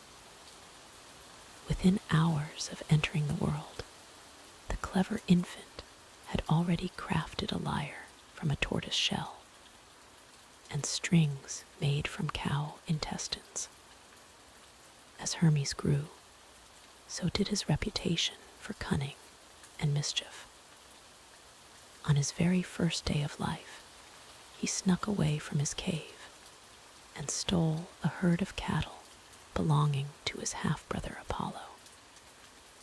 With great ingenuity, he made the cattle walk backward and wore bark shoes to disguise their tracks, leading them into a hidden grotto. When Apollo discovered the theft and confronted the young Hermes, the clever god feigned innocence. However, Zeus, seeing through his son's deception, ordered Hermes to return the cattle. In a gesture of reconciliation, Hermes offered Apollo the lyre he had crafted. Apollo, enchanted by the instrument's beautiful sound, forgave his younger brother. This early display of Hermes' quick wit and silver tongue would come to define his role among the gods. Zeus, impressed by his son's cleverness, appointed Hermes as the official messenger of the gods. With his winged sandals, known as Teleria, and his caduceus, a staff entwined with two serpents, Hermes could travel between the realms of gods, mortals, and the underworld with unparalleled speed. As you listen to this tale, imagine the gentle whisper of Hermes' wings as he glides through the air. Let the soft sound lull you deeper into relaxation, carrying away any lingering thoughts or worries. Hermes' role as a divine messenger made him the patron god of travelers, merchants, and thieves. His quick thinking and persuasive abilities made him an ideal intermediary between gods and mortals. He was often called upon to negotiate delicate situations or deliver important messages across the realms. But perhaps Hermes' most solemn and important duty was that of Psychopomp, the guide of souls to the underworld. When mortals passed from the world of the living, it was Hermes who would appear to escort their spirits on the journey to Hades' realm. Picture yourself now, floating gently on a calm river of dreams.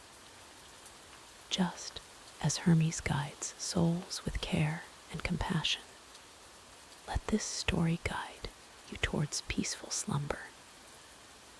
Feel any tension in your body melting away as you drift along the soothing current of mythology. In his role as Psychopomp, Hermes showed a gentler side than his mischievous nature might suggest. He approached the newly departed souls with kindness, offering comfort and guidance on their final journey. With his caduceus in hand, Hermes would lead the way through the misty borders between life and death, ensuring that each soul found its proper place in the afterlife. This duty made Hermes a bridge between worlds, equally at home in the bright halls of Olympus, the sun-dappled world of mortals, and the shadowy depths of the underworld. His ability to traverse these realms with ease made him an invaluable member of the Olympic pantheon. As your mind wanders through these mythic landscapes, allow yourself to sink deeper into relaxation. Like the souls gently guided by Hermes, let go of any lingering concerns and surrender to the peaceful journey towards sleep. Hermes' multifaceted nature is reflected in the many symbols associated with him.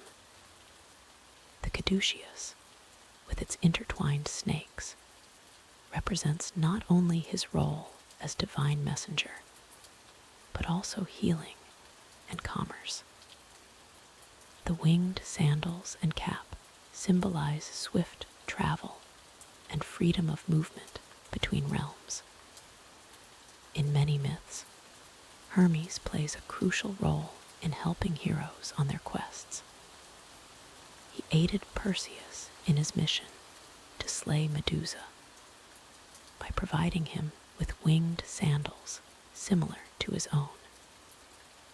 Hermes also helped Odysseus resist the enchantress Circe by giving him a magical herb that protected him from her spells.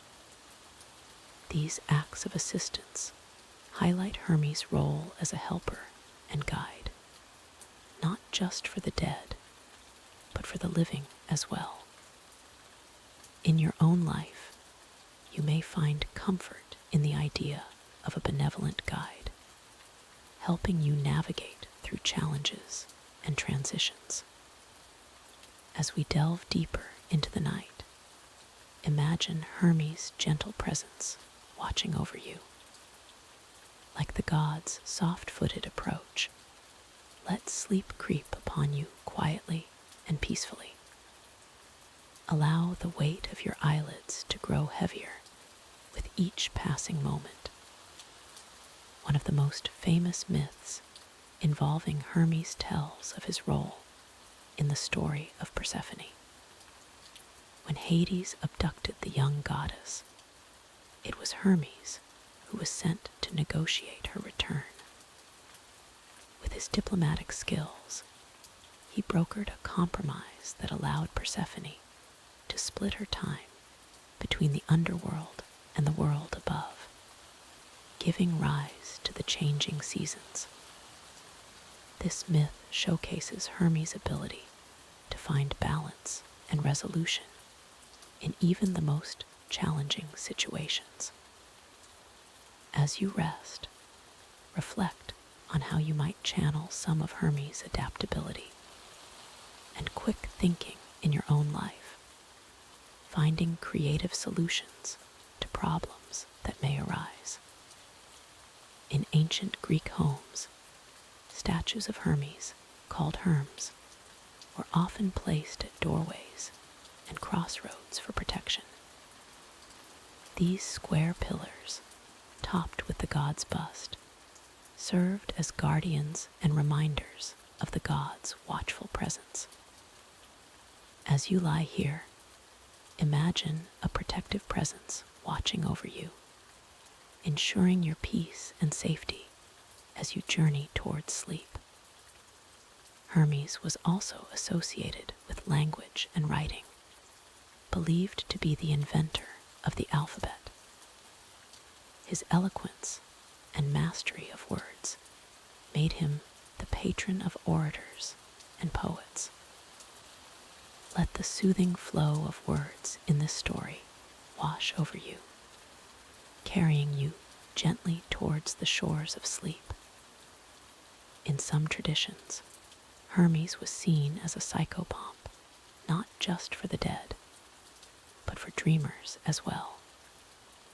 It was believed that he could guide the thoughts and visions of sleepers, leading them through the mysterious realm of dreams. As you drift closer to sleep, imagine Hermes guiding your thoughts towards peaceful, restful visions. The concept of Hermes as a guide between worlds offers a comforting perspective on transitions in life. Just as he eases the passage of souls from one realm to another, we too can learn to navigate changes with grace and adaptability. In times of change or uncertainty, remember the steady, guiding presence of Hermes. As our tale of Hermes draws to a close, let your mind settle into a state of calm acceptance. Like the souls guided by Hermes to their final rest, allow yourself to be led gently into the embrace of sleep. Feel any remaining tension melting away, your body becoming heavier and more relaxed with each passing moment. Hermes, in his infinite wisdom and kindness, reminds us that every journey, whether in life or in death, has a guide. As you journey into the world of dreams, know that you are watched over and protected. Let the gentle whisper of Hermes' wings be the last sound you hear as you drift off into peaceful slumber. May your dreams be as swift and wondrous as Hermes himself, carrying you to new realms of imagination and rest. Sleep well, dear listener, under the watchful eye of the messenger god, until the new day dawns and a new journey begins. In the vast expanse of the ancient Greek cosmos, where gods and mortals intertwined their fates, there emerged a goddess whose very essence was beauty and love. This is the tale of Aphrodite, born not from the union of deities, but from the sea itself. Long ago, before Aphrodite graced the world with her presence, there was strife in the heavens. The Titan Cronus, father of Zeus, committed a terrible act against his own father, Uranus. With a sickle crafted by his mother Gaia, Cronus severed Uranus's genitals and cast them into the sea. As the divine essence fell into the churning waters, something miraculous began to occur. The sea began to foam and froth, swirling with an otherworldly energy.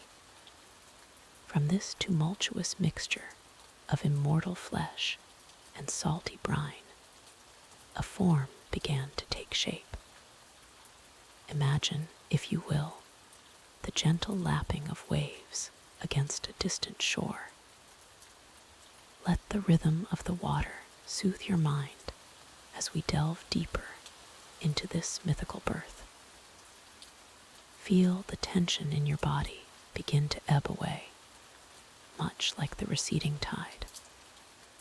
The foam of the sea gathered and coalesced, forming delicate curves and soft features. Slowly, gracefully, a figure rose from the depths. First, a head of golden hair emerged, glistening with droplets of seawater that sparkled like tiny diamonds in the sunlight.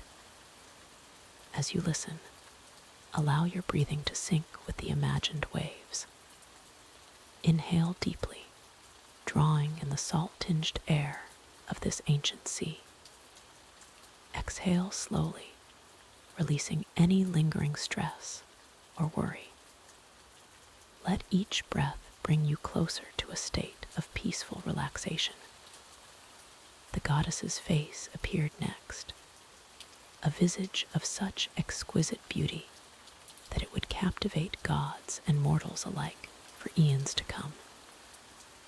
Her eyes, when they opened, held the depth and mystery of the sea from which she was born. Her lips, the color of coral, curved into a smile that could melt the hardest of hearts. As Aphrodite's form continued to materialize, the sea itself seemed to calm, as if in reverence to her beauty. The waves gentled, creating a cradle of foam to support her as she rose. Her slender neck, graceful shoulders, and lithe arms emerged, each movement as fluid as the water that surrounded her. Picture this scene in your mind's eye, letting the imagery wash over you like a soothing balm. Feel the warmth of the sun on your skin. Hear the soft whisper of the breeze, and allow yourself to be lulled by the gentle rhythm of the sea. As Aphrodite's full form finally emerged from the foam, she stood upon a giant scallop shell, a makeshift vessel fit for a goddess of her caliber. The shell rose from the depths, carrying her towards the shore of Cyprus, the island that would become sacred to her. Take a moment now to focus on your body. Starting from your toes, feel a wave of relaxation slowly making its way upward. Let this sensation mimic Aphrodite's rise from the sea, each part of you becoming lighter and more at ease as the relaxation progresses. The winds, as if beckoned by her very presence, began to blow gently. They caressed her skin, drying the sea spray and causing her golden hair to flutter like strands of silk. These same winds guided her shell vessel towards the welcoming shores of Cyprus. As Aphrodite approached the land, nature itself seemed to herald her arrival. Flowers bloomed spontaneously along the coastline, their sweet fragrance carried on the breeze. The very air seemed to shimmer with an ethereal light, as if the world was holding its breath in anticipation of her first step upon solid ground. Allow your mind to drift with Aphrodite's journey. Feel the gentle rocking of the scallop shell on the waves, the soft touch of the wind, the warmth of the sun. Let these sensations carry you deeper into a state of tranquility and peace.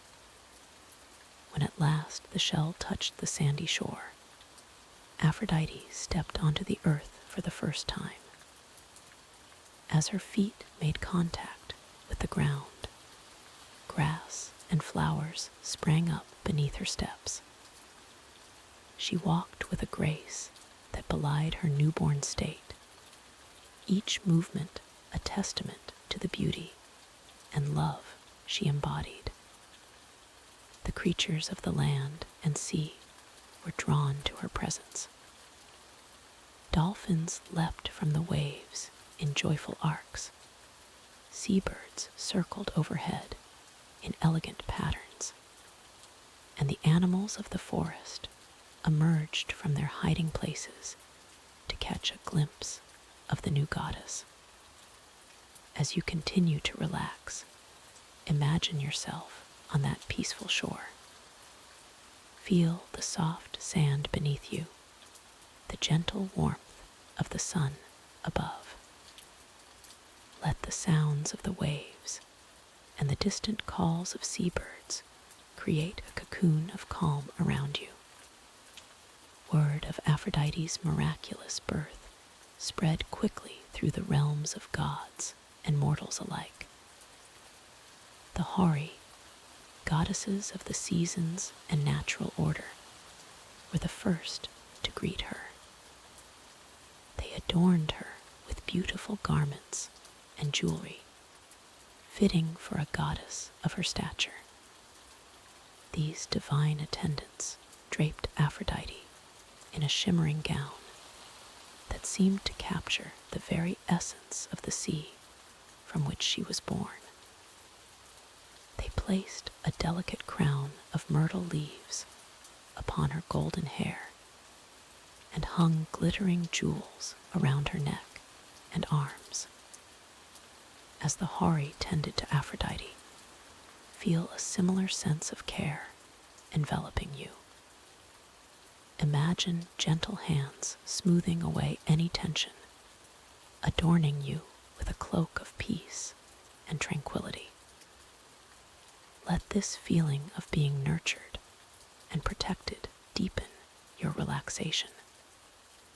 Once Aphrodite was properly attired, the Houri escorted her to Mount Olympus, the home of the gods. As they traveled, the world seemed to bloom in their wake. Flowers burst into vibrant color, trees swayed in reverence, and the very air seemed to sparkle with newfound vitality. Upon reaching Olympus, Aphrodite was presented to the assembly of gods. The divine beings were struck by her unparalleled beauty, her grace, and the aura of love that surrounded her. Zeus himself, the king of the gods, was moved by her presence. In this moment of acceptance, allow yourself to feel a similar sense of belonging and peace. Imagine being embraced by a warm, comforting light, accepted and valued just as you are. Let this feeling of unconditional acceptance deepen your relaxation even further. Zeus decreed that Aphrodite would take her place among the Olympian gods as the goddess of love, beauty, and passion. Her domain would encompass not only romantic love, but also the bonds of family, the joy of friendship, and the warmth of compassion. With her position secured, Aphrodite began to exert her influence on the world. Her power was subtle yet profound, touching the hearts of gods and mortals alike. She inspired love in all its forms, from the first fluttering of attraction to the deep, abiding love of long-term companionship. As you continue to relax, feel the gentle touch of Aphrodite's influence. Let love, in all its forms, fill your heart. Think of the people you care for, the bonds that bring joy to your life. Allow these warm feelings to further soothe and calm you. Aphrodite's birth from the sea foam became a symbol of the mysterious and powerful nature of love itself. Like the goddess, love could appear suddenly, arising from unexpected places. It could be as gentle as a calm sea, or as powerful as a storm-tossed ocean. The scallop shell that carried Aphrodite to shore became one of her sacred symbols, representing her connection to the sea and the protection and nurturing qualities of love. Doves, known for their gentle nature and devotion to their mates, also became associated with the goddess. As we near the end of our tale, imagine these symbols of Aphrodite. Picture a delicate scallop shell resting on soft sand, or a pair of white doves cooing softly to each other. Let these peaceful images fill your mind, further deepening your state of relaxation. Aphrodite's influence extended beyond the realm of emotions. She was also associated with fertility and the continuation of life. In this aspect, she embodied the nurturing, life-giving properties of the sea from which she was born. The goddess's connection to the sea remained strong throughout her mythology. She was often depicted rising from the waves or standing upon her shell, a reminder of her unique and magical birth. The ebb and flow of the tides became a metaphor for the ever-changing nature of love and attraction. As our story of Aphrodite's birth draws to a close, allow the rhythm of the sea to lull you further into a state of deep relaxation. Feel the gentle rise and fall of the waves in your breathing, each inhale bringing calm, each exhale releasing any remaining tension. Remember that like Aphrodite, who brought beauty and love into the world simply by being herself, you too have the power to spread joy and compassion in your own unique way. As you drift towards sleep, carry with you the warmth and peace of this ancient tale. May Aphrodite's essence of love and beauty infuse your dreams, bringing you restful sleep and a renewed appreciation for the bonds of affection in your life. Allow the soothing sounds of the sea to carry you gently into the realm of peaceful slumber. Aphrodite, the goddess of love and beauty, emerged from the sea foam, born of the waves and the heavens themselves. Her arrival on the shores of Cyprus marked the beginning of a new era in the pantheon of the gods. As she stepped onto the golden sands, flowers bloomed beneath her feet, and the very air seemed to shimmer with her radiance. The goddess's beauty was so overwhelming that all who gazed upon her were instantly captivated, mortal and immortal alike. Aphrodite's domain extended far beyond mere physical attraction. She held sway over the realms of love, passion, and desire in all their forms. From the first fluttering of young love to the deep, abiding affection of long-lasting partnerships, Aphrodite's influence touched the hearts of all. The goddess's power was not to be underestimated. With a single glance or a gentle whisper, she could ignite the flames of desire or soothe the aches of a broken heart. Her presence brought joy and warmth to the world, but also the potential for heartache and strife.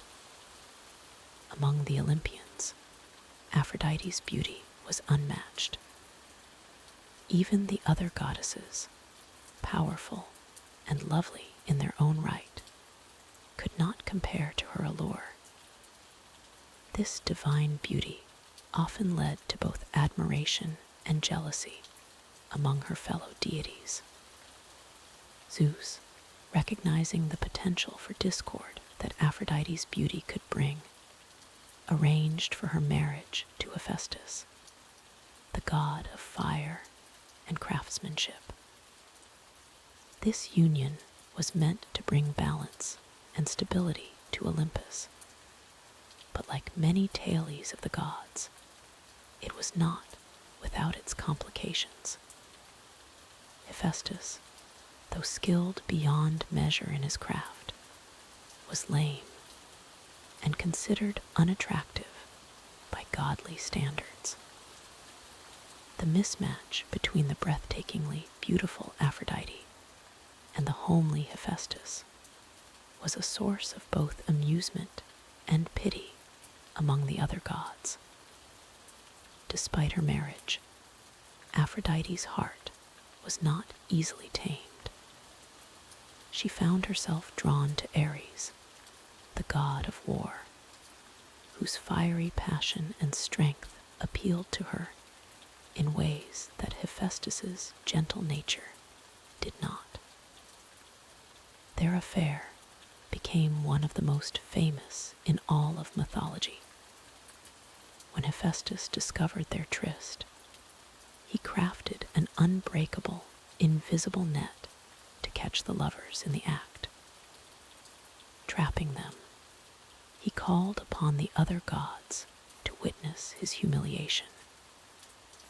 Yet, In a twist of fate, many of the male gods found themselves envying Ares rather than sympathizing with Hephaestus. This tale of love, betrayal, and divine drama serves as a reminder of the complex nature of relationships, even among the gods.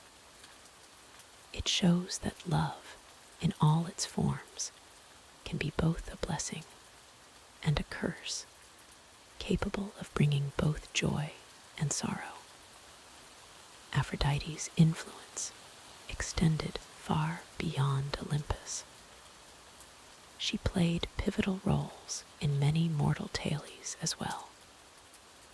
One of the most famous was her involvement in the events leading to the Trojan War. It began with a simple golden apple inscribed with the words for the fairest.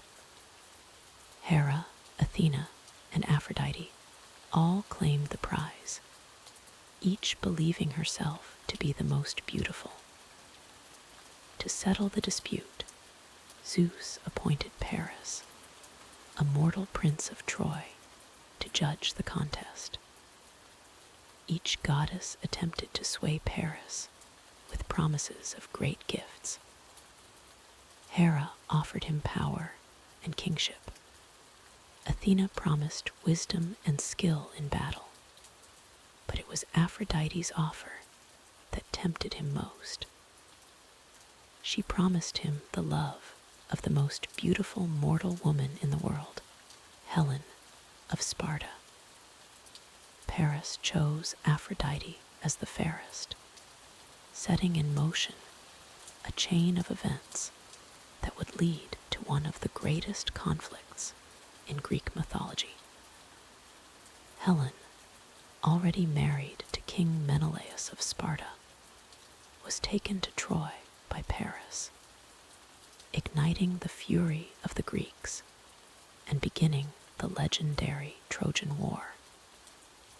This tale showcases the immense power of love and desire, forces over which Aphrodite held dominion. A single choice, influenced by the promise of love, led to a war that would last for 10 years and become the stuff of legend for millennia to come. But Aphrodite's involvement in mortal affairs was not always so grand or catastrophic.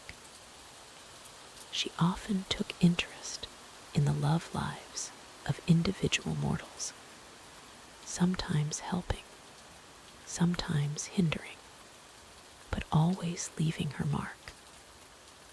One such tale is that of Pygmalion, a sculptor who carved a statue of a woman so beautiful that he fell in love with it. Aphrodite, moved by his devotion, brought the statue to life, creating the woman Galatea. This story speaks to the goddess's capacity for compassion and her belief in the transformative power of love.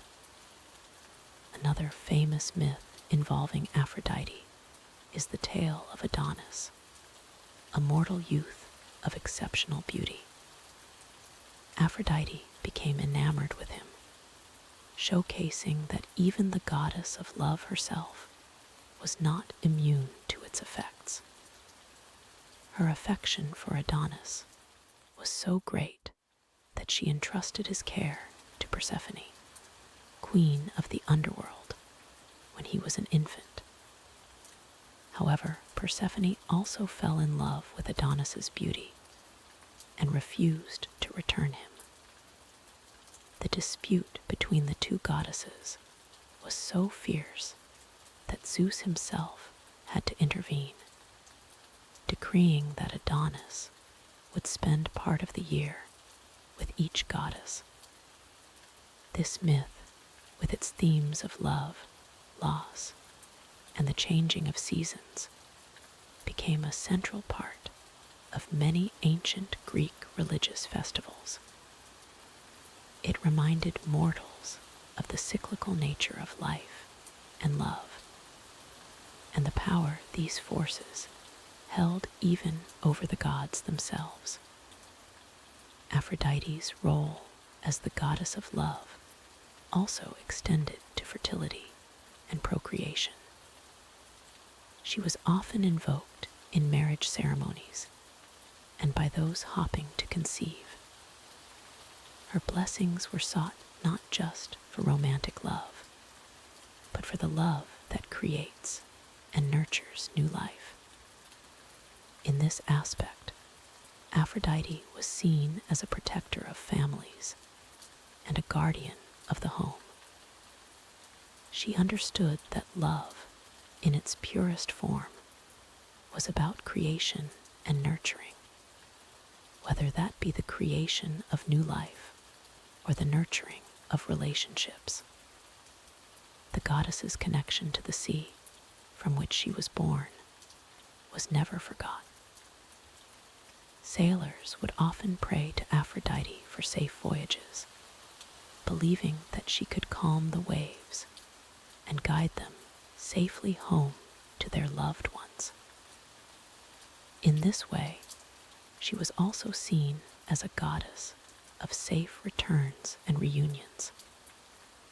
Aphrodite's symbols were as varied as the aspects of love she represented.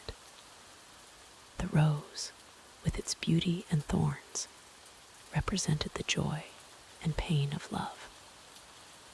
The dove, with its gentle nature, symbolized the peace and harmony that love could bring.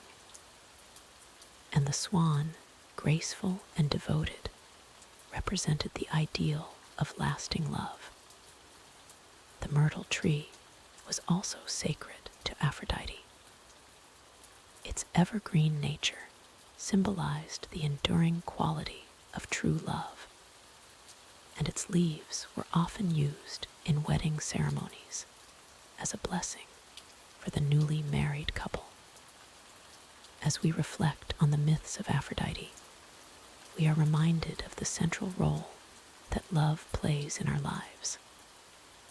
Like the goddess herself, love can be both gentle and fierce, a source of great joy and deep sorrow. It has the power to create and to destroy, to heal and to wound. In your own life, as you drift towards sleep, consider the many forms of love that surround you. The love of family, of friends, of partners. The love for your passions and pursuits. Even self-love, which Aphrodite would argue is one of the most important forms of all. Let the gentle waves of Aphrodite's sea wash over you, carrying away the stresses and worries of the day. Feel the warmth of love's embrace, soothing and comforting as you sink deeper into relaxation. Remember that like Aphrodite rising from the sea foam, each new day brings the possibility of love and beauty into your life. As you rest, allow your heart to be open to the myriad forms of love that exist in the world around you. May Aphrodite's blessings be upon you, bringing you dreams filled with love, beauty, and the promise of joyful connections. Let the goddess's gentle influence guide you to a peaceful slumber, where the troubles of the waking world cannot reach you. As we conclude our tale of Aphrodite, goddess of love and beauty, may her stories inspire you to recognize and cherish the love in your own life.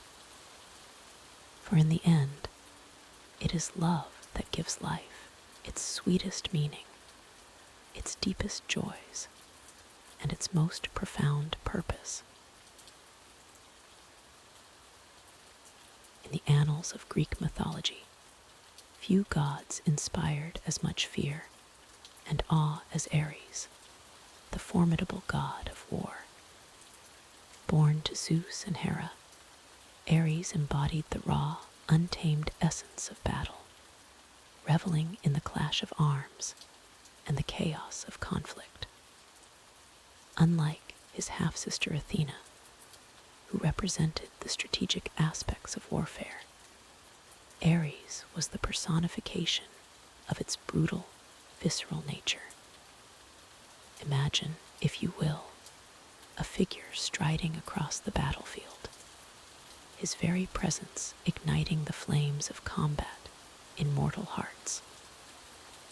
Ares stood tall and imposing, his muscular form clad in gleaming bronze armor that seemed to absorb the light of the sun. Upon his head sat a helmet adorned with a blood-red plume, and in his hand he wielded a spear that hungered for the lives of men. As you lie there, allowing the soothing rain to wash away the cares of the day, picture the tempestuous nature of Ares. His eyes blazed with the fire of 1,000 battles, reflecting both the glory and the horror of war.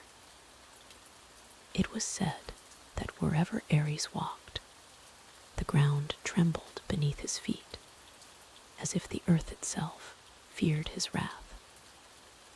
Despite his fearsome reputation, Ares was not without his vulnerabilities.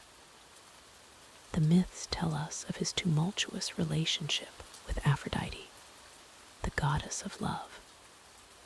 Their affair, though passionate, was fraught with complications, much like the dual nature of war itself, at once destructive, and yet, in its own way, a catalyst for change and renewal. Let the gentle patter of rain outside lull you deeper into relaxation, as we delve into one of the most famous tales involving Ares. During the Trojan War, this mighty god chose to involve himself directly in mortal affairs, siding with the Trojans against the Greeks. His intervention, however, would not go unchallenged. Athena, favoring the Greeks, conspired with the hero Diomedes to wound the god of war. In a moment that echoed across the heavens, Diomedes' spear found its mark, guided by Athena's hand. The bellow of pain that escaped Ares' lips was said to be as loud as 10,000 men, shaking the very foundations of Olympus. As you sink deeper into comfort, envision the wounded Ares retreating to Mount Olympus, his golden ichor, the blood of the gods, staining the battlefield below. This moment serves as a poignant reminder that even the mightiest can fall, that vulnerability exists even in those we perceive as invincible.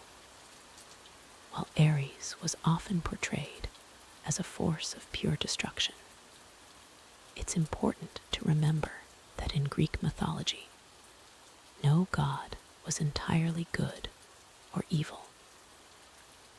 Ares represented not just the horror of war, but also the courage and strength required to face one's fears and stand against adversity.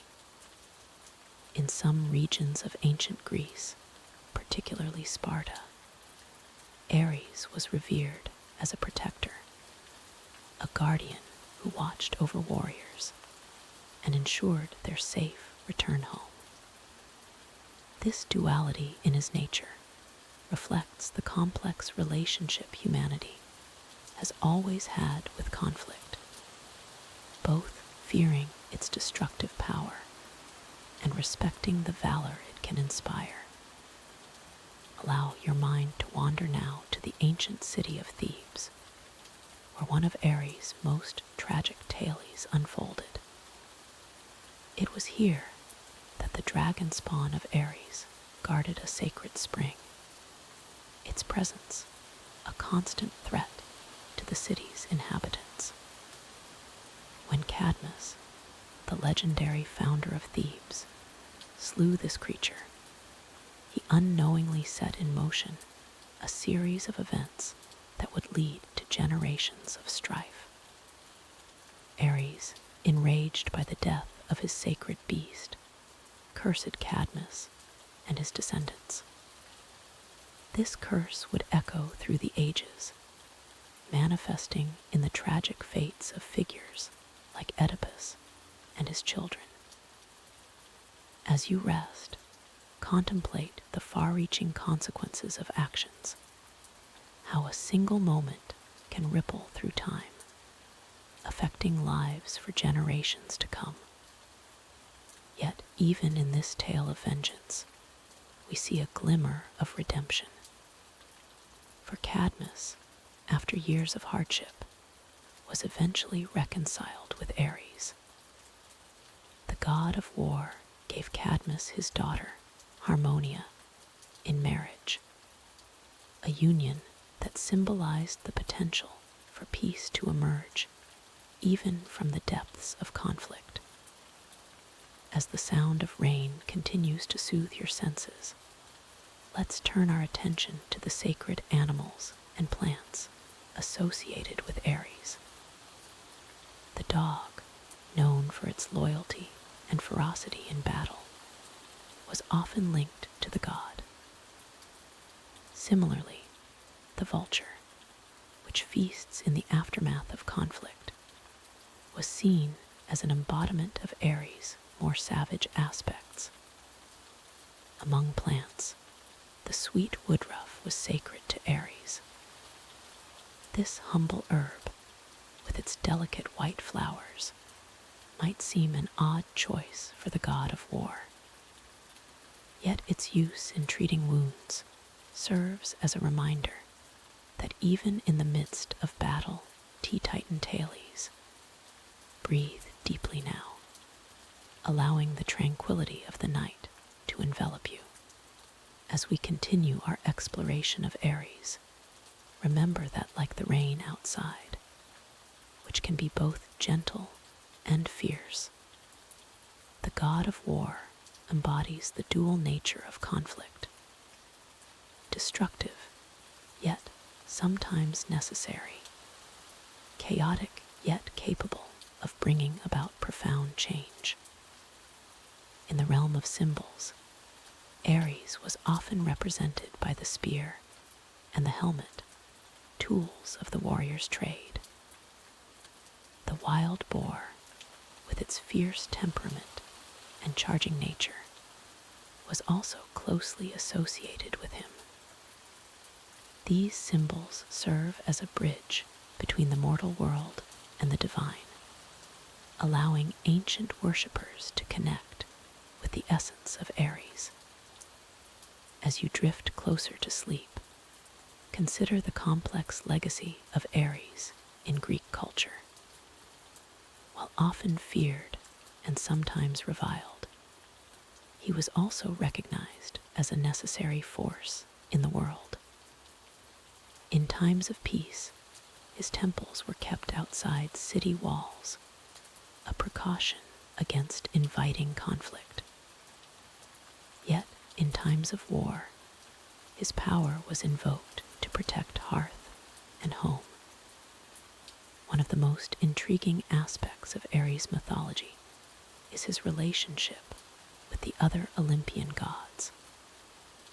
Despite his fearsome nature, or perhaps because of it, Ares often found himself at odds with his fellow deities.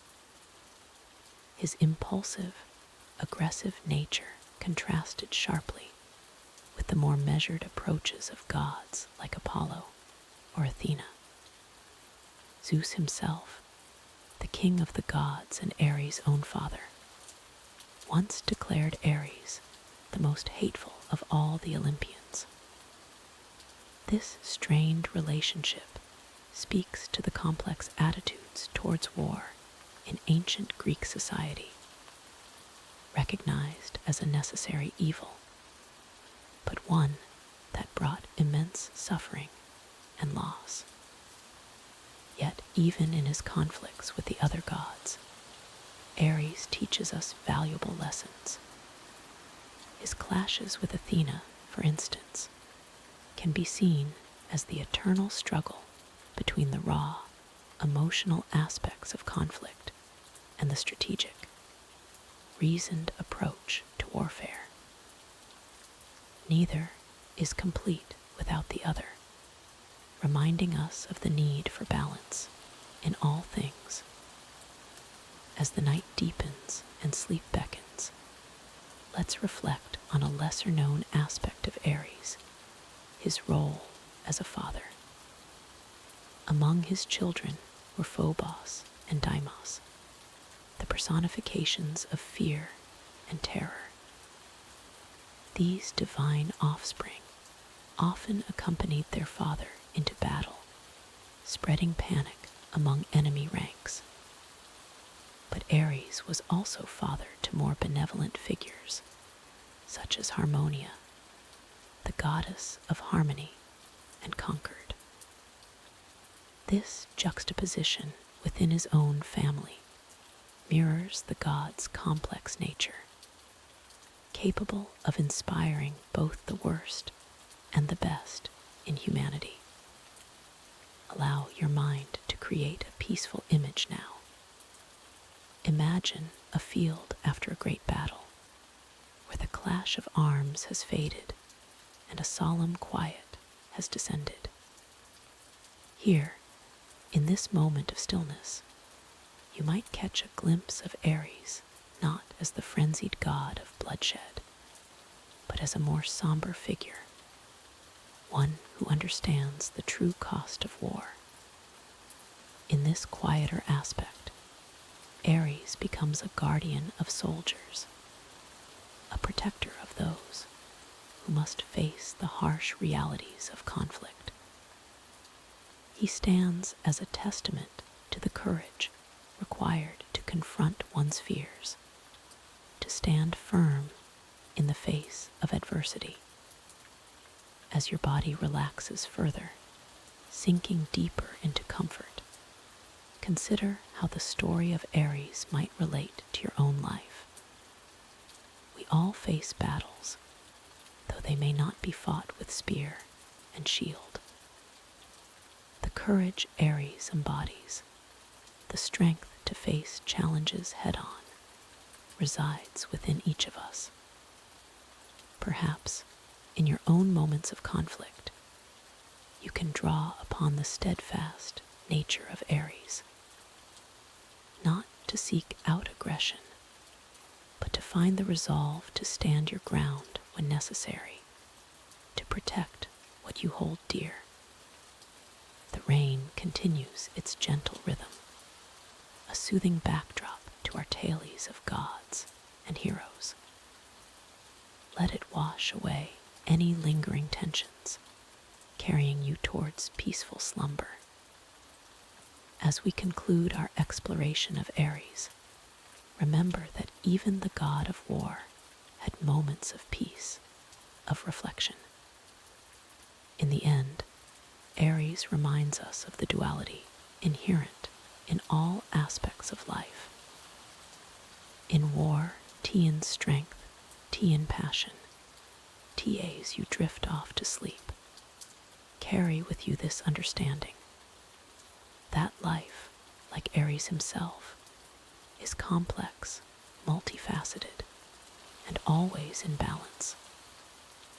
May your dreams be peaceful, guarded by the strength of Ares, soothed by the gentle rain, and filled with the wisdom gleaned from these ancient tales.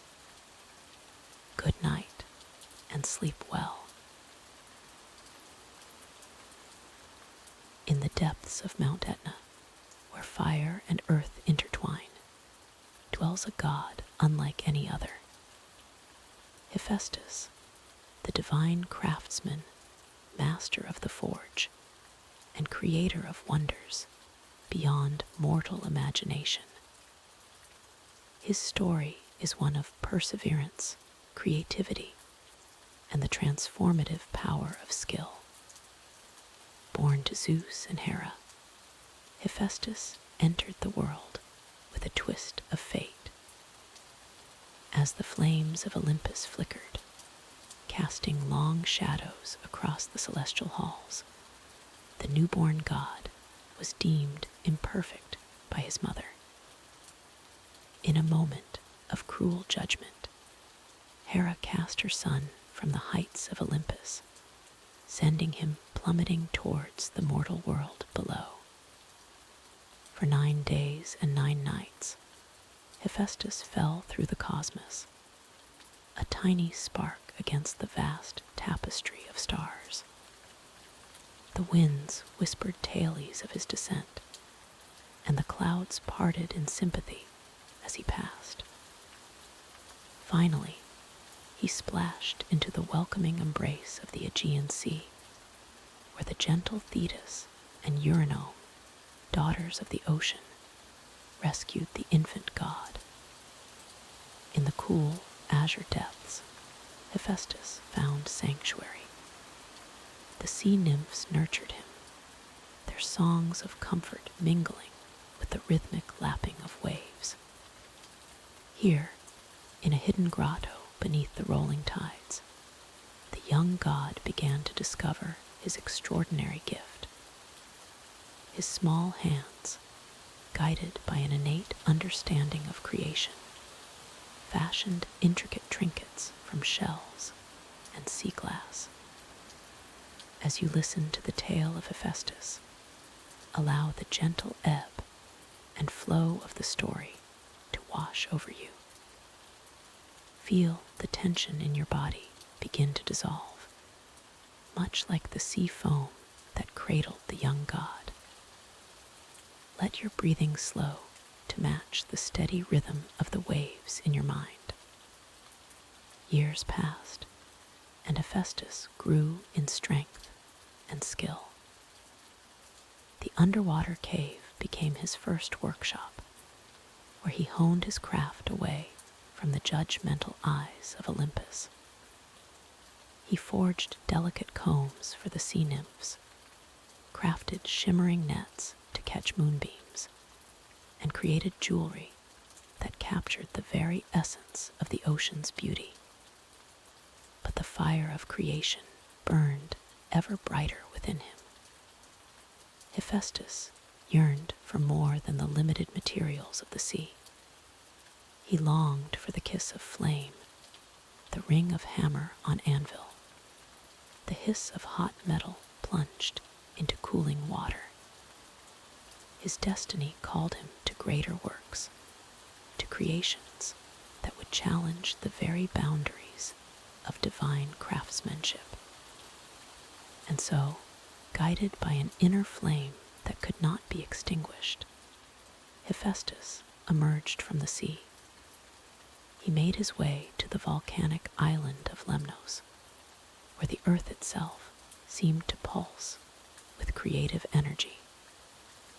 Here, amidst the smoke and ash of the island's fiery heart, Hephaestus established his legendary forge. As you imagine the workshop of Hephaestus, let the warmth of creativity spread through your body. Feel it soothing away any lingering tension, melting away worries like ore in a crucible. Allow yourself to sink deeper into relaxation, cradled by the story's gentle flow. The forge of Hephaestus was a wonder to behold. Massive bellows stoked fires hot enough to melt the very rocks, while intricate tools lined the walls, each one a masterpiece in its own right. The air shimmered with heat and possibility, and the ground trembled with the gods' tireless work. It was here that Hephaestus truly came into his power. His hands, once deemed imperfect, now shaped miracles from metal and stone.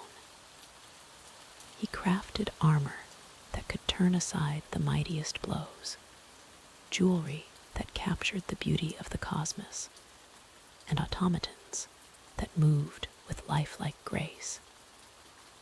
Word of his incredible creations spread, carried on the winds to the lofty heights of Olympus.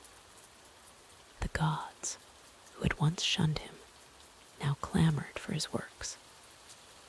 Zeus himself commissioned a great throne, one with hidden snares to bind anyone who sat upon it. Hephaestus, with a spark of mischief in his eyes, gladly accepted the challenge. As the tale unfolds, allow your mind to drift, much like the sparks that float upward from Hephaestus' forge. Each breath you take draws you deeper into a state of peaceful relaxation. The rhythmic sound of hammer on anvil in your imagination becomes a soothing lullaby. Hephaestus' return to Olympus was nothing short of triumphant.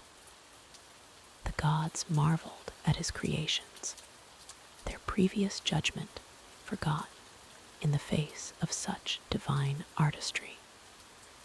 He presented the throne to Zeus, a masterpiece of gold and other precious materials, inlaid with intricate designs that seemed to move of their own accord.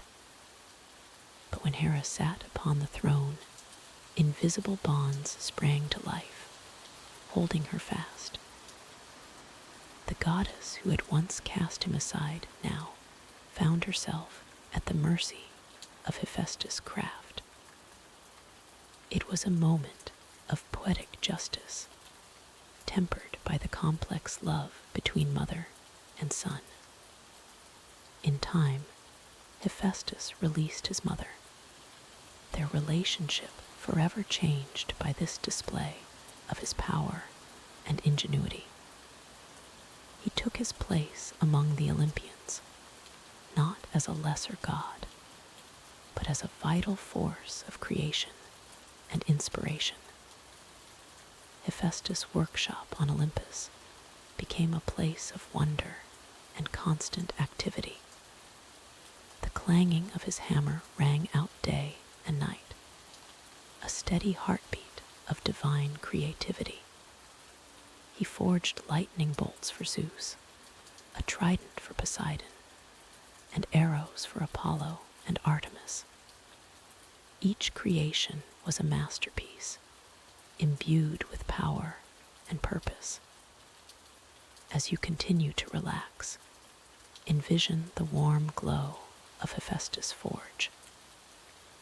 Let it soothe any remaining tension in your body, melting away stress and worry. Your limbs feel heavy and comfortable, as if gently weighted by the softest, most perfectly crafted blanket. Perhaps the most famous of Hephaestus' creations were the golden handmaidens.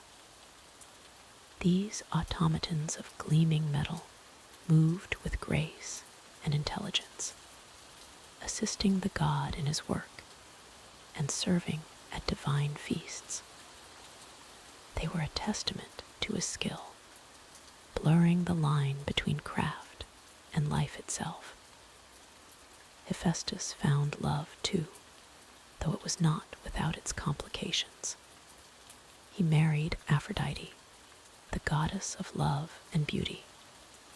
Their union was one of opposites, the lame smith god and the epitome of divine grace. Yet in this pairing, there was a profound truth that beauty can be found in imperfection, and that love, like the finest metals, can be forged in the hottest fires.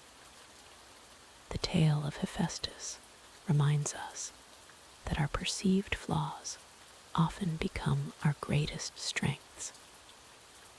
Cast from Olympus for his imperfections, he rose to become indispensable, his creations shaping the very fabric of divine and mortal worlds alike. As you drift closer to sleep, consider the lessons of Hephaestus' story. In your own life, those challenges that seem to hold you back may be the very forces that drive you to greatness. Like the god of the forge, you too have the power to transform, to create, to rise above expectations. Let the steady rhythm of your breathing mirror the bellows of Hephaestus' forge. With each inhale, draw in the inspiration and strength of the divine craftsman. With each exhale, release any doubts or limitations, allowing them to drift away like smoke from the forge. In the quiet of your room, imagine the faint, comforting ring of hammer on anvil. It is a lullaby of creation, a gentle reminder of the potential that lies within you. As sleep begins to embrace you, know that like Hephaestus, you too can shape your destiny, crafting wonders from the raw materials of your experiences and dreams. The legacy of Hephaestus lives on, not just in the myths and legends, but in every act of creation, in every moment when skill and imagination combine to bring something new into the world. As you slip into slumber, carry with you the warmth of the forge, the spark of creativity, and the enduring spirit of the divine craftsman. May your dreams be filled with the wonders of Hephaestus' workshop, where the impossible becomes possible, and where the fire of inspiration burns eternal. Sleep now and awaken renewed, ready to forge your own path in the world, guided by the timeless wisdom of the god of craft and fire. In the lush valleys and sun-drenched hillsides of ancient Greece, there grew a god as intoxicating as the drink he embodied. Dionysus, the god of wine, revelry, and ecstasy, was born not from the vine, but from the fiery passion of Zeus himself. As the story goes, Zeus fell madly in love with the mortal princess Semele. Their union was passionate, but brief, for Hera, Zeus's jealous wife, tricked Semele into asking Zeus to reveal his true divine form. The sight of Zeus in all his godly glory was too much for the mortal Semele, and she was consumed by his radiance. But Zeus, in his grief and love, saved their unborn child. He took the fetus and sewed it into his own thigh, where Dionysus grew to term. And so, Dionysus was born twice, once from his mortal mother, and again from the thigh of the king of gods. This dual birth marked Dionysus as unique among the Olympians. He was both divine and mortal, a bridge between two worlds. As he grew, his dual nature manifested in the gift he would bring to humanity: wine, a drink that could elevate mortals to the heights of divine ecstasy, or plunge them into the depths of mortal folly. Dionysus's journey to godhood was not an easy one. As a young god, he wandered the earth, spreading the culture of wine-making wherever he went. But his gift was not always well received. In some lands, he was welcomed with open arms, celebrated as a bringer of joy and liberation. In others, he was met with fear and hostility. One such tale speaks of his encounter with pirates on the wine-dark sea. These sailors, not recognizing the young god, sought to kidnap him and sell him into slavery. But Dionysus was not one to be trifled with. As they sailed away with their prize, strange things began to happen aboard the ship. Vines began to sprout from the deck, twinning around the mast and rigging. The air filled with the heady scent of wine, and the sound of invisible flutes played on the wind. The pirates, overcome with madness and fear, leapt into the sea, where Dionysus transformed them into dolphins. This tale, like many associated with Dionysus, speaks to the transformative power of wine and the god himself. In his presence, the boundaries between the mundane and the magical blur, and mortals find themselves capable of both great beauty and terrible madness. As you listen, allow yourself to feel the warmth of Dionysus's gift spreading through your body. Let tension melt away like wax from a candle, your muscles relaxing one by one. Breathe deeply, inhaling the imagined scent of ripe grapes and fragrant wine. Dionysus was not just the god of wine, but of all that wine represents: celebration, release from care, the breaking down of social barriers. In his festivals, known as the Dionysia, people from all walks of life would come together. Slaves and masters, men and women, all were equal in the eyes of Dionysus. These festivals were times of great joy and abandon. Revelers would dance in the streets, their inhibitions lowered by wine and the god's influence. But they were also times of great artistic expression. It was at the Dionysia that Greek theater was born, with both tragedy and comedy performed in honor of the god. As your body continues to relax, imagine yourself at one of these ancient festivals. The air is filled with laughter and song. The scent of wine mingles with the smoke from sacrificial fires. All around you, people are dancing, their movements free and uninhibited. But Dionysus was not always a god of joy. Like wine itself, he had a darker side. Those who denied him or his worship could find themselves driven to madness. One such tale is that of Pentheus, king of Thebes, who refused to acknowledge Dionysus as a god.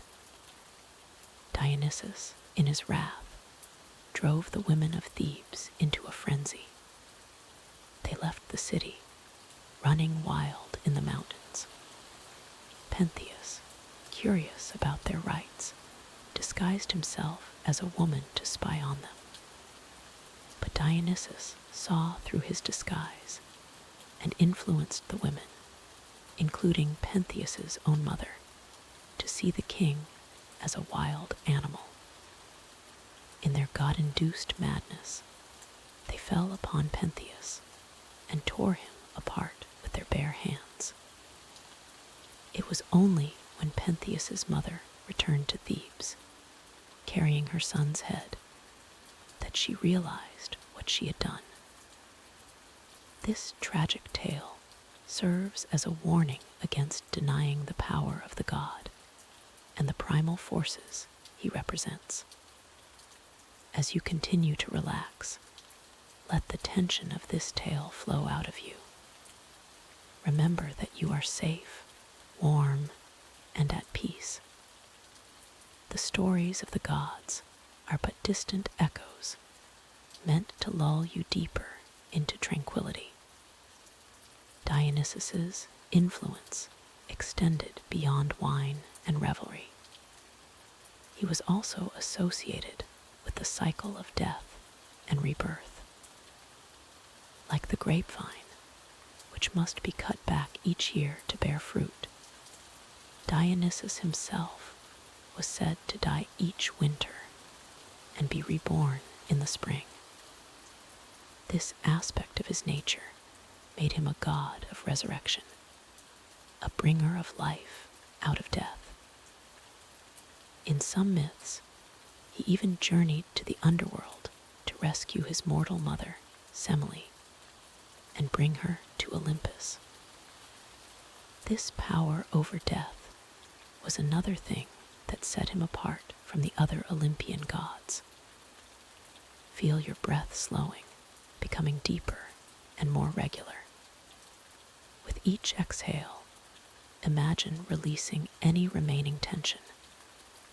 With each inhale, draw in the peace and tranquility of sleep. You are drifting now, floating on a calm sea of relaxation. In art, Dionysus was often depicted as a beautiful youth, crowned with ivy and carrying a thyrsus, a staff topped with a pine cone. He was frequently accompanied by his followers, satyrs, wild men with the legs and horns of goats, and maenads, ecstatic women who danced and drank in his honor. These followers represented the wild, untamed aspects of nature that Dionysus embodied. In his presence, the lines between man and beast, civilization and wilderness, blurred. He reminded humanity of its primal roots, of the wild joy that lies beneath the veneer of civilization. As your mind drifts, imagine these ancient revelers dancing through a moonlit forest. The sound of their laughter mingles with the rustle of leaves and the distant sound of flowing water. Let this peaceful scene carry you closer to sleep. Dionysus's marriage to Ariadne, a mortal princess, is one of the few happy marriages in Greek mythology. Ariadne had been abandoned on the island of Naxos by the hero Theseus. Dionysus, seeing her plight, fell in love with her and made her his wife. He placed her wedding crown among the stars as the constellation Corona Borealis, a testament to his love. This tale shows another side of Dionysus, not just the wild reveler, but a god capable of deep and lasting love. Let this love surround you now, wrapping you in warmth and comfort. Feel yourself sinking deeper into relaxation, your mind becoming quiet, your thoughts slowing like the last drops of wine from a tilted cup. In later times, as Greek culture spread across the ancient world, Dionysus became associated with other gods of wine and revelry. To the Romans, he was known as Bacchus. In Egypt, he was linked with Osiris. These connections speak to the universal human desire for release, for moments of joyous abandon.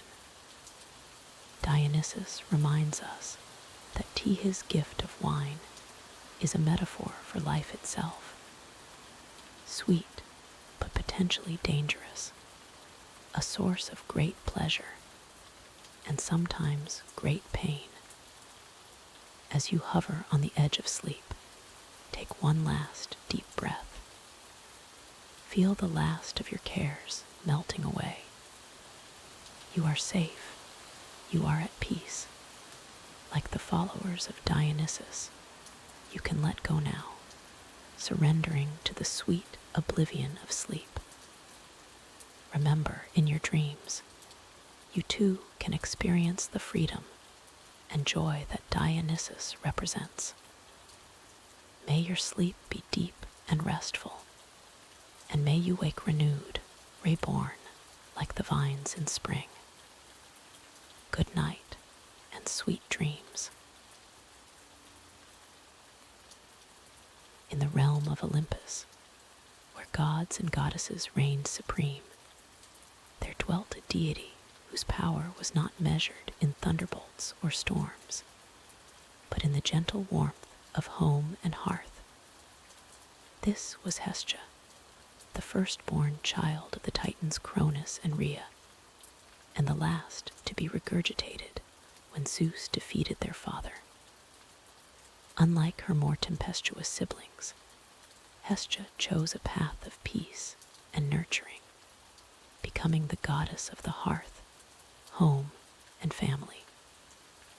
Hestia's story begins not with grand battles or epic quests, but with a simple yet profound choice. When the Olympians divided the world among themselves, Hestia was offered a place among the 12 great gods of Olympus. Yet, in her wisdom and humility, she chose to step aside, allowing Dionysus to take her place.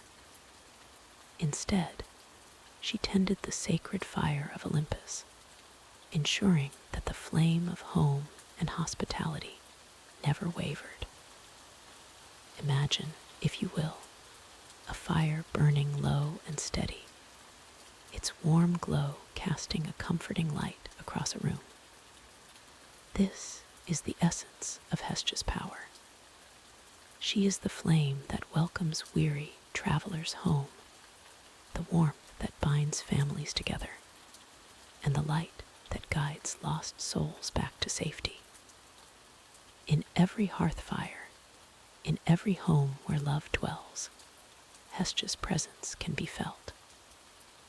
Though she may not have sought the grand temples and elaborate rituals of her fellow gods, Hestia's influence was perhaps the most pervasive of all. In every Greek city, a public hearth burned in her honor, tended by virgins who had dedicated their lives to her service. No meal began without an offering to Hestia, and no home was considered complete without a hearth to honor her. As you rest now, letting the gentle sound of rain soothe your mind, imagine the comforting presence of Hestia.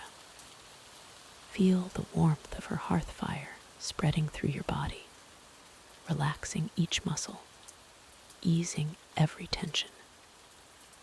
Like the steady flame she tends, let your breathing become slow and regular, a rhythm as ancient and constant as the goddess herself. Hestia's power lay not in grand gestures or epic tales, but in the quiet moments of daily life. She was the goddess who made a house a home, who transformed a simple meal into a feast of love and togetherness. In a world often torn by conflict and strife, Hestia represented the peace and stability that all beings, mortal and immortal alike, longed for. One of the few myths associated with Hestia tells of how both Poseidon and Apollo sought her hand in marriage. Yet Hestia, valuing her independence and the sanctity of her role, swore an oath on the head of Zeus to remain forever a virgin. Zeus, honored by her oath and recognizing the importance of her role, granted her the central place in every home and temple. This oath and Zeus's decree ensured that Hestia would always be honored first and last in every sacrifice and prayer. she became the guardian of the sacred flame, not just on Olympus, but in every home across Greece. Her presence was a reminder of the sacredness of hospitality, the importance of family, and the warmth of belonging. As our tale of Hestia unfolds, let your mind drift to thoughts of home and comfort. Perhaps you recall the warmth of a childhood kitchen, the laughter of family gathered around a table, or the simple joy of returning to your own space after a long journey. These are the moments where Hestia's influence is strongest, where the true meaning of home comes alive. In art, Hestia was often depicted as a modestly veiled woman, holding a flowering branch or a kettle. These symbols represented her dominion over domestic life and the nourishment she provided, both physical and spiritual. Unlike the other gods who were often shown in dramatic poses or engaged in mighty deeds, Hestia's imagery was one of quiet strength and enduring presence. As the goddess of architecture, Hestia was also honored in the planning and building of new homes.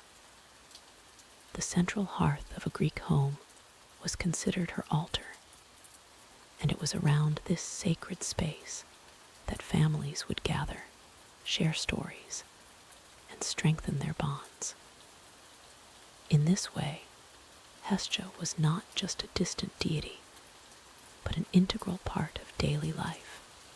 Her influence felt in every moment of domestic peace and harmony. Hestia's role extended beyond the physical realm of the home. She was also the goddess of the inner flame, the spiritual center that resides within each of us. In tending to this inner hearth, individuals found balance, peace, and a sense of purpose. Hestia taught that true strength often lies in stillness, in the ability to remain centered amidst the chaos of the world. As you continue to relax, envision Hestia tending to your own inner flame. With each breath, feel that flame growing stronger, steadier, casting a warm glow throughout your being. Let it burn away any worries or tensions, leaving only a sense of peace and belonging. This is the gift of Hestia, a sanctuary of calm in the midst of life's storms. In many ways, Hestia represented the antithesis of the dramatic tales that often dominate Greek mythology. While other gods and goddesses engaged in grand adventures and fierce battles, Hestia's power was found in the quiet moments, in the daily rituals that give life its structure and meaning. Her story reminds us that Thales, one of the most beautiful aspects of Hestia's nature, was her inclusivity. At her hearth, all were welcome. She was the goddess who ensured that strangers were treated as honored guests, that the poor and the wealthy alike could find warmth and sustenance. In a world often divided by status and wealth, Hestia's hearth was a great equalizer, a place where all could gather in harmony. As the keeper of the sacred flame, Hestia was also associated with the eternal flame of civilization. The fire that burned in her honor in public buildings was never allowed to go out, symbolizing the enduring nature of community and shared values. In times of colonization, settlers would carry a flame from their home city's hearth to light the hearth of their new settlement, ensuring a connection to their roots and the continued blessing of Hestia. This eternal flame serves as a beautiful metaphor for the enduring nature of home and family. As you lie here, drifting towards sleep, think of your own connections to family, to friends, to the places you call home. Like Hestia's flame, these bonds endure, providing warmth and light even in the darkest times. In some traditions, Hestia was seen as the eldest and youngest of the Olympian gods, the first to be born and the last to be restored after Cronus's defeat. This dual nature speaks to the cyclical nature of home and family life, the way we constantly return to our centers, finding renewal and strength in the familiar. As our story of Hestia draws to a close, let her gentle presence continue to surround you. Feel the warmth of her hearth fire enveloping you like a soft blanket, soothing away the cares of the day. In Hestia's embrace, you are safe, you are home, you are at peace. Let this feeling of complete relaxation carry you gently into the realm of dreams, where Hestia's comforting presence will watch over your sleep. Remember, in the quiet moments of your life, in the simple joys of home and family, Hestia is there. Her story teaches us that true power often lies not in grand gestures, but in the steady, nurturing presence that makes life worth living. As you drift off to sleep, carry with you the warmth of Hestia's hearth, and know that wherever you are always home in her gentle care. Long before the reign of Zeus and the Olympian gods, there existed a race of divine beings known as the Titans. These primordial deities ruled over the cosmos in an age of both wonder and chaos. As you listen to the tale of the Titans, allow your mind to drift back to the very dawn of creation, where the foundations of the world were still taking shape. In the beginning, there was only chaos, a vast and formless void. From this primordial emptiness emerged Gaia, the earth, and Uranus, the sky. These two primordial deities would become the parents of the Titans, bringing forth a new generation of gods who would shape the world as we know it. Gaia and Uranus had many children, but among their most powerful offspring were the 12 Titans. 6 males, Oceanus, Cous, Creus, Hyperion, Iapetus, and Cronus, and 6 females, Thea, Rhea, Themis, Mnemosyne, Phoebe, and Tethys. Each of these titans possessed incredible power and dominion over various aspects of the world. As you rest and listen, imagine the vastness of the primordial world, where these colossal beings roamed freely. The air around you grows still, and you can almost feel the weight of ancient time settling upon your shoulders, carrying you deeper into relaxation. Among the Titans, Cronus, the youngest of the male Titans, rose to become their leader. He was a god of time, wielding a great scythe that could cut through the very fabric of reality. Cronus was married to his sister Rhea, and together they would become the parents of the first generation of Olympian gods. But the rule of the Titans was not without its troubles. Uranus, fearing the power of his children, imprisoned some of them in the depths of Tartarus, a place of darkness deep within the earth. This act of cruelty would set in motion a cycle of violence and betrayal that would echo throughout the ages of myth. As you breathe deeply, letting the tension leave your body, picture the cosmic struggle that unfolded. Gaia, pained by the fate of her children, crafted a great adamantine sickle and beseeched her children to rise against their father. It was Cronus who answered her call, taking the sickle and using it to overthrow Uranus, casting him down from the heavens. With Uranus defeated, Cronus took his place as the ruler of the cosmos.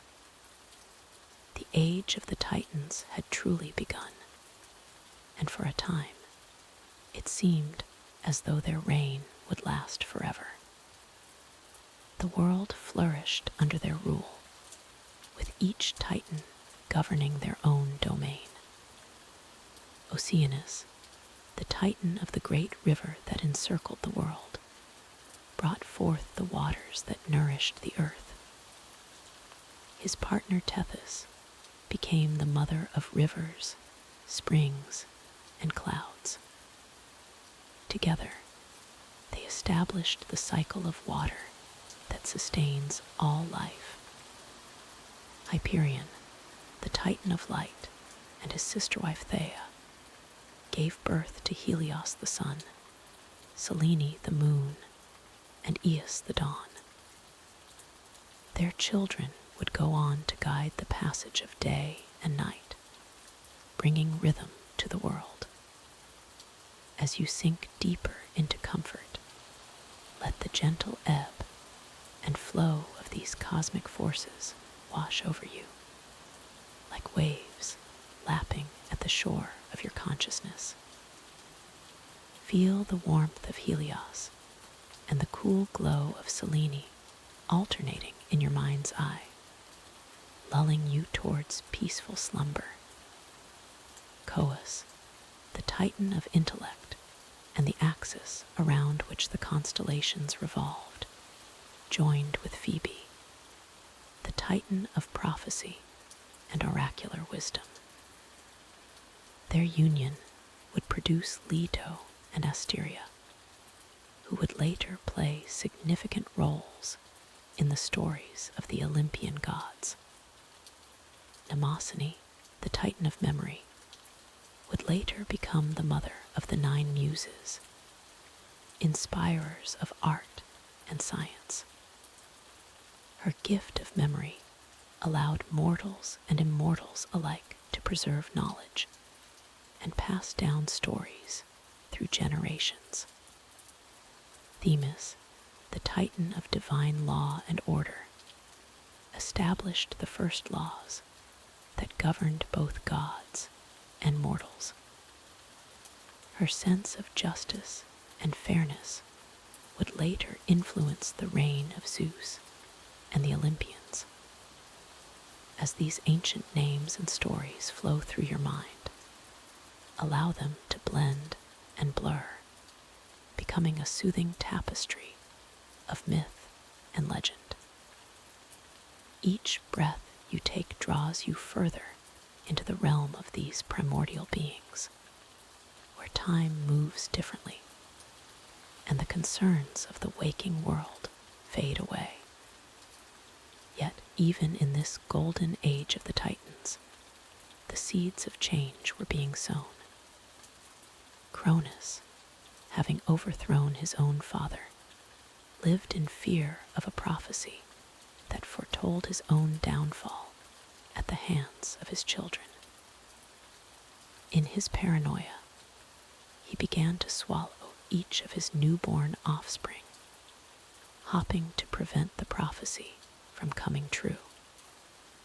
Rhea, heartbroken at the loss of her children, devised a plan to save her youngest child, Zeus. With the help of Gaia, she tricked Cronus into swallowing a stone wrapped in swaddling clothes, while the infant Zeus was spirited away to be raised in secret. As you listen to this tale of cosmic succession, feel the weight of destiny settling around you like a warm, comforting blanket.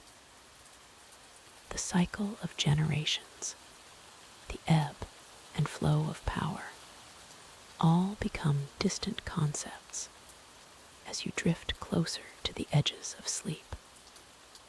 The Titans' rule, though long and in many ways glorious, was not to last forever. As Zeus grew to adulthood, hidden away from his father's gaze, he prepared to fulfill the prophecy and challenge the Titans for supremacy over the cosmos. The war that followed, known as the Titanomachy, would shake the very foundations of the world. For 10 long years, the Olympians, led by Zeus, battled against the Titans. The conflict was cataclysmic, with mountains hurled as weapons, and the very sky and earth threatened with destruction. Yet even as I speak of this great war, let your mind remain calm and peaceful. Imagine these epic battles as distant storms on the horizon, their fury contained and unable to disturb your tranquil repose.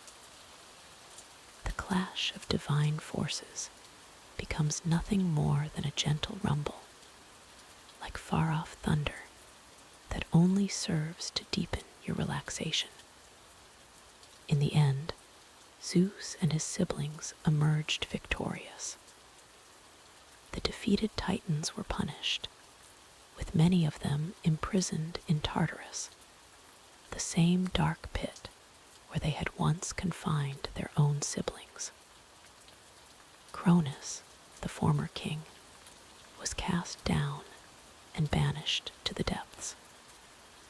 Not all Titans suffered this fate, however. Those who had sided with Zeus or remained neutral were allowed to keep their places in the cosmic order. Oceanus and Tethys continued to govern the waters, while Themis and Mnemosyne found roles in the new divine hierarchy. As the age of the Titans came to a close, and the reign of the Olympians began, the world entered a new era. The chaotic forces of the primordial gods were tamed, and a new order was established under the rule of Zeus and his family. Yet the legacy of the Titans lived on, not just in the powers they had wielded, but in the very essence of the world they had helped to shape. The Olympians, for all their might, were still the children and grandchildren of these ancient beings, carrying within them the primordial forces of creation. As our tale of the Titans draws to a close, allow yourself to reflect on the eternal cycles of change and continuity. Like the succession of divine rulers, your own consciousness now stands at the threshold between wakefulness and sleep. The world of myth and legend gently recedes, leaving you in a peaceful state of calm. Remember, just as the age of the Titans gave way to the age of the Olympians, so too does your day now give way to night. Embrace the restful darkness, knowing that, like the hidden powers of the ancient gods, your own strength and vitality renew themselves in the depths of slumber. As you drift off, carry with you the timeless wisdom of the Titans. Their story reminds us that even the mightiest of powers must eventually yield to change, and that within every ending lies the seed of a new beginning. Let this ancient tale be your lullaby, guiding you towards dreams as vast and wondrous as the primordial world itself. In the annals of Greek mythology, few figures stand as tall as Prometheus, the Titan who dared to challenge the gods themselves for the sake of humanity.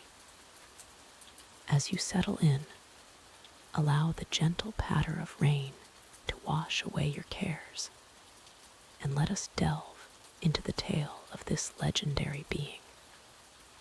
Prometheus, whose name means forethought, was one of the Titans, the generation of gods that preceded the Olympians.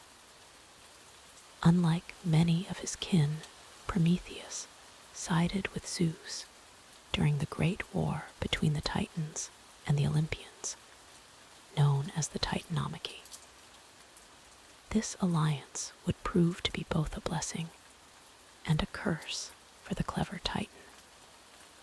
In the early days of the world, when Zeus had established his reign on Mount Olympus, humanity struggled in primitive conditions.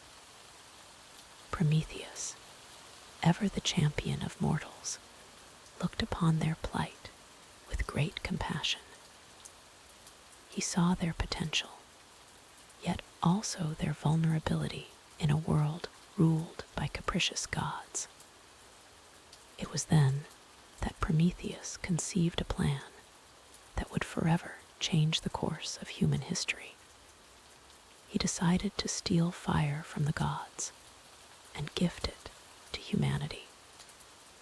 Fire, you see, was not merely a source of warmth and light. It was the key to civilization itself, the foundation upon which all human progress would be built. Imagine, if you will, the world without fire. A place of perpetual darkness and cold, where raw food was the only sustenance, and where the night held terrors beyond imagining. This was the world Prometheus sought to change. With great cunning, Prometheus ascended to Mount Olympus, the home of the gods. There, in the workshop of Hephaestus, the divine blacksmith, burned an eternal flame. As you listen, picture the gleaming halls of Olympus, the air thick with the scent of ambrosia and the sound of distant laughter. Prometheus crept silently through these hallowed halls, his heart racing with the magnitude of his mission. When he reached Hephaestus's workshop, he found it mercifully empty. The eternal flame burned bright, its light dancing across the walls of the divine forge. Without hesitation, Prometheus took a fennel stalk and touched it to the flame. The plant, hollow and dry, caught fire instantly. With this makeshift torch, Prometheus fled Olympus, racing back to the world of mortals with his precious cargo. As you drift deeper into relaxation, envision Prometheus descending from the heavens, a blazing light in the darkness. The first humans, huddled in their caves, looked up in wonder at this approaching star. When Prometheus reached them, he gently blew upon the ember in his fennel stalk, and the first earthly fire sprang to life. The gift of fire transformed humanity overnight. Suddenly, they could cook their food, making it more digestible, and freeing up energy for the development of larger brains. They could work after sunset, extending their productive hours. They could forge tools and weapons, giving them mastery over their environment and protection from predators. But perhaps most importantly, fire gave humans the ability to gather together in the evenings, to share stories and develop culture. Around the flickering flames, the first myths were told, the first songs were sung, and the first dreams of greatness were kindled. As you lie there, feeling the warmth of your own bed, imagine those first firelit gatherings. The crackle of the flames, the murmur of voices, the sense of safety and community that fire brought to a previously dark and dangerous world. However, Prometheus's act of benevolence did not go unnoticed by the gods. Zeus, in particular, was furious. The king of the gods had intended to keep humanity weak and subservient, and Prometheus's gift threatened to elevate mortals to a status that Zeus found unacceptable. In his anger, Zeus devised a terrible punishment for Prometheus. The Titan was seized and carried to the distant Caucasus Mountains. There, he was chained to a rock, his bonds unbreakable even by his godly strength. But this was not the extent of Prometheus's torment. Each day, Zeus sent an eagle to feast upon Prometheus's liver, and each night, as the Titan's immortal body healed, his liver would regrow, only to be devoured again the next day. This cycle of agony was meant to last for eternity, a never-ending punishment for the crime of empowering humanity. As you continue to relax, let the steady rhythm of the rain outside mirror the steady passage of days in Prometheus's exile. Despite his suffering, the Titan remained defiant.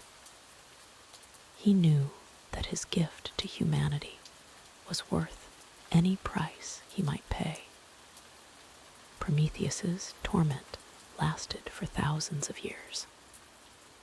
Generation after generation of mortals lived and died, each benefiting from the Titan's gift, while he suffered in solitude on his lonely peak. Yet, even in his darkest moments, Prometheus found solace in the knowledge that humanity was thriving. It's said that Prometheus possessed the gift of prophecy, and during his long imprisonment, he had visions of humanity's future. He saw great cities rising from the wilderness, magnificent works of art and literature being created, and brave explorers venturing across vast oceans and even into the heavens themselves. All of this, he knew, stemmed from that first spark he had gifted to mankind. As you sink deeper into comfort, consider the power of a single act of kindness. Like Prometheus's gift of fire, even the smallest gesture can have far-reaching consequences, lighting the way for others long after we ourselves are gone. Prometheus's story, however, was not destined to end in eternal torment. After many centuries, a hero emerged who would finally bring an end to the Titan's suffering. This hero was Heracles, known to the Romans as Hercules, the greatest of all Greek heroes and a demigod son of Zeus himself. During his famous 12 labors, Heracles journeyed to the Caucasus Mountains. There, he found Prometheus still chained to his rock, still enduring his daily torment. Moved by compassion for the Titan who had done so much for humanity, Heracles decided to act. With his incredible strength, Heracles broke the chains that bound Prometheus. He then slew the eagle that had been the instrument of the Titan's torture for so long. At last, after millennia of suffering, Prometheus was free. Zeus, surprisingly, did not punish Heracles for this act. Perhaps the king of the gods had finally come to appreciate the value of Prometheus's gift to humanity. Or perhaps he simply recognized that the time of the Titans had truly passed, and it was time to let old punishments fade away. As you lie here, perfectly at peace, consider the enduring nature of Prometheus's legacy. The fire he stole from the gods continues to burn in every human achievement, in every spark of creativity, in every act of courage and compassion. In many ways, we are all inheritors of Prometheus's gift. Every time we use fire, or any of the countless technologies that have sprung from it, we are benefiting from his sacrifice. His story reminds us of the power of selflessness, of the importance of standing up for what we believe in, even in the face of overwhelming opposition. Prometheus's name has become synonymous with human progress and the quest for knowledge. In literature and art, he is often portrayed as a symbol of the human spirit's defiance against tyranny and oppression. His suffering is seen as a metaphor for the price that must sometimes be paid for advancement and enlightenment. As the rain continues to fall outside, creating a soothing backdrop to our tale, let Prometheus's story settle into your mind. Like the Titan chained to his rock, we all face challenges and obstacles in life. But like Prometheus, we also have the capacity for incredible endurance and the ability to look beyond our own suffering to the greater good. In the end, Prometheus's story is one of hope. It tells us that no matter how dark the night, how seemingly eternal our struggles, teach us as fire brings light to darkness, so too can our actions illuminate the world around us. As you drift closer to sleep, carry with you the warmth of Prometheus's gift. Let it kindle in you a spark of inspiration, a flame of creativity, a fire of compassion. For in each of us burns a piece of that original flame, a light that connects us to the very dawn of human civilization. And so, with the gentle patter of rain in your ears and the comforting warmth of your bed around you, allow yourself to slip into peaceful slumber. May your dreams be filled with the warm glow of firelight, and may you wake refreshed, ready to carry Prometheus's torch into a new day. In the annals of Greek mythology, few heroes stand as tall as Hercules, the son of Zeus, and a mortal woman named Alcmene.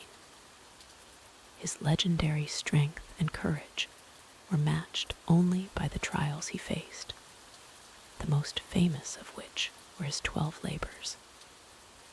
These impossible tasks were set upon him as penance for a terrible deed, and they would test not only his physical might, but also his wit and resolve.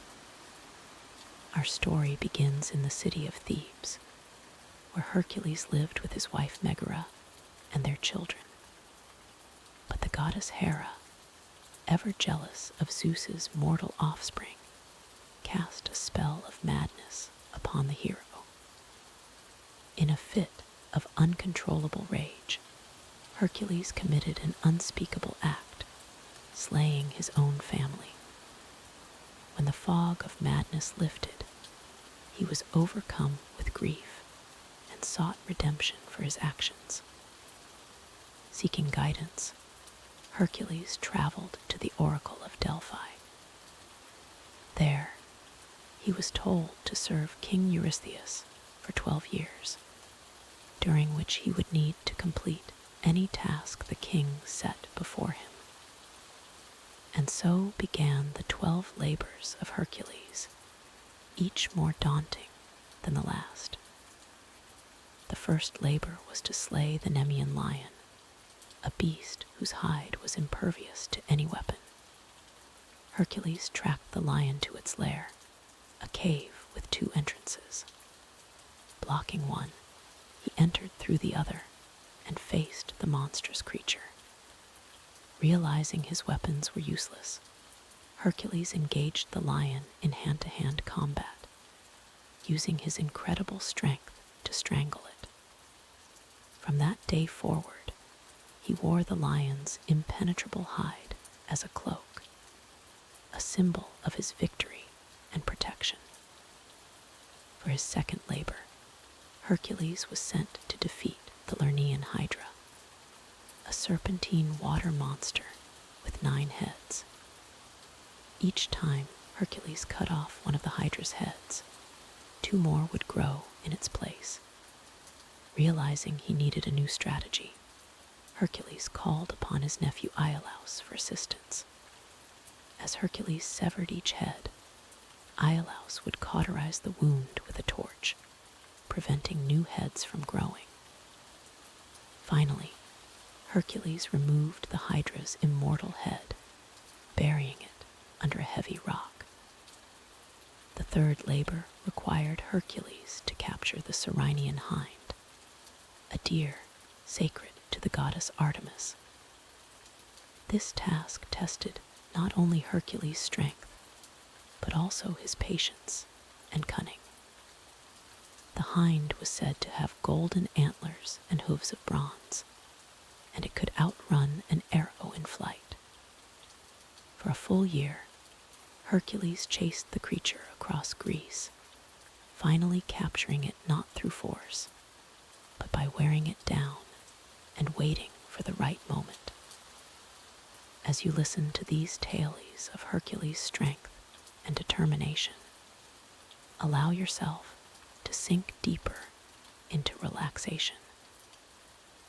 Let the weight of your body melt into the comfort beneath you, just as Hercules learned to let go of his past and face each new challenge with renewed purpose. The fourth labor saw Hercules tasked with capturing the Erymanthian boar, a monstrous creature that terrorized the people of Mount Erymanthos.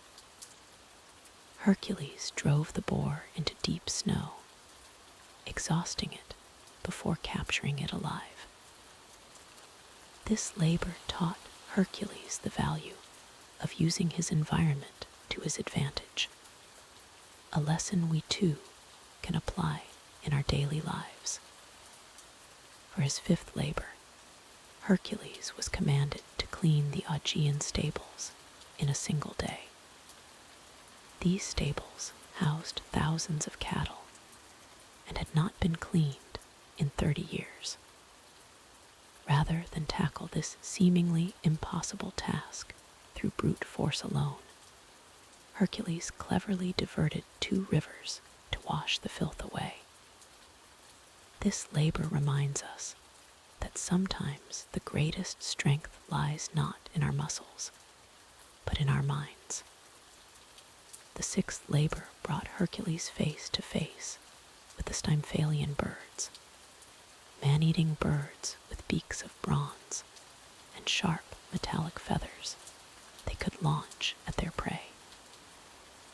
Using a noise-making rattle given to him by the goddess Athena, Hercules frightened the birds into flight, then shot them down with his arrows. This task showed that even the mightiest hero sometimes needs divine assistance. As we continue our journey through Hercules' labors, allow the rhythm of these ancient tales to lull you into a state of peaceful contemplation. Feel the tension in your body release with each breath, just as Hercules faced each new challenge with renewed strength and determination. The seventh labor required Hercules to capture the Cretan bull, a beast so powerful it was said to breathe fire. Hercules wrestled the bull into submission and brought it back to King Eurystheus. This labor tested not only Hercules' strength, but also his ability to subdue a wild force without destroying it, teaching the value of restraint. For his eighth labor, Hercules was sent to capture the man-eating mares of Diones. These horses were fed on human flesh by their owner, King Diones of Thrace. Hercules defeated Diones and fed him to his own mares, breaking their savage habits. This grim task forced Hercules to confront the darker aspects of human nature and the consequences of cruelty. The ninth labor saw Hercules tasked with obtaining the girdle of Hippolyta, queen of the Amazons. This mission tested Hercules' diplomacy as much as his strength. Initially, Hippolyta agreed to give Hercules the girdle, but Hera intervened, stirring up conflict. Hercules was forced to fight the Amazons, ultimately securing the girdle, but at a great cost. As you listen, imagine the weight of Hercules' trials lifting from your own shoulders. Let each slow, deep breath carry you further into a state of calm, where the concerns of the day fade away like mist before the morning sun. The 10th labor brought Hercules to the edge of the known world, tasked with stealing the cattle of the monster Geryon. This three-bodied giant was a formidable foe, but Hercules defeated him with a single arrow. The hero then had to drive the cattle back to Greece, facing numerous challenges along the way. This labor tested Hercules' endurance and resourcefulness over a long journey. For his 11th labor, Hercules was sent to steal the golden apples of the Hesperides, nymphs who tended Hera's orchard at the edge of the world. To accomplish this task, Hercules had to enlist the help of the Titan Atlas, who held up the sky. Hercules temporarily took Atlas's burden, allowing the Titan to retrieve the apples. This labor taught Hercules the value of cooperation and the weight of responsibility. The 12th and final labor was perhaps the most dangerous of all. Hercules was commanded to capture Cerberus, the three-headed dog that guarded the entrance to the Underworld. Descending into the realm of the dead, Hercules faced not only the fearsome Cerberus, but also the very essence of mortality itself. With permission from Hades, Hercules subdued Cerberus with his bare hands and brought the creature back to the surface, completing his penance. as our tale of Hercules' labors comes to close, reflect on the hero's journey. Through trials of strength, wit, and spirit, Hercules found redemption and ultimately immortality. His story reminds us that no challenge is truly insurmountable, and that even in our darkest moments, we have the power to forge our own path to redemption. Let the echoes of Hercules' triumphs resonate within you, soothing your mind and easing you towards peaceful slumber. As you drift off, know that, like Hercules, you too possess the strength to face whatever challenges tomorrow may bring. Sleep now and dream of heroic deeds and legendary quests, safe in the knowledge that you are the hero of your own story. In the realm of ancient Greece, where gods and mortals intertwined, there lived a hero whose name would echo through the ages. Hercules, son of Zeus, was known for his incredible strength and courage. But even the mightiest of heroes face challenges that test their limits. Tonight, we delve into the tale of Hercules and his encounter with the fearsome Nemean lion. As you settle in, allowing the gentle patter of rain to soothe your mind, picture the lush forests of Nemea. The trees stand tall, their leaves rustling softly in the night breeze. It is here that our story unfolds, where the legendary Nemean lion made its lair. The Nemean lion was no ordinary beast.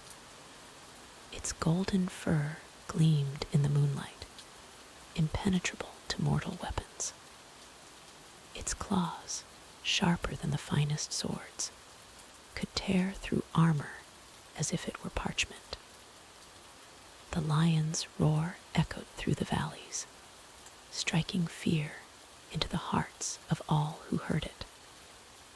For years, the people of Nemea lived in terror of this monstrous creature. Farmers trembled as they tended their fields, never knowing when the lion might appear. Hunters who dared to challenge the beast never returned. The Nemean lion had become a scourge upon the land, a test sent by the gods themselves. It was in this time of desperation that Hercules arrived in Nemea. As part of his famous 12 labors, the hero had been tasked with slaying the invulnerable lion. As Hercules approached the forest, the air grew thick with tension. The usual sounds of nature fell silent, as if the very earth held its breath in anticipation. Imagine, as you lie here, the cool grass beneath Hercules' feet, the weight of responsibility upon his shoulders. With each step, he moves deeper into the lion's domain. The forest seems to close in around him, branches reaching out like grasping fingers. For days, Hercules tracked the lion through the dense woodland. He followed paw prints larger than dinner plates, examined claw marks on trees that stood taller than houses. The hero's keen senses were alert to every rustle, every shadow. As you breathe deeply, feeling the calm of night envelop you, picture Hercules in that moment of intense focus. His muscles tense, ready for action. His eyes scan the underbrush, searching for any sign of movement. Suddenly, a twig snaps. The forest falls deathly quiet. Then, with a roar that shakes the very ground, the Nemean lion bursts from its hiding place. Its massive form, glowing like molten gold in the dappled sunlight, launches towards Hercules. The hero barely has time to raise his club before the lion is upon him. They clash in a furious tangle of limbs and fury. Hercules' mighty blows rain down upon the lion's hide, yet not a single strike leaves so much as a scratch. As the battle rages, let the tension in your own body melt away. While Hercules strains against the powerful beast, allow yourself to sink deeper into relaxation. The hero's struggle is not your own. You are safe and at peace. For hours, Hercules and the lion grapple. The hero's legendary strength is matched by the beast's ferocity. Trees crash to the ground as their battle rages across the forest. Rivers change course as they tumble through stream beds. As night falls, Hercules realizes that brute force alone will not win this fight. The lion's hide is truly impenetrable. In that moment of clarity, as the moon rises over the battlefield, Hercules formulates a new plan. With a mighty heave, the hero grasps the lion's massive jaws. His muscles strain, veins standing out on his arms like cords. Slowly, inexorably, Hercules forces the lion's mouth open. The beast thrashes wildly, but Hercules holds firm. In your mind's eye, see the determination on Hercules' face. Feel the calm certainty that comes with finding a solution to an impossible problem. As you lie here, safe and comfortable, let that sense of resolution wash over you. With a final, titanic effort, Hercules closes the lion's jaws around its own neck. The beast's invulnerable hide, which had turned aside every weapon, becomes its downfall. Unable to breathe, the Nemean lion's struggles gradually weaken. As the lion's life ebbs away, a strange calm settles over the forest. The chaos of battle fades, replaced by the gentle sounds of nature returning. Birds cautiously begin to sing again. A soft breeze rustles through the leaves. Hercules stands victorious, but Tyche regards the fallen lion with respect, acknowledging the nobility of such a powerful creature. In that moment, the hero makes a decision that will become legend. Using the lion's own claws, the only thing sharp enough to pierce its hide, Hercules carefully skins the beast. He drapes the golden pelt over his shoulders, creating the iconic lion skin cloak that will become synonymous with his name. As you continue to relax, think about the symbolism of Hercules' new cloak. It represents not just victory, but the wisdom gained through overcoming a seemingly impossible challenge. Sometimes, our greatest strengths can arise from our most difficult trials. With the Nemean lion defeated, Hercules begins the long journey back to report the completion of his first labor. But the forest of Nemea is forever changed. No longer will its people live in fear of the golden beast. In the years to come, travelers passing through Nemea would tell tales of the great battle. They would speak in hushed tones of the hero who had liberated their land, who had proven that even the most fearsome monsters could be overcome. As our story draws to a close, let the gentle rain outside soothe you further. Imagine it washing away any lingering tension, just as Hercules' victory washed away the fear that had gripped Nemea for so long. The tale of Hercules and the Nemean lion teaches us that true strength lies not just in physical power, but in wisdom and adaptability. When faced with challenges that seem insurmountable, sometimes we must change our approach. The solution may not be force, but clever thinking and perseverance. As you drift towards sleep, carry with you the image of Hercules, standing tall in his new lionskin cloak. Let it remind you that within you, too, lies the potential for great deeds. Every challenge you face, every obstacle you overcome, adds to your own legendary tale. The night deepens, and our story fades into the realm of dreams.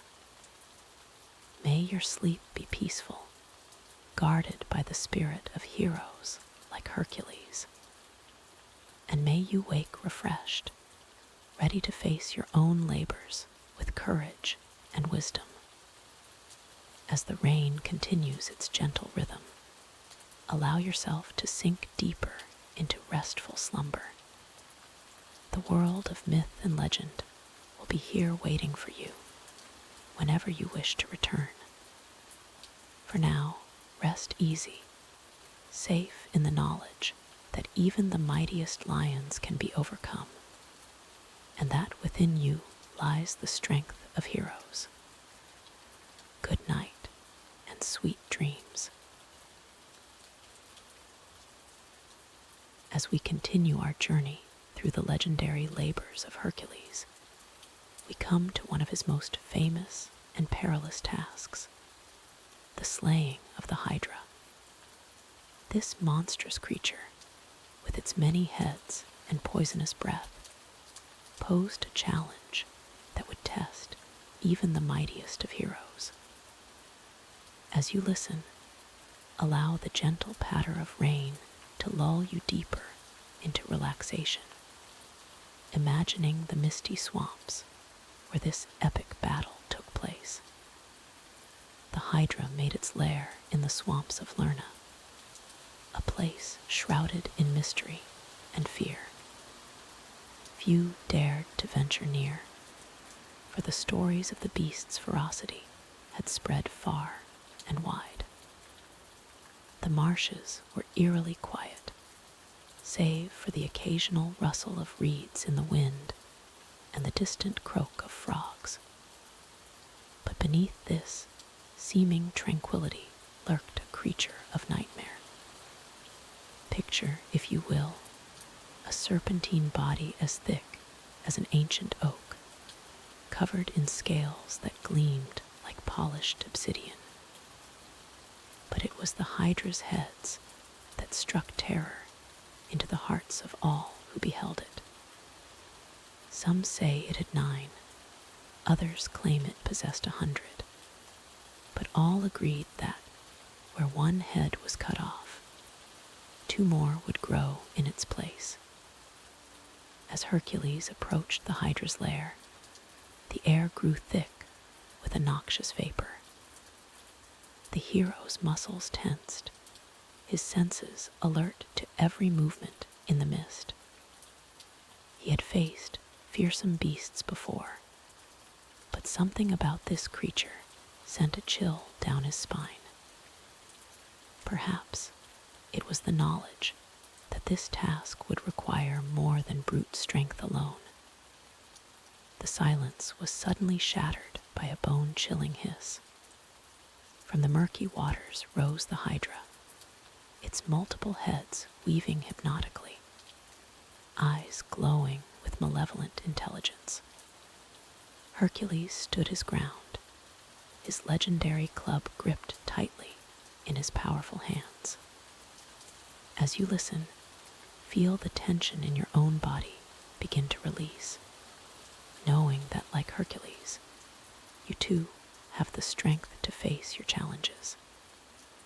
The battle began in earnest.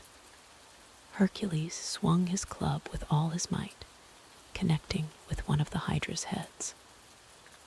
The sound echoed through the swamp like a crack of thunder. For a moment, the hero felt a surge of triumph, but his victory was short-lived.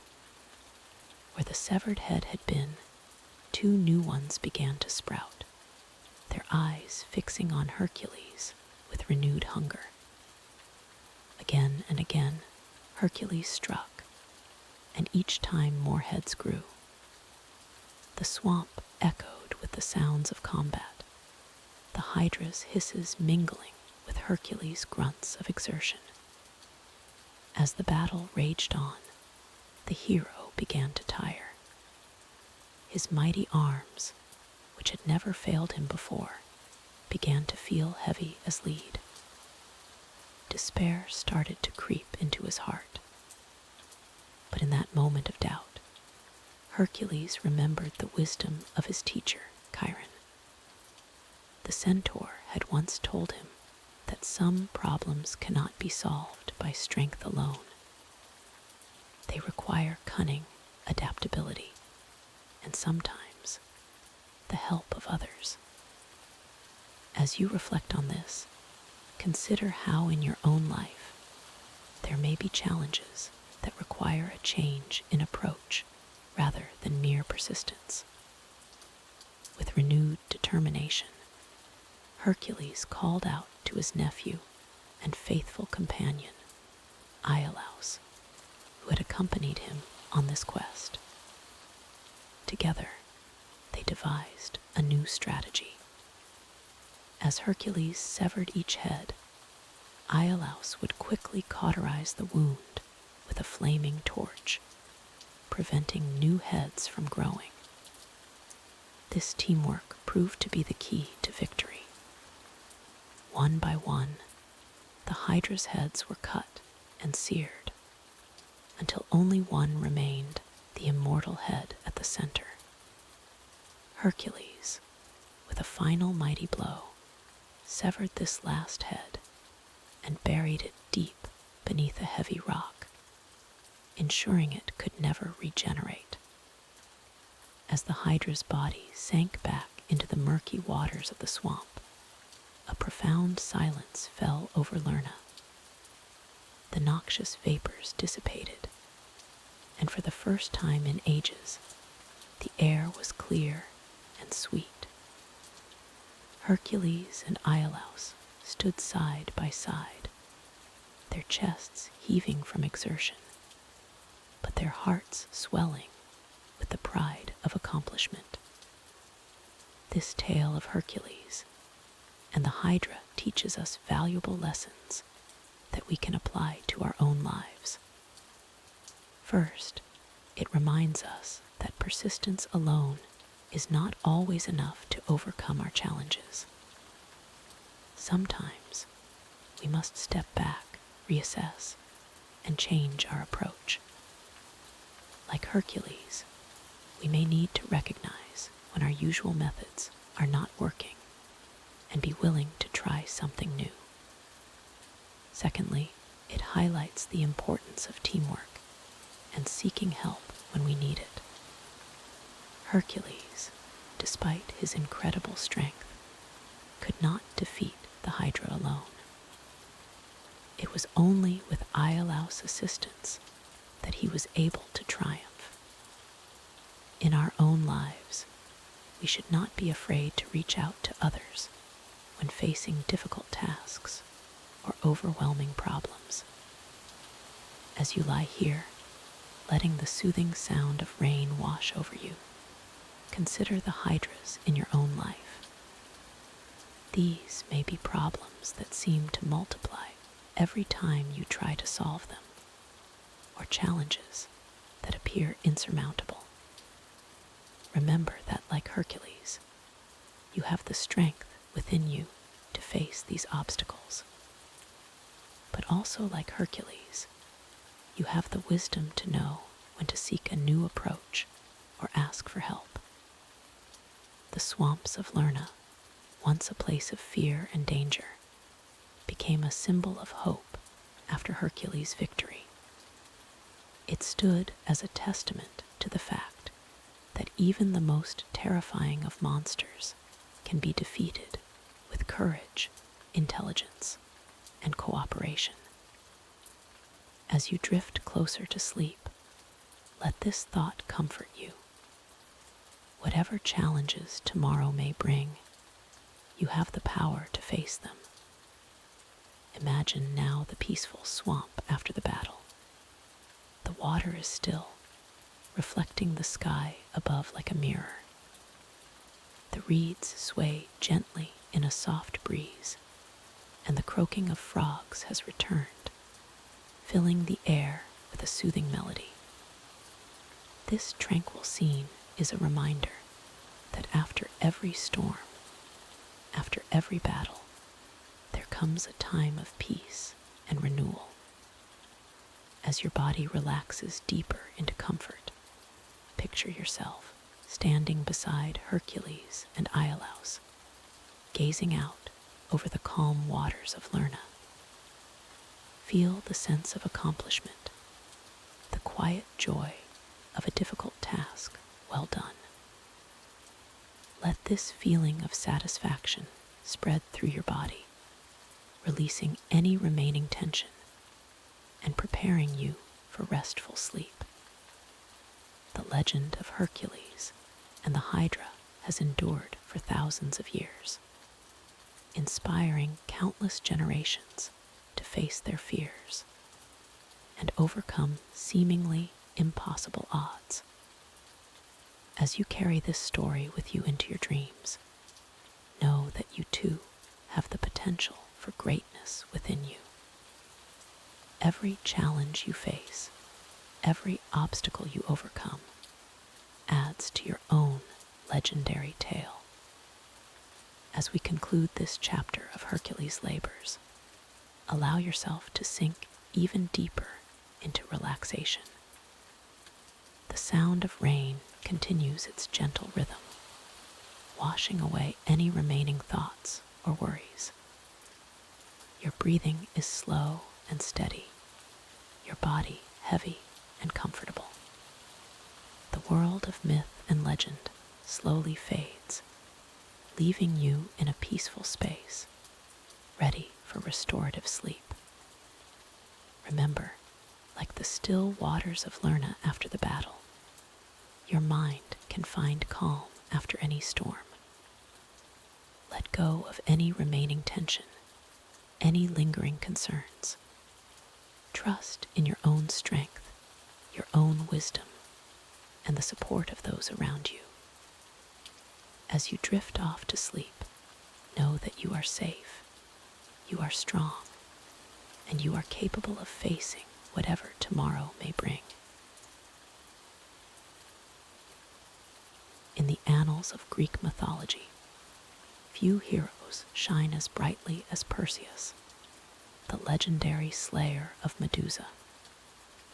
His tale is one of courage, cunning, and divine favor, a story that has echoed through the ages and continues to captivate our imaginations. Perseus was born to a mortal woman named Danae, who was the daughter of King Acrisius of Argos. The circumstances of his birth were extraordinary, for Zeus himself had come to Danae in the form of a shower of golden rain, impregnating her while she was imprisoned in a bronze tower by her father. Acrisius, fearing a prophecy that foretold his death at the hands of his grandson, cast both Danae and the infant Perseus into the sea in a wooden chest. But the gods had other plans for the young hero. The chest washed ashore on the island of Seriphos, where Perseus and his mother were taken in by a kindly fisherman named Deities. As Perseus grew into a strong and handsome young man, his divine heritage began to manifest. He possessed not only great physical prowess, but also a quick wit and a noble heart. These qualities would serve him well in the trials that lay ahead. The peace of Perseus's youth was shattered when Polydectes, the king of Seriphos, became enamored with Danae. The king sought to rid himself of Perseus so that he could pursue Danae without interference. To this end, Polydectes devised a cunning plan. He announced that he was to marry, and called upon all the men of the island to bring him gifts.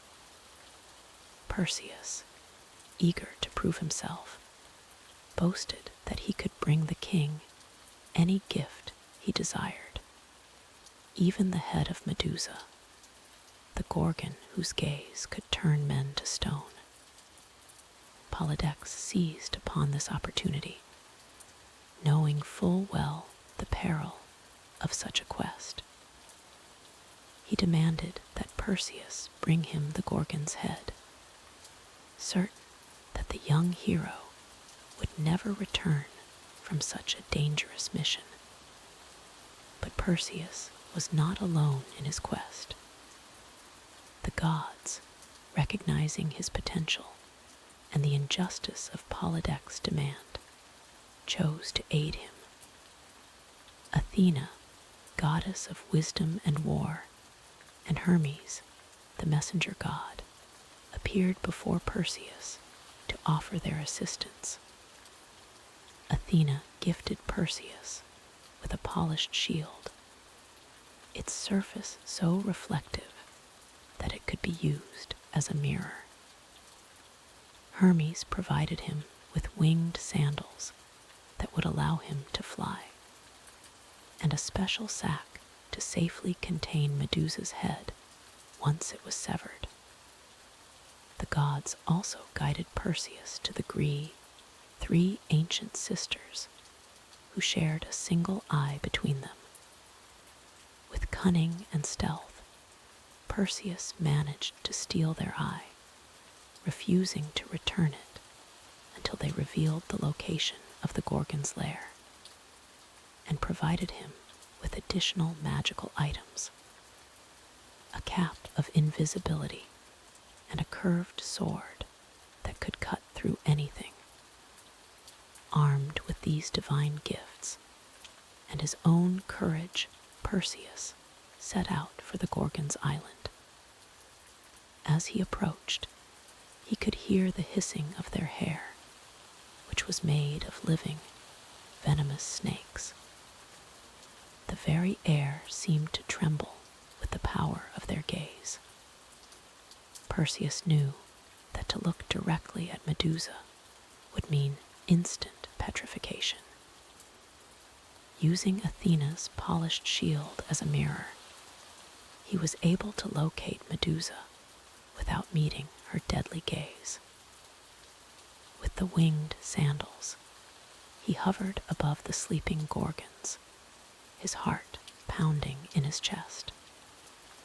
In a moment of perfect timing and bravery, Perseus swung his curved sword, severing Medusa's head in a single stroke. As her sisters awoke and thrashed in fury, Perseus quickly placed the head in the special sack provided by Hermes, ensuring its power could not harm him. With his mission accomplished, Perseus fled the island, the angry cries of the remaining Gorgons fatting behind him. But his adventures were far from over. As he flew over the Ethiopian coast on his way back to Seriphos, he spotted a beautiful woman chained to a rock by the sea. This was Andromeda, princess of Ethiopia, who had been offered as a sacrifice to appease Poseidon's wrath. Perseus, moved by her plight and struck by her beauty, vowed to rescue her.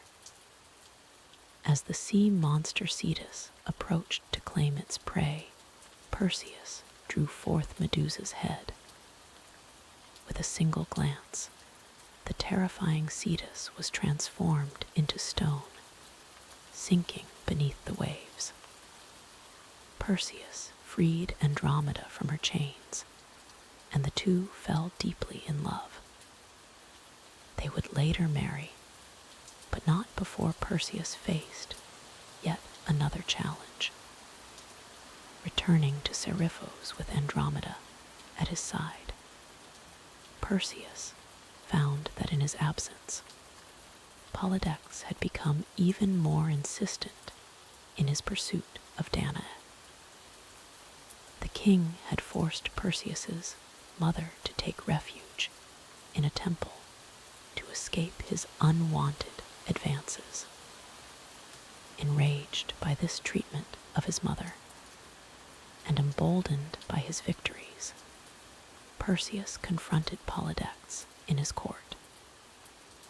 The king, disbelieving that Perseus had actually succeeded in his quest, demanded to see proof of his triumph over Medusa.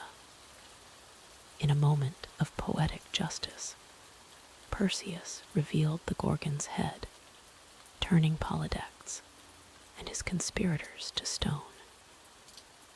With the tyrant defeated, Perseus installed the kind fisherman Deities as the new king of Seriphos, ensuring a just rule for the island that had been his home. But the prophecy that had set Perseus's life on its extraordinary course was not yet fulfilled. Perseus returned to Argos with Danae and Andromeda, hoping to reconcile with his grandfather, King Acrisius. However, fate had other plans. During a series of funeral games in which Perseus was competing, he threw a discus that, by a cruel twist of fate, struck and killed an old man in the crowd.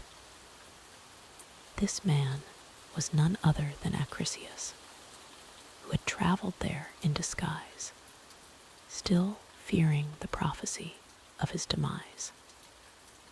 With the prophecy fulfilled, Perseus, heavy-hearted at the accidental death of his grandfather, chose not to claim the throne of Argos. Instead, he exchanged kingdoms with his cousin, becoming the king of Turins and Mycenae. Perseus and Andromeda ruled wisely and well, having many children who would go on to found great dynasties. Among their descendants would be the mighty Heracles, ensuring that the legacy of Perseus would continue to shape the world of gods and men. As Perseus's life drew to a close, the gods, in recognition of his heroic deeds and noble character, placed him and Andromeda among the stars as constellations. There they remain to this day, their story eternally written in the night sky. The tale of Perseus teaches us many things. It speaks of the power of courage and perseverance in the face of seemingly insurmountable odds. It reminds us that even when the path ahead seems dark and treacherous, unexpected help may come to those who are worthy of it. Perseus's story also cautions us about the nature of fate and prophecy. Despite all attempts to avoid his destiny, Acrisius could not escape it. Yet it was his very actions, driven by fear of the prophecy, that set in motion the events that would lead to its fulfillment. As you drift towards sleep, reflect on the qualities that made Perseus a true hero. His bravery in facing Medusa, his compassion in saving Andromeda, his justice in defeating Polydectes, and his humility in the face of his own triumphs. These are qualities we can all aspire to in our own lives. Let the gentle rain outside mirror the golden shower that heralded Perseus's birth. Allow the rhythmic sound to wash away your cares, just as Perseus washed away the evils that plagued his world. Feel yourself becoming as light as Perseus with his winged sandals, floating gently into the realm of dreams. And as your mind begins to quiet, imagine looking up at the night sky, seeing the constellations of Perseus and Andromeda shining down upon you. Let their eternal light guide you towards peaceful slumber, knowing that even in the darkest night, there are heroes watching over us all. Close your eyes now, and let the myth of Perseus, the slayer of Medusa, the rescuer of Andromeda, the just king, and the beloved of the gods, carry you gently into the world of dreams. May your sleep be as tranquil as the stars that now bear his name, and may you wake refreshed, ready to face your own heroic journey in the day to come. In the annals of Greek mythology, few heroes shine as brightly as Theseus, the legendary founder king of Athens. His tale is one of courage, cunning, and the triumph of human ingenuity over monstrous adversity. As we delve into this story, allow the soothing rhythm of the rain to carry you deeper into relaxation, your mind drifting through the mists of ancient legend. Theseus was born of both divine and mortal blood, the son of the Athenian king Aegeus and Aethra, daughter of the king of Troezen. From an early age, Theseus was destined for greatness, his mixed heritage granting him both the strength of the gods and the compassion of mortals. As a young man, he embarked on a perilous journey to Athens, facing numerous challenges along the way, each one honing his skills and preparing him for the greatest test that lay ahead. Upon reaching Athens, Theseus discovered a city shrouded in sorrow. Every 9 years, Athens was forced to send a tribute of 7 young men and 7 young women to Crete, a penalty imposed by King Minos for the death of his son at Athenian hands. These youths were destined to face a horrifying fate within the depths of the labyrinth, a massive maze designed by the brilliant inventor Daedalus. At the heart of this twisted structure dwelled the Minotaur, a monstrous creature with the body of a man and the head of a bull, born from the unholy union of Minos' wife Pasiphae and a sacred bull. As you listen to this tale, feel the weight of responsibility settling upon Theseus's shoulders, much as the comfort of your bed envelops you now. Let the tension of the story be a counterpoint to your own relaxation, allowing you to sink deeper into tranquility with each passing moment. Theseus, moved by the plight of his people, volunteered to be one of the 14 sent to Crete. His father, King Aegeus, was heartbroken but agreed, making Theseus promise that if he survived, he would return with white sails instead of the customary black ones. This small beacon of hope would be the king's lifeline as he waited for his son's return. The journey to Crete was long and fraught with anticipation. As the ship carrying the Athenian youths cut through the waves, imagine the gentle rocking motion, not unlike the soothing rhythm that cradles you now. Let this imagery guide you towards a state of peaceful floating, your body becoming lighter with each breath. Upon reaching Crete, Theseus and his companions were brought before King Minos and his daughter Ariadne. The princess was immediately struck by Theseus's bravery and beauty. In secret, she approached the Athenian hero, offering her help in defeating the Minotaur. Ariadne provided Theseus with a ball of thread, a simple yet ingenious tool that would prove crucial in navigating the labyrinth's twisting passages. As Theseus descended into the dark maze, visualize the cool, damp air of the labyrinth surrounding him. Let this imagery enhance the comfort of your own environment, the darkness behind your closed eyelids becoming a cocoon of tranquility. With each step Theseus took deeper into the maze, allow yourself to drift further into a state of peaceful relaxation.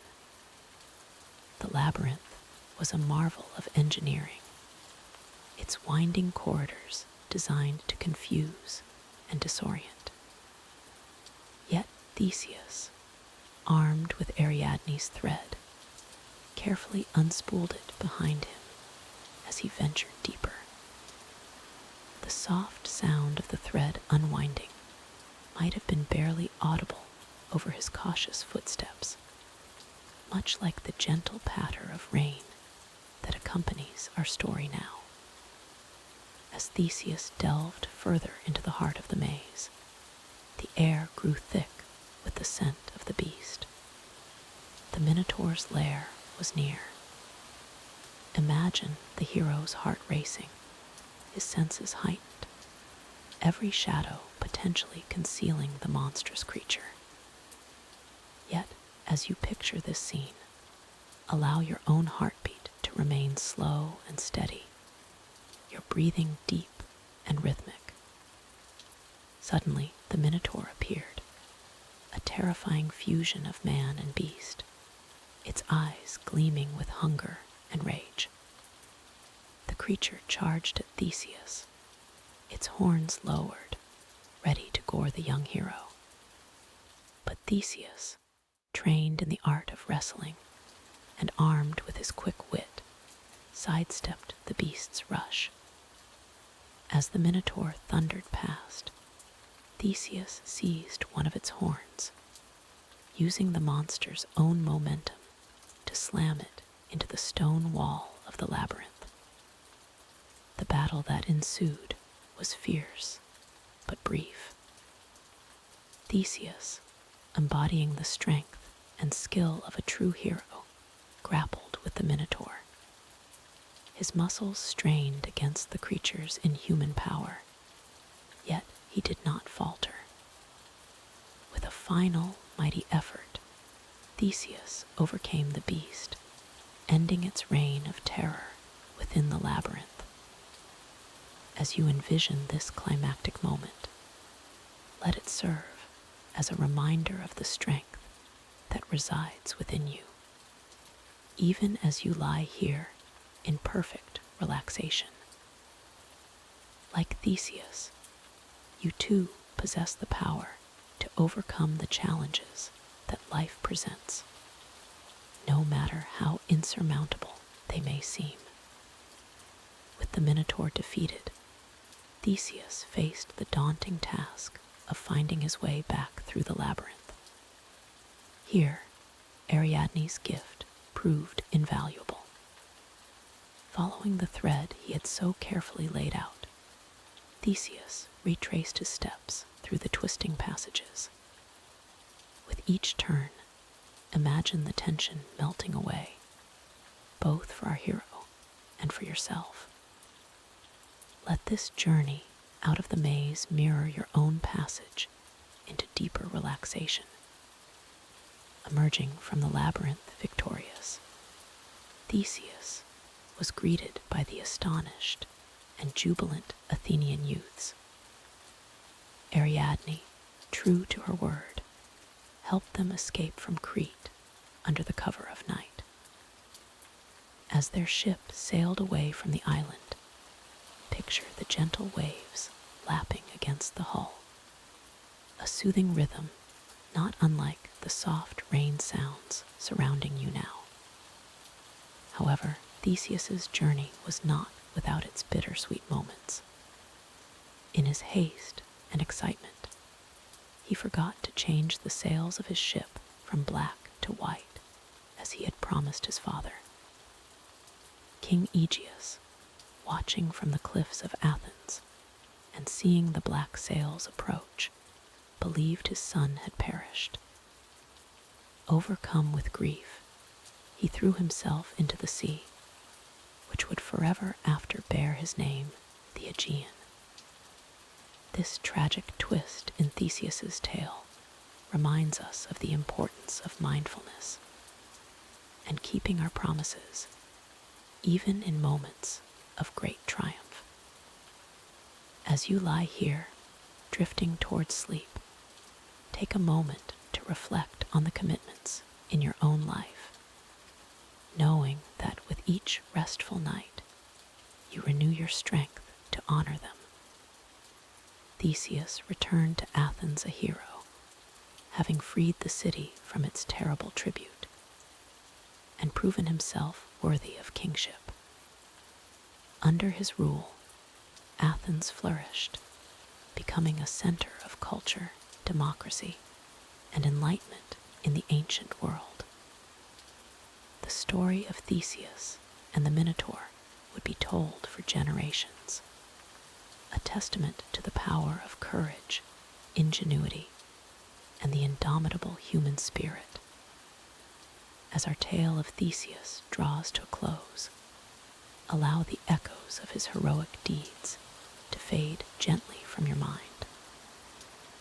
Let the rhythm of the rain outside and the comfort of your bed become the focus of your awareness. With each breath, sink deeper into relaxation, knowing that like Theseus, you too have the strength to face whatever challenges tomorrow may bring. May your dreams be filled with the wonder of ancient myths, the courage of heroes, and the peace that comes from knowing that even the most daunting of labyrinths can be navigated with perseverance and a guiding thread. Sleep now and awaken refreshed, ready to write your own heroic tale in the pages of your life. In the annals of Greek mythology, few tales capture the spirit of adventure and heroism quite like the story of Jason and the Golden Fleece. As you settle in, allow the gentle patter of rain to wash away your cares, and let us embark on a journey to ancient Greece, where gods and mortals alike shaped the course of destiny. Our story begins in the kingdom of Iolcos, where a young prince named Jason was raised far from the royal court. His uncle, Peleus, had usurped the throne from Jason's father, King Aeson, and sought to keep Jason from claiming his birthright. As Jason grew into a strong and noble young man, he remained unaware of his true heritage and the great destiny that awaited him. One day, as Jason journeyed across a river, he encountered an old woman struggling to cross. Without hesitation, Jason offered to carry her on his back.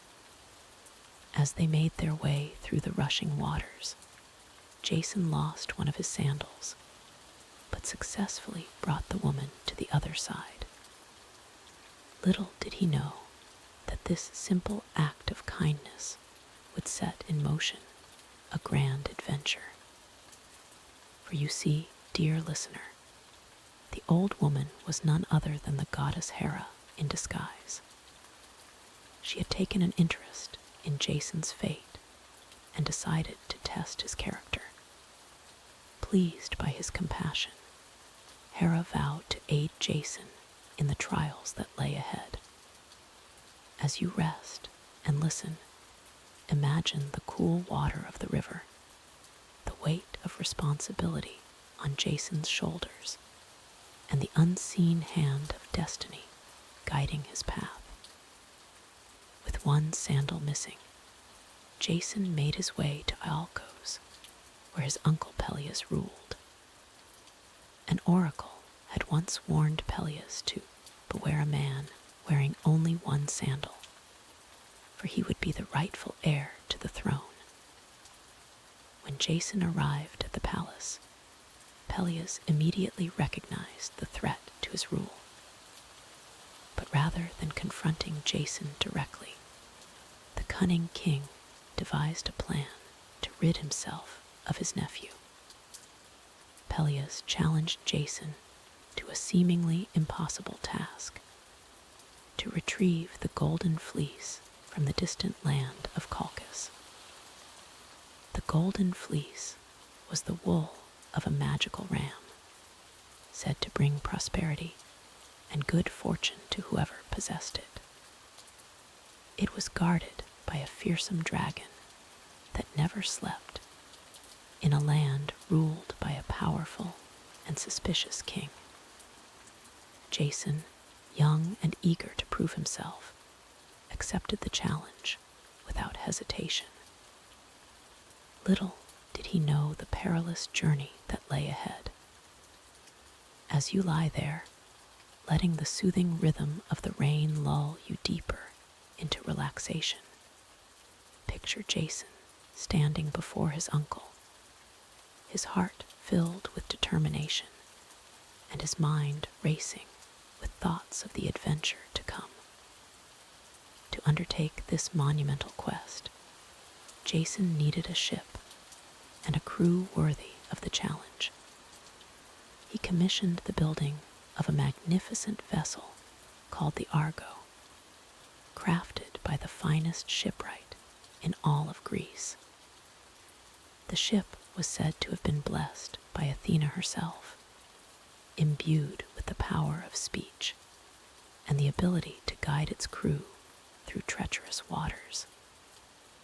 With the Argo complete, Jason sent out a call for the bravest and most skilled heroes in all of Greece to join him on his quest. And what a crew he assembled.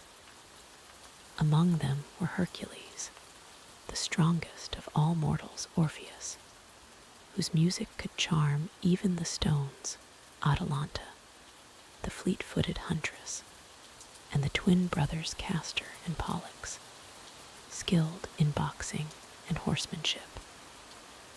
These heroes, known as the Argonauts, set sail from the shores of Iolcos, their hearts full of hope and their minds set on the challenges ahead. As they embarked on their journey, the gentle lapping of waves against the Argo's hull might have sounded much like the rain you hear now, a constant, soothing presence as they ventured into the unknown. The voyage of the Argonauts was fraught with perils and wonders, faced fierce storms that threatened to dash their ship against rocky shores. They encountered strange and marvelous creatures, some friendly, others hostile. At each turn, Jason's leadership was tested, as was the strength and skill of his crew. One of their first great challenges came at the Clashing Rocks, also known as the Symplegades. These massive stone cliffs would crash together, crushing any ship that attempted to pass between them. Heeding the advice of the seer Phineus, Jason released a dove to fly through the passage. The rocks slammed shut on the bird's tail feathers, then retreated for a moment. In that brief window, the Argonauts rowed with all their might, barely scraping through as the rocks crashed behind them, marking the end of their deadly cycle. As you drift deeper into relaxation, imagine the tension of that moment, the sound of oars cutting through water, the grinding of stone against stone, and the collective, held breath of the entire crew. Then, picture the relief and exhilaration as they emerged on the other side, having overcome what many thought impossible. The Argonauts' journey continued, each challenge testing their resolve and ingenuity. They rescued King Phineus from the torment of the Harpies, winged monsters that stole his food. They navigated treacherous waters and resisted the allure of the siren's song, their safe passage ensured by Orpheus's more beautiful melody. At last, after many trials and adventures, the Argo reached the shores of Colchis. But their greatest challenges still lay ahead. King Aeates of Colchis, unwilling to part with the golden fleece, set before Jason a series of seemingly impossible tasks. First, Jason was to yoke 2 fire-breathing bulls with hooves of bronze and plow a field with them. Then, he was to sow the field with dragon's teeth, from which would spring fully armed warriors that he must defeat. Finally, he would have to overcome the sleepless dragon that guarded the golden fleece itself. As daunting as these tasks were, Jason found an unexpected ally in Medea, the daughter of King Aeates. A powerful sorceress in her own right, Medea had fallen in love with Jason and vowed to help him in his quest. Her aid would prove invaluable, but it would also set in motion a chain of events that would have far-reaching and tragic consequences. With Medea's magical ointment protecting him from the bull's fiery breath, Jason was able to yoke the beasts and plow the field. When the armed warriors sprang from the sown dragon's teeth, Jason, following Medea's advice, threw a stone among them. Confused, the warriors turned on each other, allowing Jason to defeat those who remained. Finally, Jason faced the dragon, guarding the golden fleece. Medea's potent herbs lulled the creature to sleep, allowing Jason to seize the prize he had journeyed so far to claim. As you rest, envision the golden radiance of the fleece, its light seeming to pulse with the power of destiny fulfilled. With the golden fleece in hand, Jason and the Argonauts set sail for home, accompanied by Medea, who had betrayed her father to aid the hero she loved. Their return journey was no less perilous than their outward voyage. But at last, they reached the shores of Iolcos. However, Jason's triumphant return did not bring the happy ending he had envisioned. King Peleus refused to relinquish the throne, leading to further conflict and tragedy. The consequences of choices made during the quest for the Golden Fleece would echo through the lives of Jason, Medea, and their children for years to come. As our tale draws to a close, let us reflect on the journey of Jason and the Argonauts. Their quest for the Golden Fleece teaches us about the power of teamwork, the importance of perseverance in the face of seemingly insurmountable odds, and the unexpected ways in which fate can shape our paths. It reminds us that every challenge we face, no matter how daunting, can be overcome with courage, ingenuity, and the support of those around us. Yet, it also cautions us to consider the consequences of our actions and the price of ambition. As you drift towards sleep, carried by the gentle sound of rain, think of your own golden fleece, the goals and dreams you pursue. Remember that the journey towards them may be as important as the achievement itself, filled with lessons and growth that shape who you are. Let the determination of Jason, the skill of the Argonauts, and the magic of Medea inspire you in your own quests.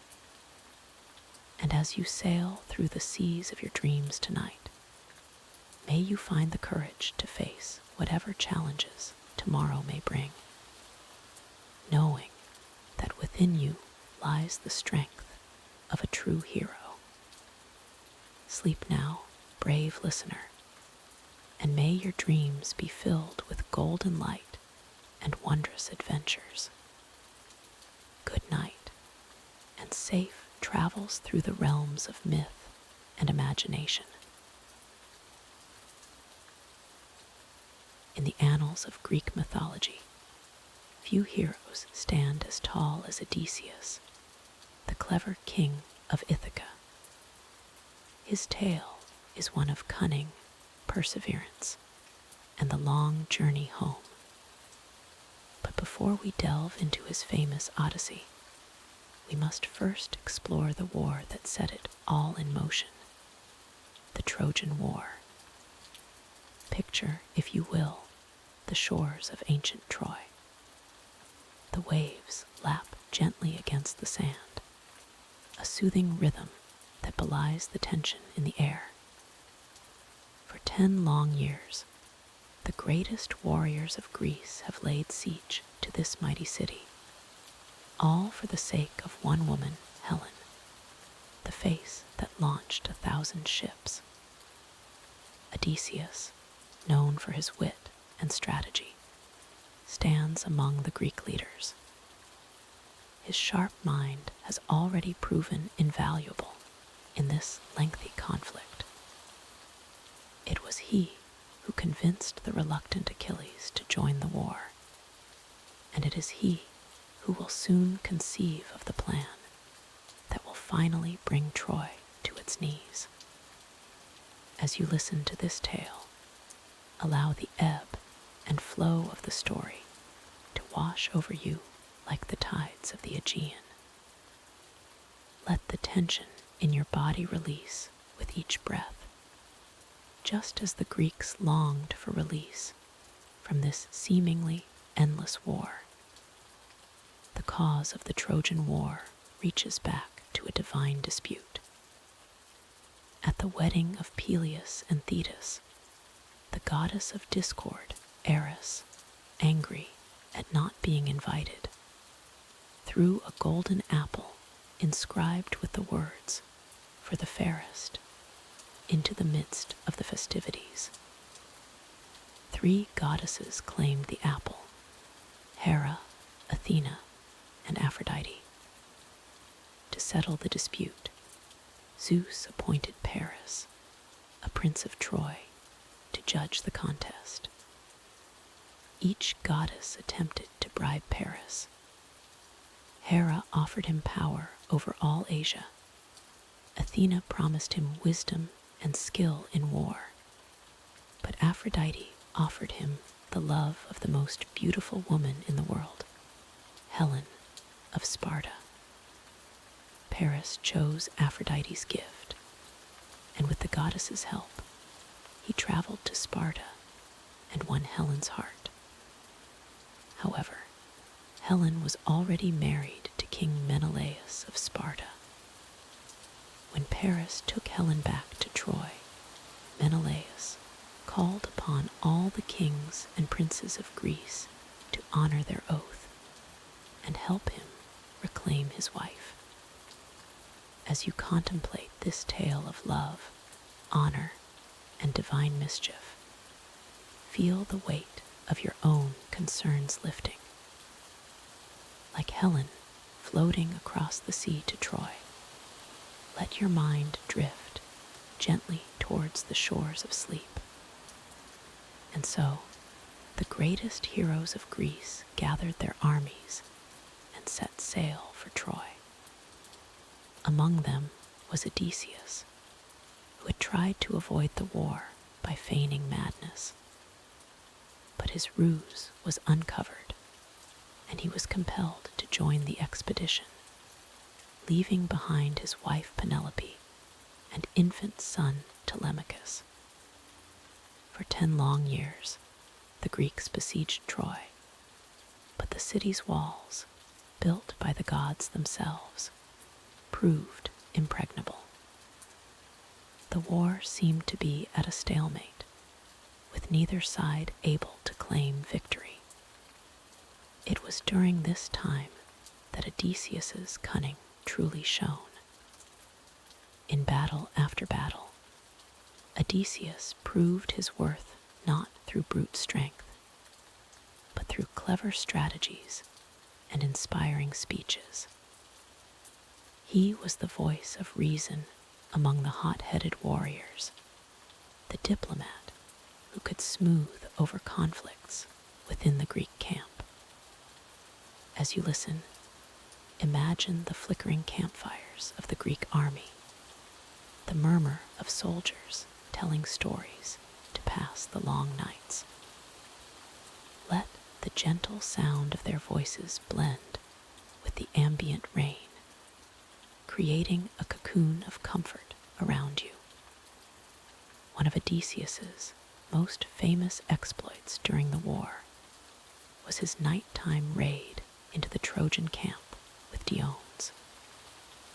Disguised and moving silently through enemy lines, they gathered crucial intelligence and stole the Palladium, a statue of Athena that was said to protect Troy as long as it remained within the city walls. But it was in the 10th year of the war that Odysseus conceived his most brilliant plan, the Trojan horse. Tired of the long siege, he proposed building a massive wooden horse and leaving it outside the gates of Troy as a peace offering.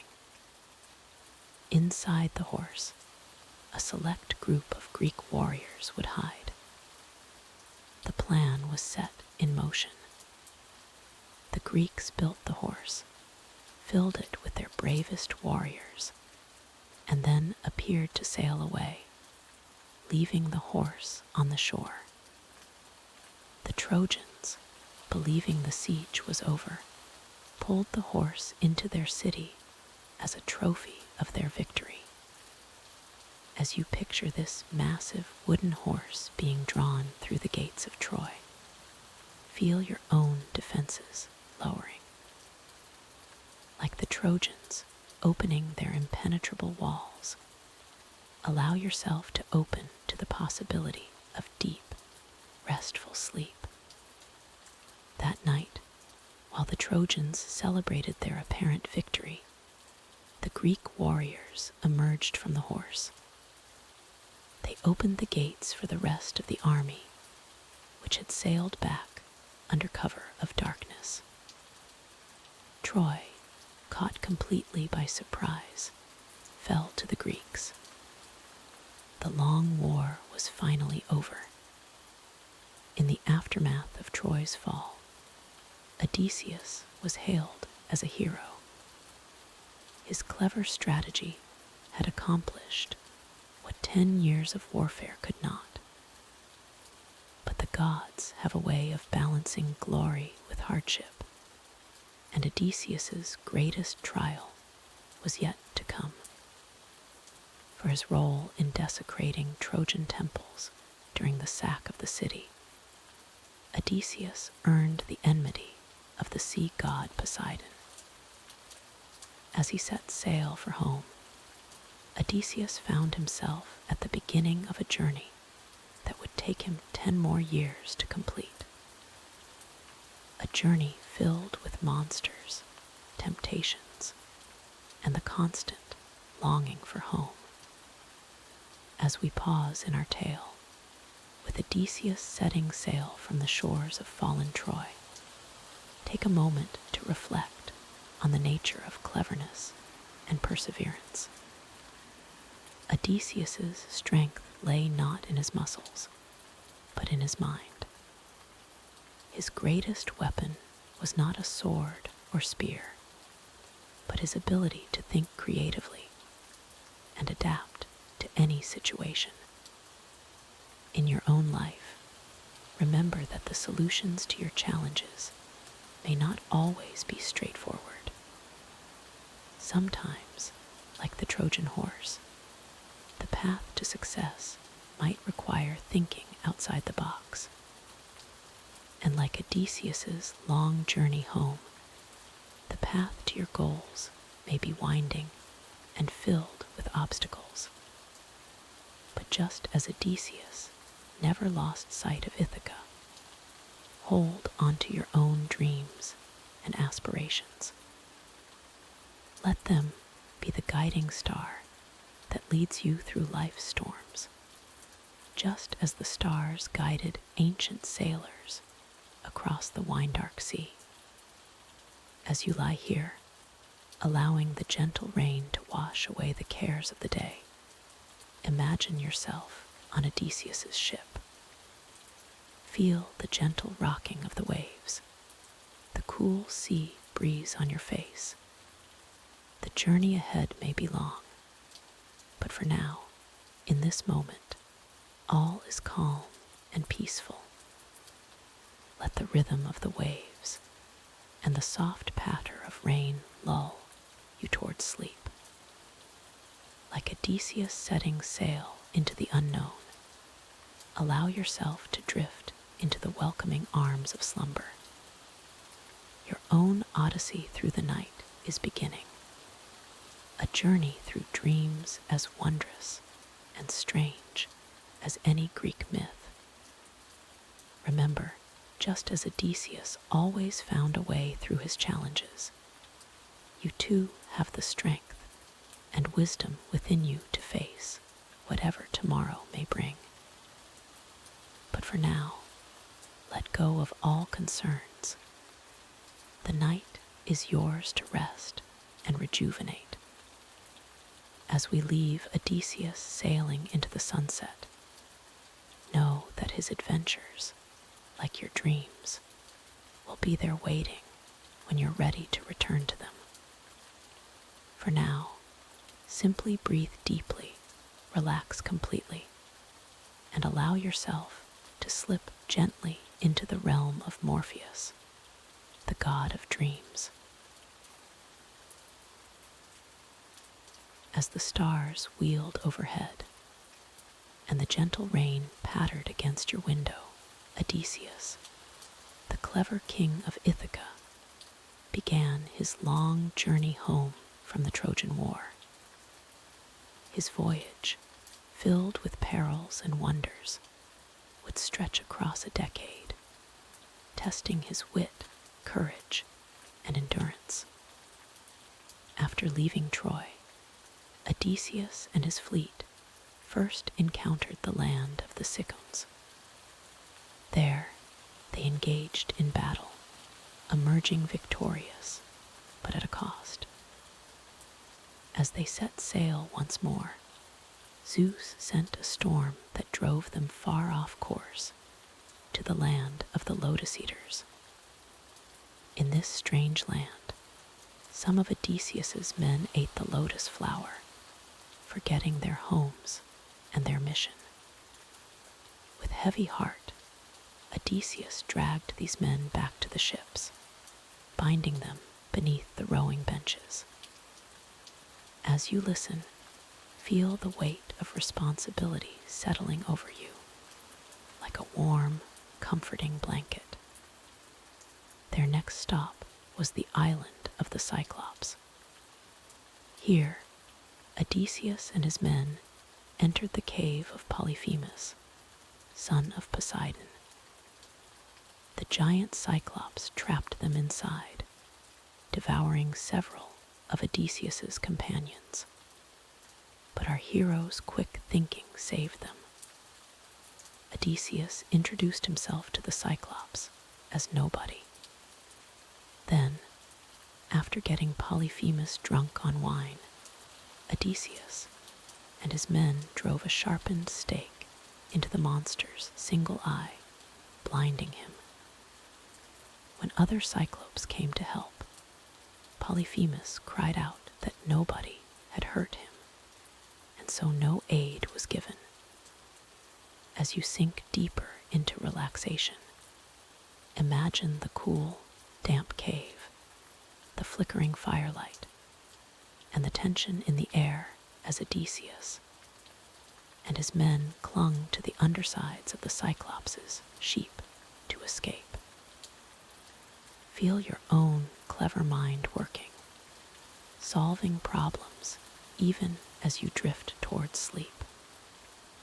Escaping the island, Odysseus couldn't resist a final taunt, revealing his true name to Polyphemus.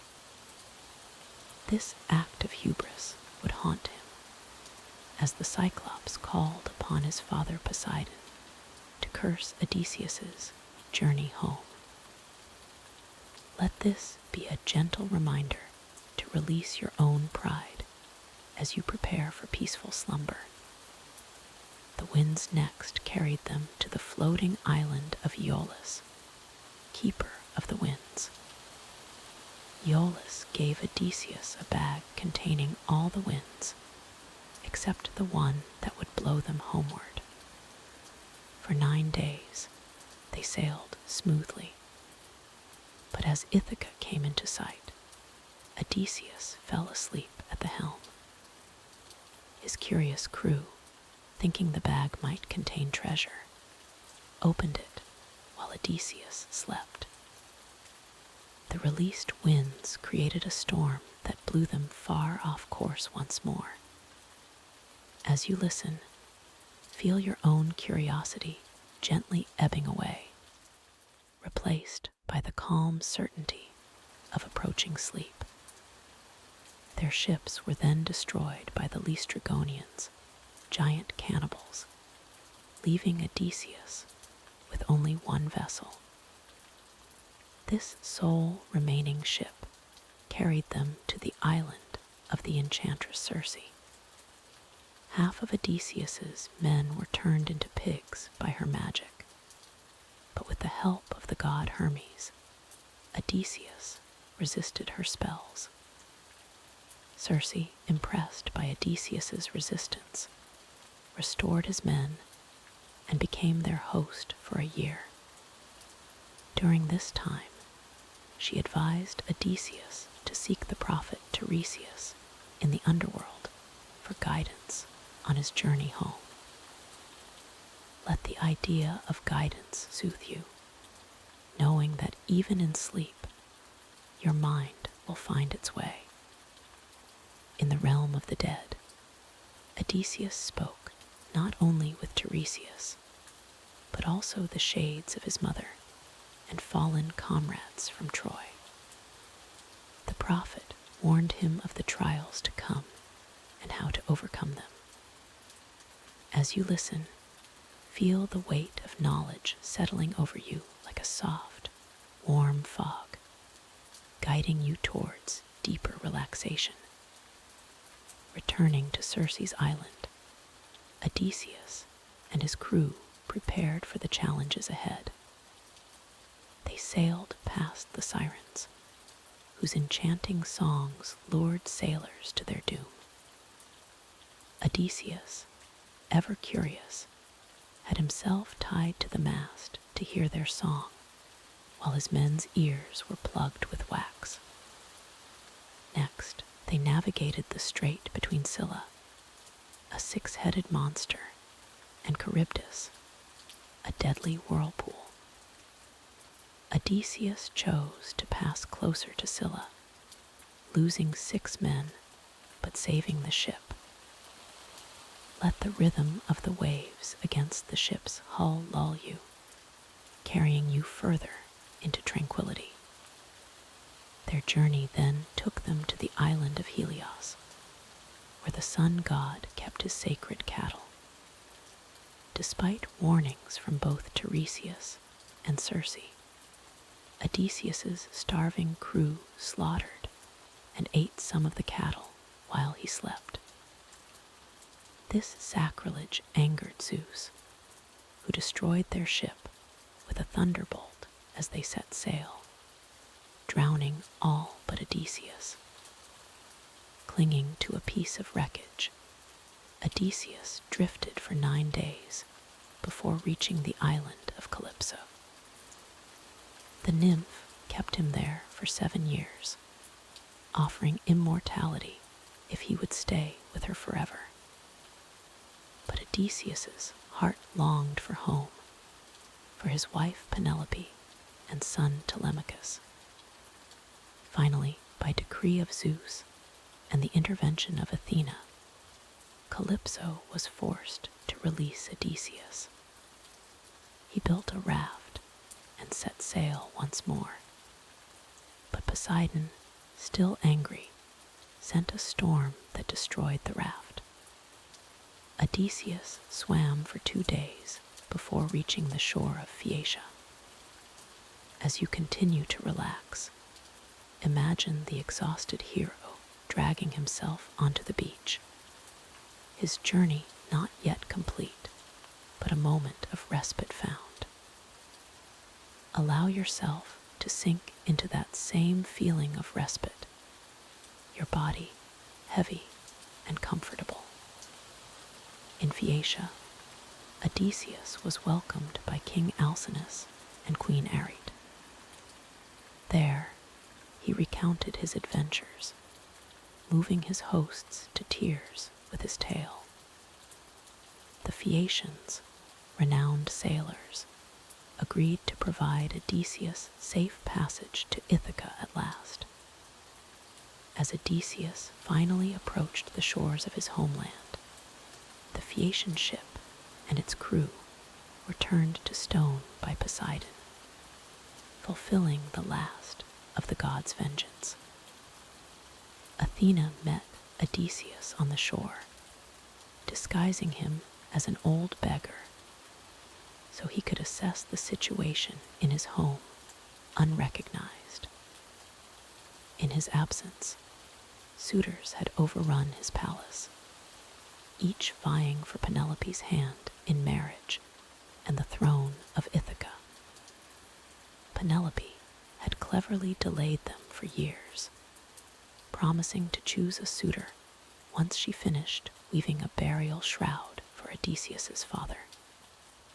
Each night, she would undo her day's work. As you drift closer to sleep, think of Penelope's patience and cleverness, her unwavering faith in Odysseus's return. Let that steadfast loyalty wash over you, a comforting constant in a world of change. Odysseus, still disguised, was recognized only by his faithful dog Argus, who wagged his tail one last time before dying, his long wait for his master finally over.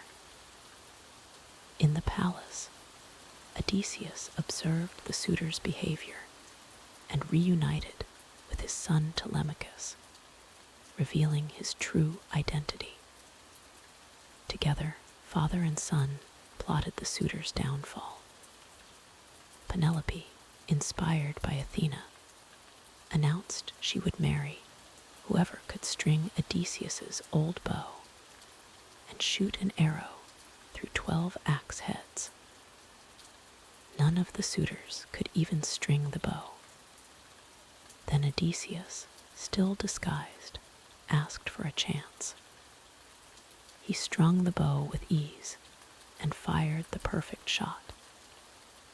Throwing off his disguise, Odysseus and Telemachus, with divine aid, defeated the suitors in a great battle. Finally, Odysseus reunited with his faithful Penelope.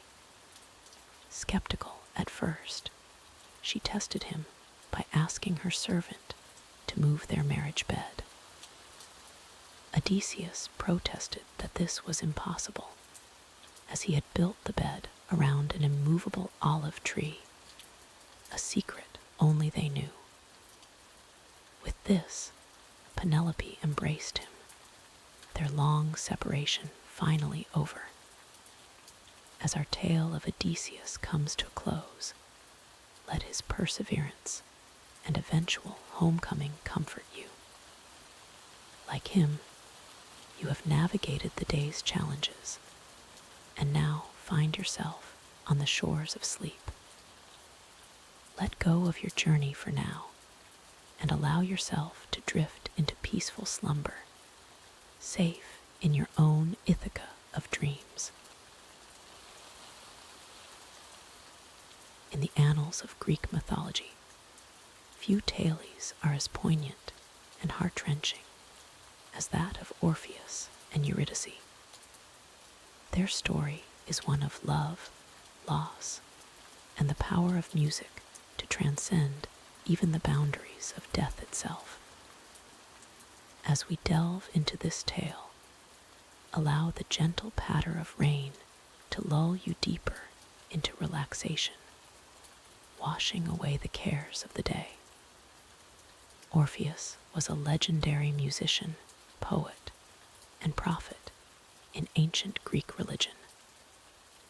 The son of the muse Calliope and either King Oeagrus of Thrace or the god Apollo himself, Orpheus possessed a gift for music that was unparalleled. It was said that when he played his lyre, even the rocks and trees would move to better hear his melodies. Eurydice was a beautiful nymph, and the moment Orpheus laid eyes upon her, he was utterly smitten. Their love blossomed quickly, a passion as pure and sweet as the notes from Orpheus's lyre. Soon they were married, their joy radiating throughout the forests and glades of ancient Greece. But fate, as it often does in Greek mythology, had other plans for the young lovers. On their wedding day, as Eurydice danced through a meadow with her bridesmaids, she was bitten by a venomous snake. The poison acted swiftly, and Eurydice fell lifeless to the ground, her spirit descending to the underworld. Orpheus was inconsolable. His mournful songs echoed through the land, bringing tears to the eyes of gods and mortals alike. But Orpheus refused to accept the loss of his beloved. With his lyre in hand, he made the perilous journey to the underworld, determined to bring Eurydice back to the world of the living. As you listen to this tale, feel the weight of Orpheus's grief.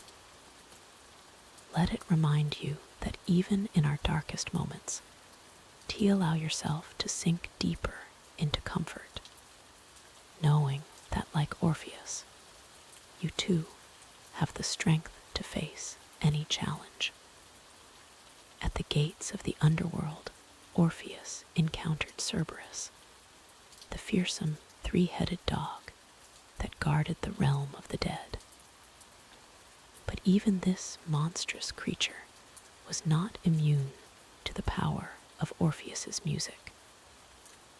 As the first notes of his lyre rang out, Cerberus's growls subsided, and the beast lay down, allowing Orpheus to pass. Deeper into the underworld Orpheus ventured, his music growing more sorrowful with each step. The spirits of the dead gathered around him, drawn by the beauty of his melodies. Even the fearsome Furies, tasked with tormenting the guilty, wept at the sound of his lament. At last, Orpheus stood before Hades and Persephone, the rulers of the underworld. His fingers danced across the strings of his lyre as he poured his heart into a song of loss and love. The beauty of his music moved even the cold heart of Hades, and the god of the dead agreed to release Eurydice. But there was a condition. Orpheus could lead Eurydice back to the world of the living, but he must not look back at her until they had both reached the surface. If he turned to gaze upon her face before then, she would be lost to him forever. As you contemplate this moment of hope tinged with uncertainty, allow your own worries to fade away. Like Orpheus and Eurydice embarking on their journey back to the light, let yourself be guided towards peaceful slumber, trusting in the path ahead. And so Orpheus began the long ascent back to the world above, the soft footsteps of Eurydice behind him. The journey was arduous, the path steep and treacherous. Doubt began to creep into Orpheus's mind. Was Eurydice truly there? Had Hades tricked him? As they neared the surface, the darkness began to give way to the faintest glimmer of light. Orpheus could feel the warm breath of the living world on his face.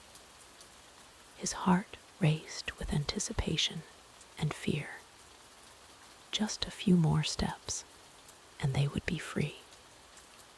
But in that final moment, Orpheus's resolve faltered.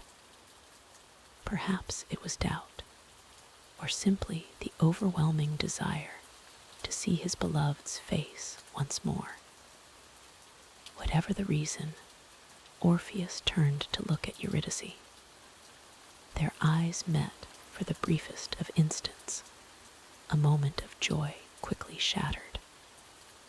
For as Orpheus watched in horror, Eurydice's form began to fade.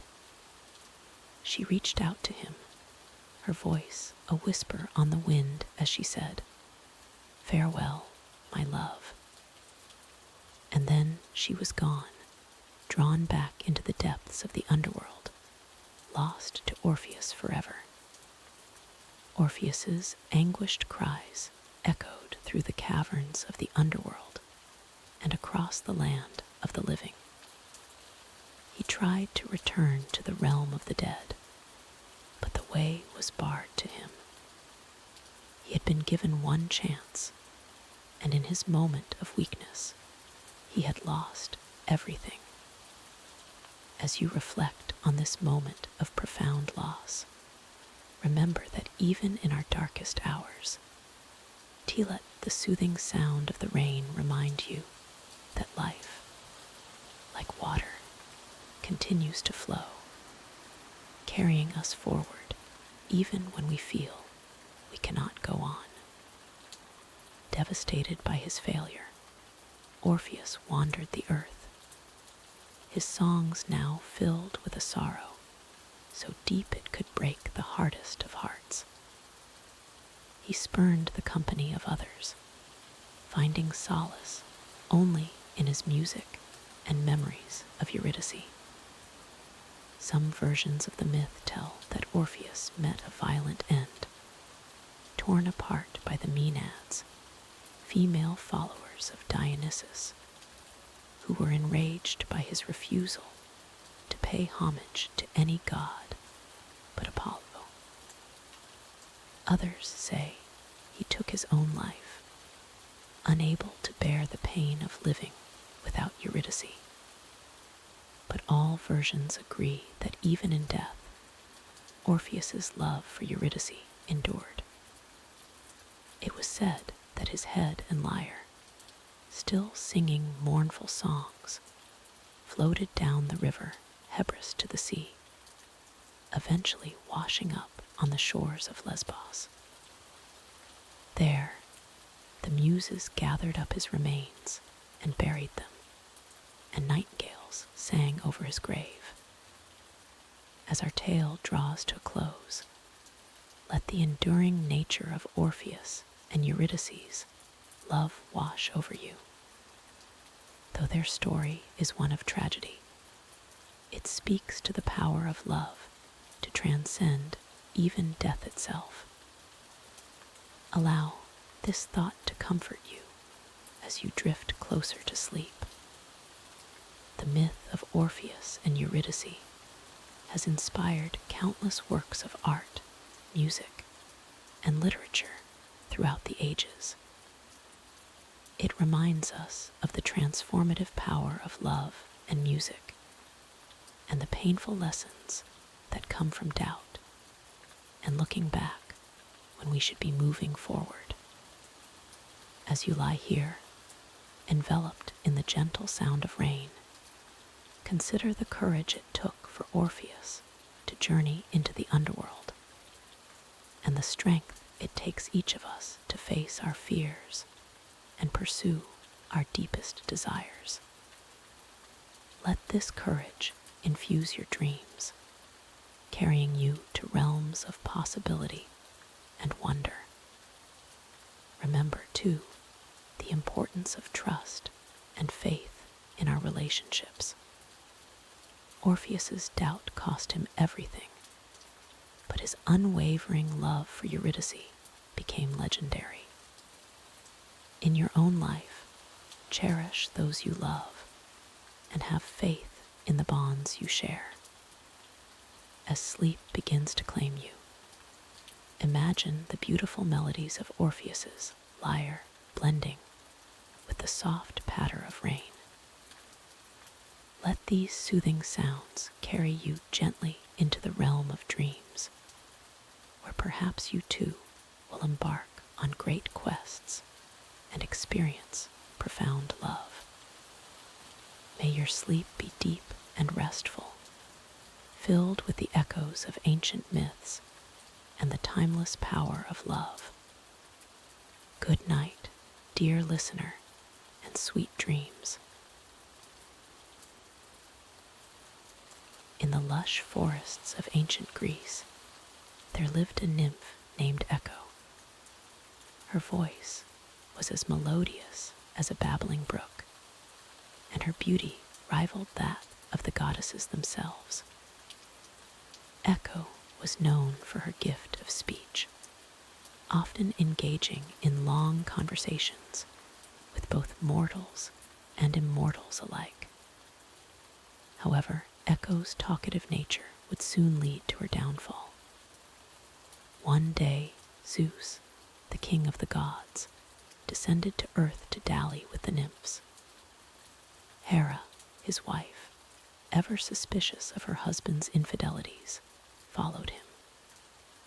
As Hera approached the forest where Zeus was hiding, Echo engaged the goddess in conversation, distracting her with long-winded stories and idle chatter. This distraction allowed Zeus to escape undetected, but when Hera discovered Echo's deception, her wrath was terrible to behold. The goddess cursed Echo, proclaiming that from that day forward, the nymph would only be able to repeat the last few words spoken to her. Echo's once vibrant voice was now reduced to a mere echo, a shadow of its former glory. Heartbroken and ashamed, Echo retreated deep into the forest, hiding herself away from the world. She wandered the woods, her footsteps as light as a feather, her presence barely disturbing the leaves on the forest floor.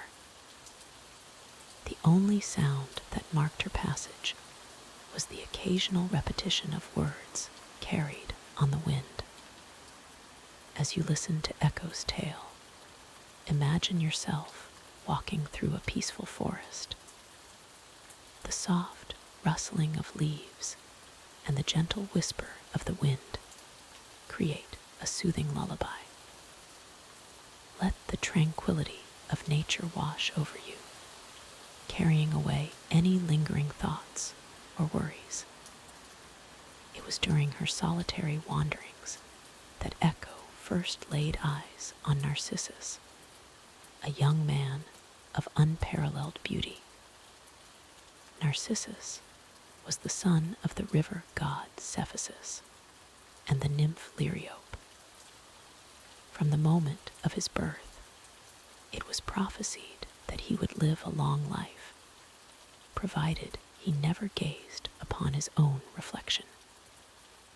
Narcissus grew into a young man of extraordinary beauty, with golden hair that shimmered like sunlight on water, and eyes as blue as the clearest sky. His face was perfectly symmetrical, his features so finely crafted that they seemed to have been chiseled by the gods themselves. Yet, for all his physical perfection, Narcissus had one fatal flaw. He was consumed by vanity and self-love. As you picture Narcissus in your mind, let the image of beauty and perfection soothe you. Imagine a face so serene and peaceful that it brings a sense of calm to your own being. Allow this tranquility to spread through your body, relaxing each muscle and easing any tension you may be holding. Countless nymphs and mortals alike fell in love with Narcissus, but he spurned them all, too enamored with himself to pay attention to others. Echo, upon seeing him, was instantly smitten. She longed to speak to him, to declare her love, but her curse prevented her from initiating conversation. She could only wait, hoping that Narcissus would speak first, so that she could respond with her limited ability. One day, as Narcissus was hunting in the forest, he became separated from his companions.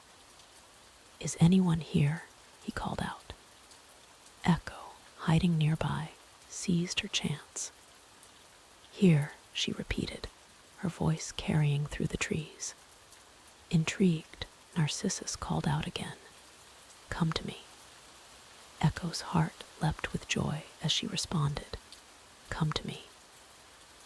Narcissus, confused by the disembodied voice that seemed to be inviting him, looked around.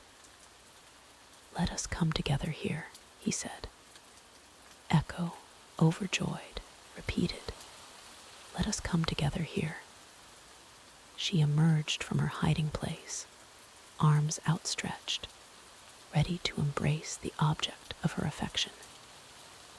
But Narcissus, upon seeing Echo, recoiled in horror. "Stay away from me," he cried. "I would rather die than let you touch me." Echo, her heart breaking, could only repeat his cruel words, "Let you touch me."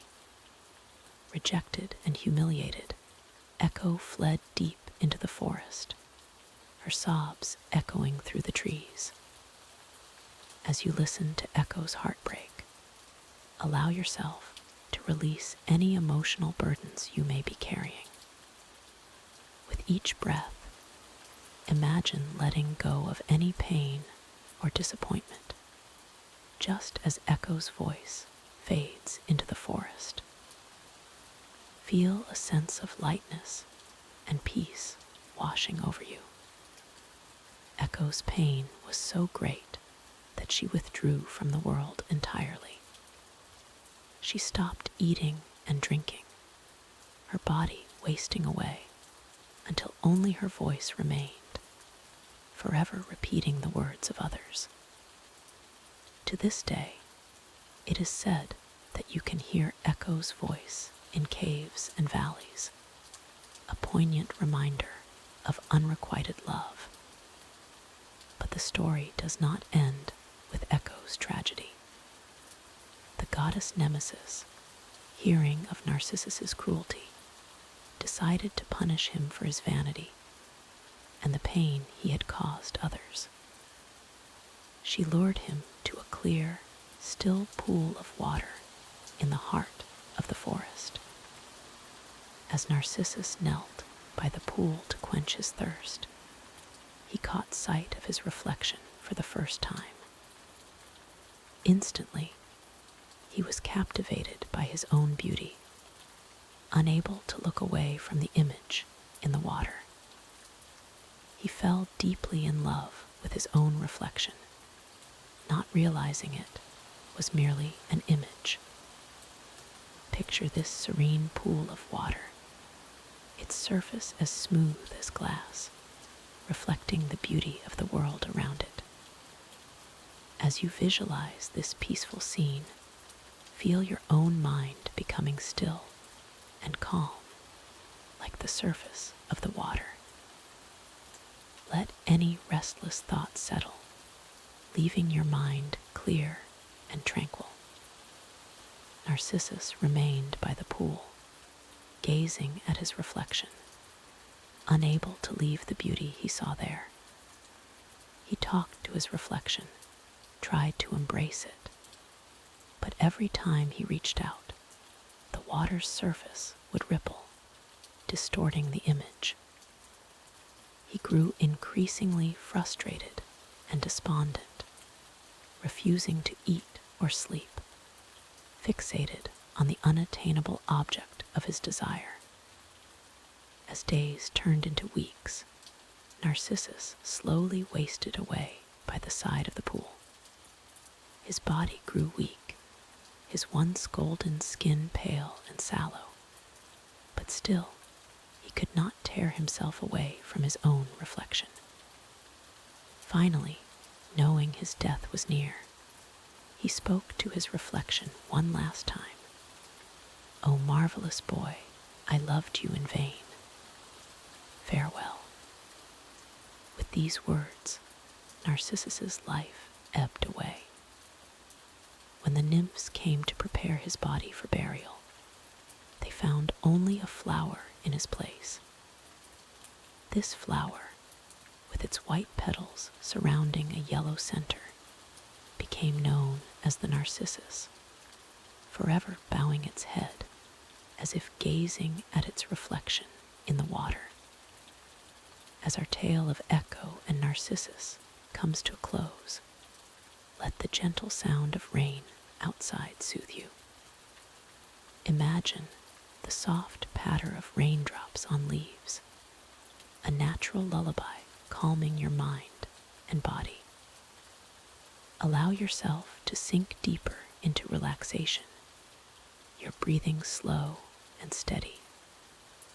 The myth of Echo and Narcissus teaches us about the perils of excessive self-love and the pain of unrequited affection.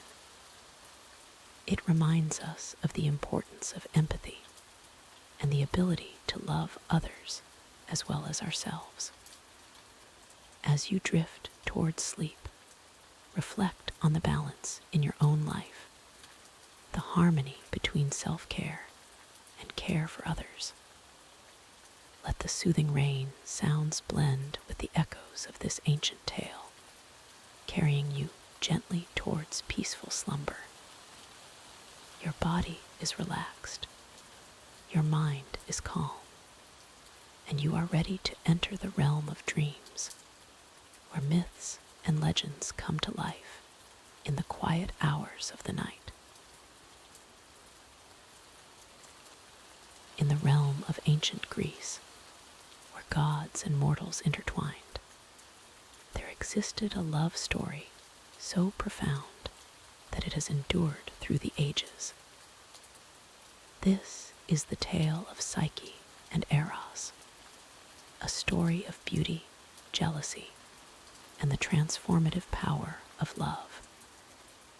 Psyche was a mortal princess, blessed with beauty so extraordinary that people began to worship her as if she were Aphrodite herself. Her radiance was said to outshine the golden sun, her grace more captivating than the gentle sway of willow trees in a summer breeze. But such beauty came at a price. For while men adored Psyche from afar, none dared to seek her hand in marriage, believing her to be too perfect for mortal love. Her sisters, though beautiful in their own right, found husbands and happiness, while Psyche remained alone, her beauty a gilded cage that kept her isolated from true connection. Aphrodite, the goddess of love and beauty, grew jealous of the adoration bestowed upon this mortal girl. In her anger, she summoned her son, Eros, the god of love. With his golden arrows, Eros could make anyone fall in love at first sight. Aphrodite commanded him to use his power to make Psyche fall in love with the most hideous creature on earth. As you listen to this tale, allow yourself to sink deeper into relaxation. Feel the weight of your body melting into your bed, each breath bringing you closer to a state of peaceful tranquility. Eros set out to fulfill his mother's wishes, but fate had other plans. When he saw Psyche, he was so struck by her beauty that he accidentally pricked himself with his own arrow. In that instant, Eros fell deeply in love with the very mortal he was meant to curse. Determined to protect Psyche and defy his mother's cruel intentions, Eros hatched a plan. He arranged for Psyche to be carried away to a magnificent palace, hidden from mortal eyes. There, she would be his wife, though he decreed that she must never look upon his face. Night after night, Eros would visit Psyche in the cover of darkness. His gentle voice and loving touch filled her heart with joy, yet she longed to see the face of her mysterious husband. Her happiness was tinged with curiosity, a desire to know the true identity of the one who had stolen her heart. As you continue to relax, imagine yourself in Psyche's place. Feel the soft silks that surround you in the hidden palace. Hear the whisper of gentle breezes through unseen gardens. Let the mystery and romance of the tale envelop you, carrying you further into a state of peaceful repose. Psyche's sisters, jealous of her newfound happiness, planted seeds of doubt in her mind. They convinced her that her unseen husband must be a hideous monster, preying upon her innocence. Torn between her love and her fear, Psyche made a fateful decision. One night, as Eros slept beside her, Psyche lit a lamp to gaze upon his face. But as the light fell upon him, she saw not a monster, but the most beautiful being she had ever beheld. Eros, the god of love himself, lay before her. In her surprise, Psyche's hand trembled, and a drop of hot oil fell upon Eros's shoulder. Betrayed and wounded, Eros fled from Psyche. The palace vanished, and Psyche found herself alone in a barren field, the warmth of love replaced by the cold reality of her mistake. But Psyche's love for Eros was true, and she vowed to search the world to find him again. As we pause in our tale, take a moment to focus on your breathing. Feel the rise and fall of your chest, the gentle rhythm of your breath mirroring the ebb and flow of Psyche's journey. Let each exhalation release any tension, allowing you to sink deeper into comfort. Psyche's quest to reunite with Eros was fraught with challenges. She faced the wrath of Aphrodite, who set before her a series of impossible tasks. Yet Psyche's determination never wavered. She sorted a room full of mixed grains in a single night, gathered wool from violent golden sheep, and even descended into the underworld itself. Through each trial, Psyche found help in unexpected places. Ants came to her aid, sorting the grains. A river god taught her how to safely gather the golden wool. Even the tower from which she was to leap whispered instructions on how to survive her journey to the underworld.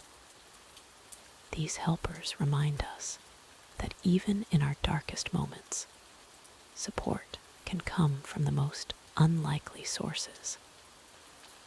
As you lie here, feel the support of your bed beneath you, cradling you in comfort, just as the world cradled Psyche in her time of need. Psyche's final task was to retrieve a portion of Persephone's beauty from the underworld. She was warned not to open the box containing this beauty, but curiosity once again got the better of her. Upon opening the box, Psyche fell into a deep, death-like sleep. It was then that Eros, healed of his wound and unable to bear Psyche's suffering any longer, came to her rescue. He wiped the sleep from her eyes and begged Zeus to make Psyche immortal so they could be together for eternity. Moved by their love, Zeus granted Eros's wish. Psyche drank ambrosia, the drink of the gods, and became immortal. Even Aphrodite, seeing the depth of their love, set aside her jealousy and welcomed Psyche to Olympus. As our story draws to a close, envision the reunion of Psyche and Eros. Feel the warmth of their embrace, the joy of love reunited. Let this feeling of contentment wash over you, easing you further into relaxation.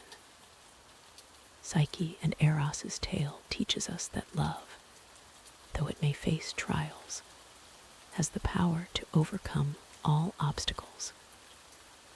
It reminds us that trust and faith are essential in any relationship, and that true love can transform us, elevating us to our highest selves. As you drift closer to sleep, carry with you the lessons of Psyche's journey.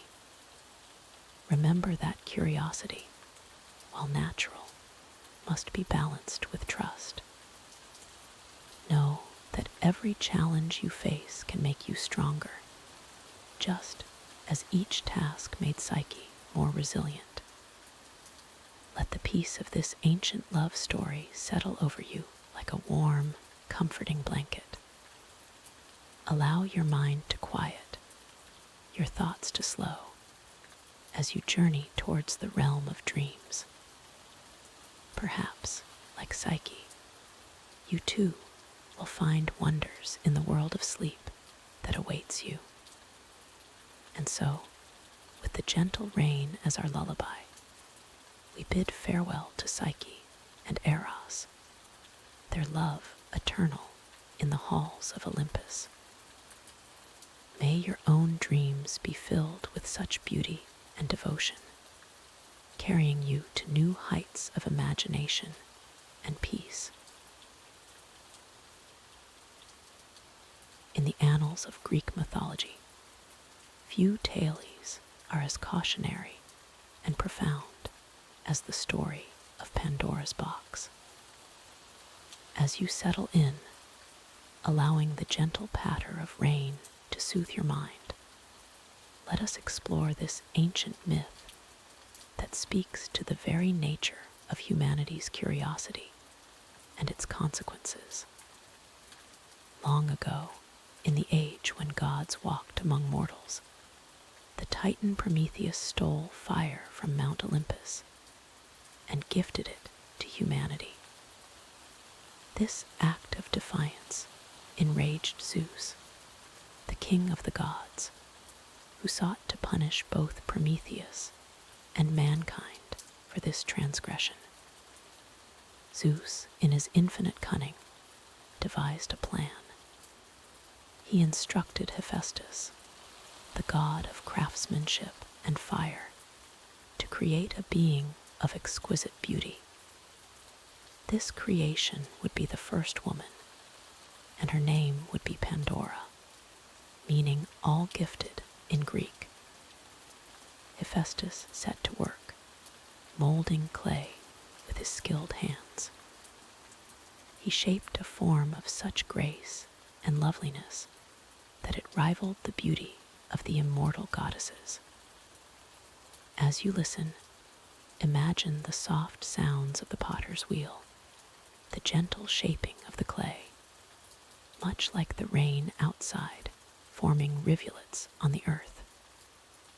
When the form was complete, Zeus called upon the other gods and goddesses to bestow their gifts upon this new creation. Aphrodite granted her unparalleled beauty, while Hermes gave her a cunning and persuasive mind. Athena clothed her in silvery raiment and taught her the skills of handicraft. But Zeus had a darker purpose in mind. Along with these gifts, he instilled in Pandora an insatiable curiosity, a trait that would prove to be both a blessing and a curse. As you relax deeper into your comfortable position, consider how curiosity has shaped your own life, leading to both discoveries and challenges. With Pandora fully formed and gifted, Zeus presented her to Epimetheus, the brother of Prometheus. Despite warnings from his prescient brother to be wary of gifts from the gods, Epimetheus was captivated by Pandora's beauty and welcomed her as his wife. As a wedding gift, Zeus presented Pandora with a large, ornate box. It was a beautiful creation, adorned with intricate carvings and sealed with a heavy lock. Zeus gave strict instructions that the box was never to be opened under any circumstances. Let the image of this mysterious box form in your mind, its presence both alluring and foreboding. For a time, Pandora and Epimetheus lived in harmony, Their days were filled with joy and discovery as Pandora explored her new home and life among mortals. But always, in the corner of their dwelling, sat the box, its presence a constant temptation. Pandora's curiosity grew with each passing day. She would often find herself staring at the box, wondering what secrets it might contain. The lock seemed to call to her, begging to be opened. As you listen, feel the weight of curiosity, like a gentle pressure in your mind, but allow it to float away with each breath you take. One day, when Epimetheus was away, Pandora could resist no longer. With trembling hands, she approached the box. The rain outside seems to grow quieter, as if the world itself is holding its breath in anticipation. Pandora's fingers traced the intricate patterns on the lid, feeling every curve and line. Slowly, deliberately, she lifted the heavy lid.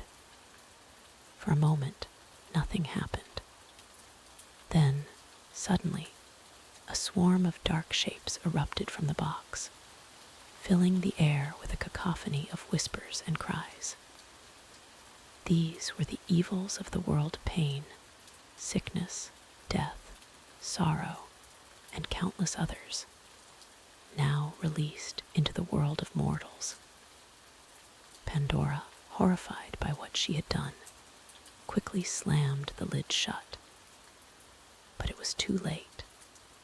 The evils had escaped, and the world would never be the same. As you lie there, let any tension or worry you might feel dissipate, flowing away like water off leaves after a gentle rain. Yet, as Pandora sat weeping by the now empty box, she heard a small, gentle voice from within. Curious despite her despair, she opened the lid once more, just a crack. From within emerged Hope, a small, glowing entity that fluttered into the world after the evils. This final gift, trapped at the bottom of the box, was Zeus's one act of mercy.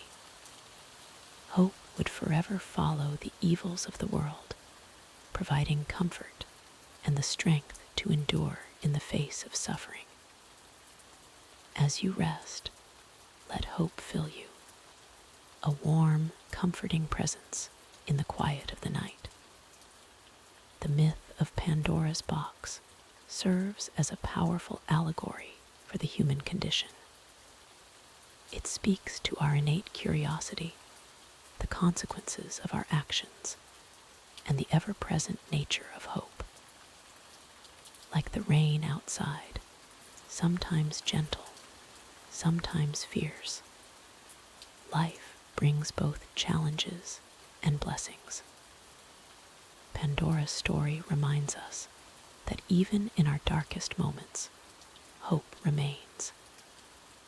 It is the light that guides us through difficult times, the force that encourages us to persevere.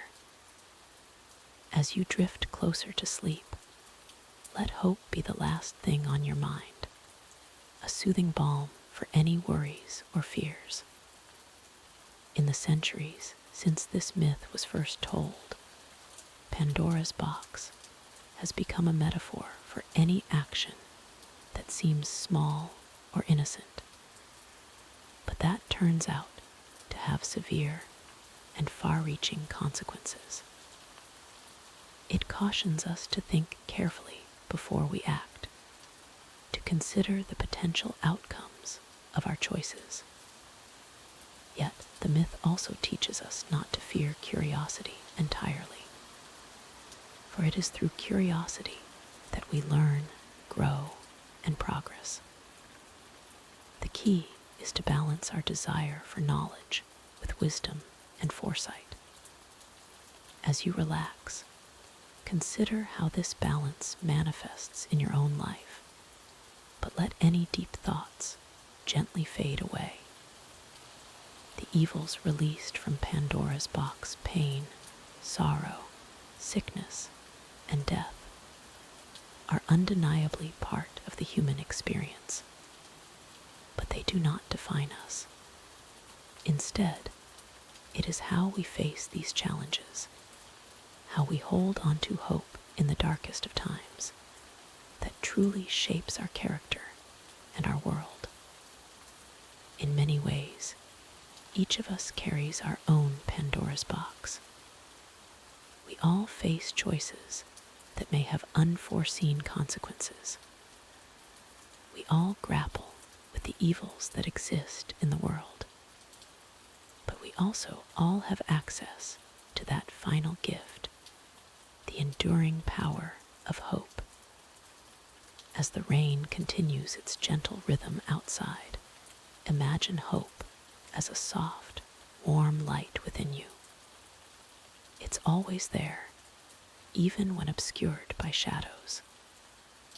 In times of joy, it burns brightly, illuminating your path.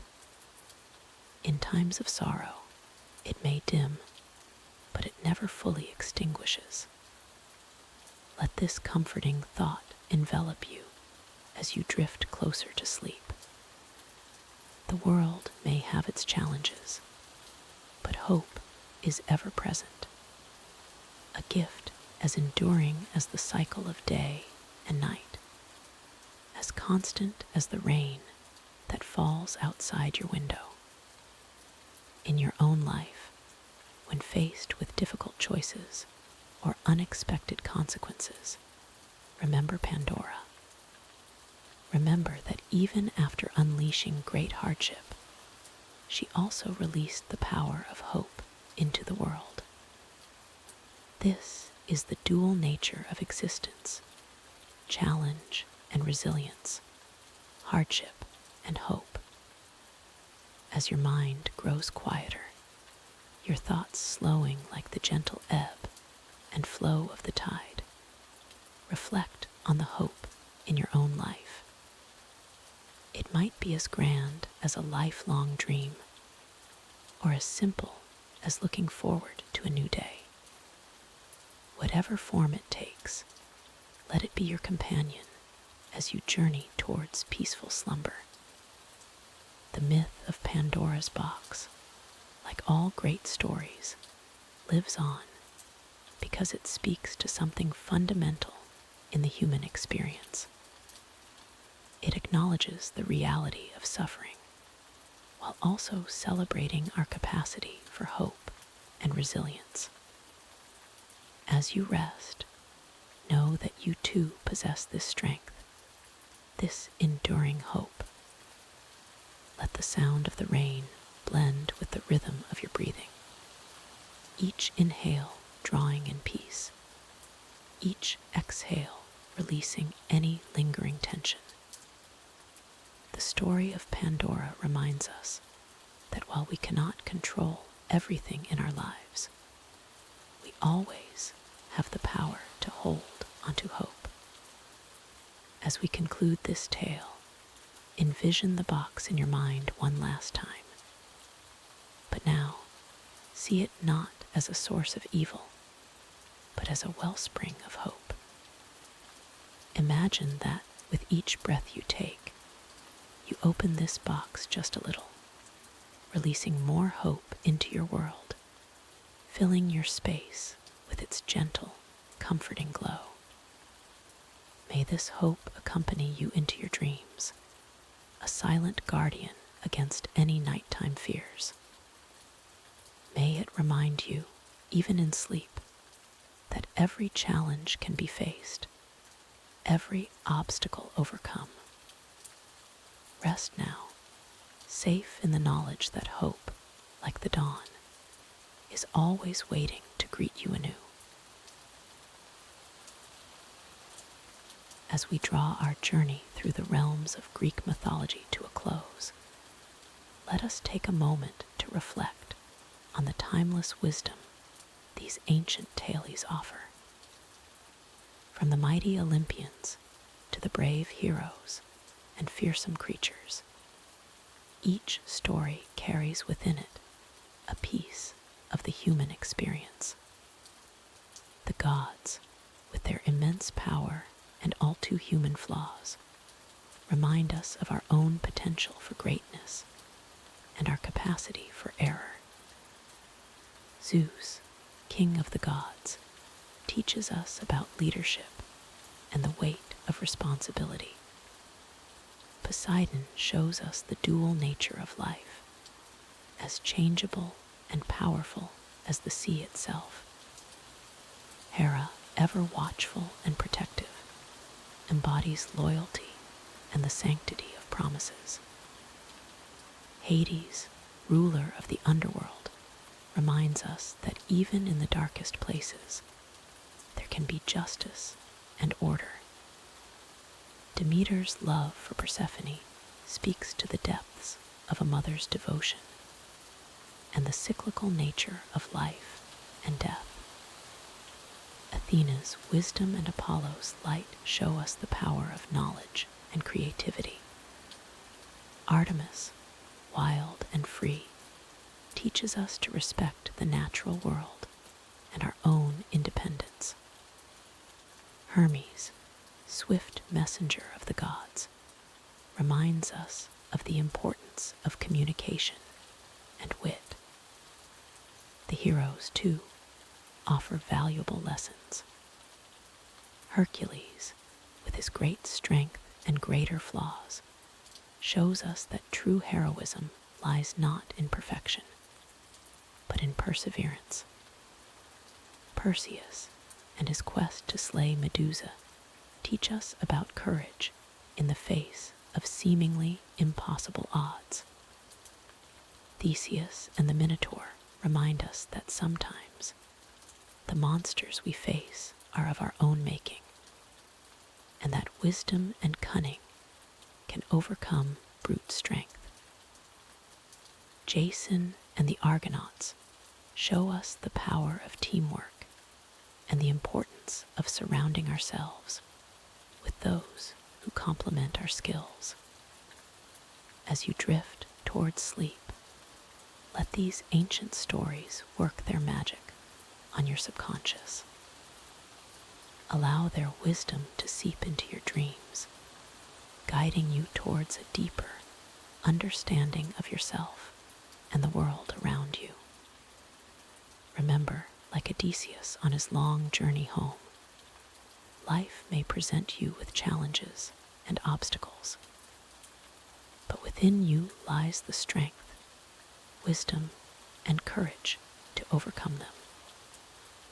Like the thread of Ariadne guiding Theseus through the labyrinth, let these myths be a guiding light through the complexities of your own life. As the gentle rain continues to fall outside your window, matching the rhythm of your breathing, know that you are connected to a long line of humanity that has found comfort and guidance in these timeless tales. Close your eyes now and let the whispers of the ancients lull you into a peaceful, restorative sleep.